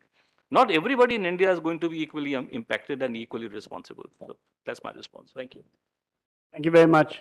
Really quick. Very quick. I think most of the people have already addressed about how do you actually reduce consumption. That was the main question that you had. If you actually go out on your, like just outside this office as well, you will find people sitting there and repairing shoes. Mochi, right? Compare it to Sweden. Sweden gives tax breaks to people who can actually repair shoes, right? They take it as a labor, as a skilled job. In India, we just treat it like a mochi, and we don't even have any formal space for a mochi who's repairing your shoes. But how many of you would actually get into that practice of repairing? We have Nehru Place here, just right across. You would not get a phone repaired. You would just buying new and new because, of course, there is affordability and all of that. That is coming in. It started from our generation. It's coming there more and more. So I think reducing consumption is literally in your hands. It's no one else who is pushing you to buy more and more. It is us and our practices and what we nudge the government. And I think the question on telecom, Mona, you actually mentioned about it. Just sitting here, I've actually received a letter from Department of Telecom talking about how do they actually talk about resource consumption in the telecom sector and space. How are they looking at recycling the end of life construction that is going into the telecom space? So we work with Ministry of IT, and this is all coming through Niti Aayog and the government intervention 5 years back, where we actually put it on the agenda that if you don't talk about resource scarcity, if you don't address the question of lithium, cobalts, and all that that is going into your electronic vehicles, solar panels, this all has a cycle, and you actually have to think about its recovery. So today, when the government and Niti Aayog talks about solar panels, and this telecom just sent me that request to actually start to work on this telecom as a sector, even though Ministry of Electronics is doing it. And electronics, communication and telecom, for me as a, like, even though I'm a PhD, I don't work with this sector. I don't know what is the difference. So it is altogether different ministry. And they said, now, no, our resources are different.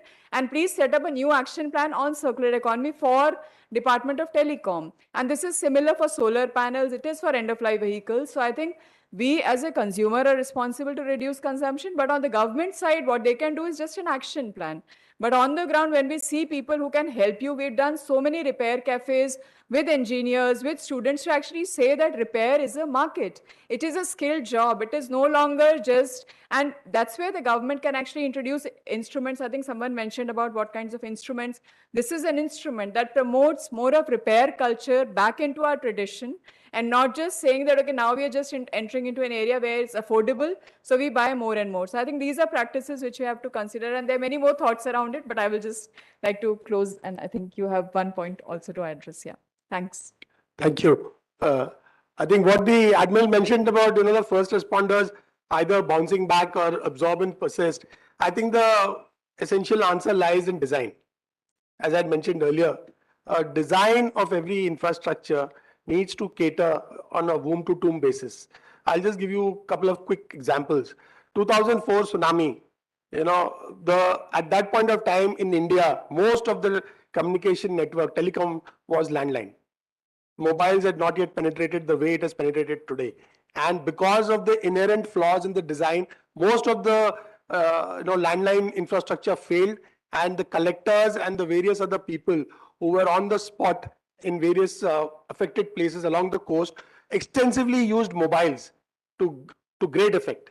Now you come to say 2019 Amphan or 2021 Tokte, and you see there's so much of damage which has been done to the mobile towers. Again, I think Dr. Mona mentioned about some wind speeds of in the range of 150, 160.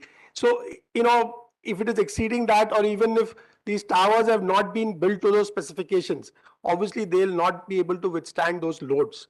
These are sudden loads which come on to any structure, and the infrastructure has to be built. So these are all very essential for the first responders when they get to the site. Thirdly and finally, I'll tell you about Fukushima because I mentioned it earlier. So I told you that it was a 9.0 Richter scale. What happened? 45 minutes, the earthquake only shattered the building. What happened thereafter was within 45 minutes, there was a tsunami wave, which went up to the height, recorded height is 13.7 meters. And Fukushima was designed because of some old historical data which they had taken to 5.7 meters. There are dikes built around that place. And what happened was, because of that design, the emergency power supplies, in a nuclear reactor, even after the control rods are put down and the reactor is shut down, there is a requirement for cooling the reactor down for the next almost 48 hours. And when there is a loss of this coolant, it is called a loss of coolant accident. When loss of coolant accident happens, which is what happened in Chernobyl also, or the 3-mile long island, these are major disasters in the making. So what happened was, out of 12 emergency generators, 11 failed because water just went in. Why did the water go in? Because the buildings which had penetrations for pipelines, which had penetrations for wiring, were not sealed watertight. All of us who are in the Navy understand the water tightness, the sealing, gland sealing of pipes when they penetrate through bulkheads. It is very important to maintain the watertight integrity of a compartment. Similarly, in a building which is housing emergency sources of power supply, it was extremely important that they should have been watertight. It was not. What happened thereafter was, there was a loss of station. The station, there was a blackout, which is the worst kind of an accident which can happen in a nuclear power plant. Because in a nuclear power plant, then you have lost control over the entire operation.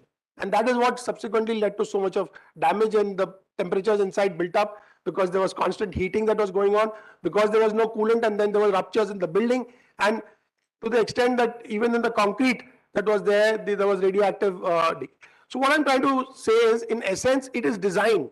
And as I had mentioned earlier, insofar as India is concerned, the National Building Code 2016 and the ports planning and design codes that I mentioned to you, the environmental, social, and management framework, which has now been promulgated by the Ministry of Environment, Forest and Climate Change. These are codes which are there for design.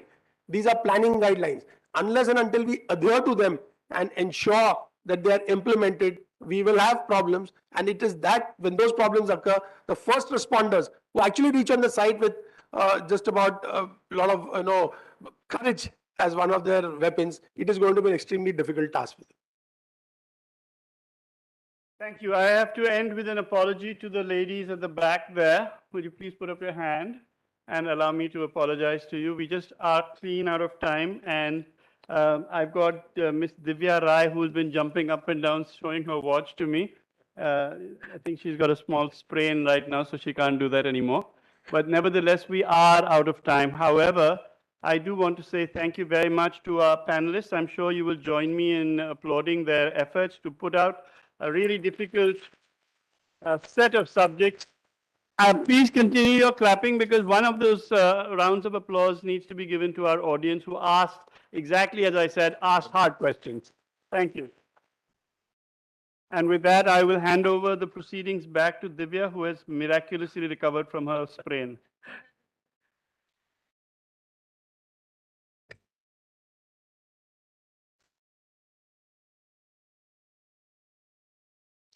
Thank you, sir, for facilitating the session with competence and flair. Since we spoke about the waste reduction at length today, I would like to highlight one small but significant step that we have taken at this conference. To reduce the use of paper during the conference, we have provided you with a QR code which will give you access to the conference booklet. And NMF encourages everyone to use the QR code, because that will reduce the maximum use of paper that can be one of the steps that we have taken at this conference. And I would like to thank all our panelists for this session, for such an absorbing session. With that, ladies and gentlemen, we have come to the end of first day's proceeding. To continue discuss many perspectives that you have just heard, I would request you everyone to please proceed for the tea, which is just available outside. Thank you. And tomorrow we will commence our program at 10:00 hours. We intend to complete our registration process from 9:15 to 10:00. So I would request everyone to please reach the venue 15 minutes prior to the commencement of the program. Thank you. Have a good day. Thank you, sir. Thank you very much. Thank you. I'll request all the students who have come here graciously to kindly invite some more of your friends tomorrow and from the other colleges. We can definitely do with some more effervescence.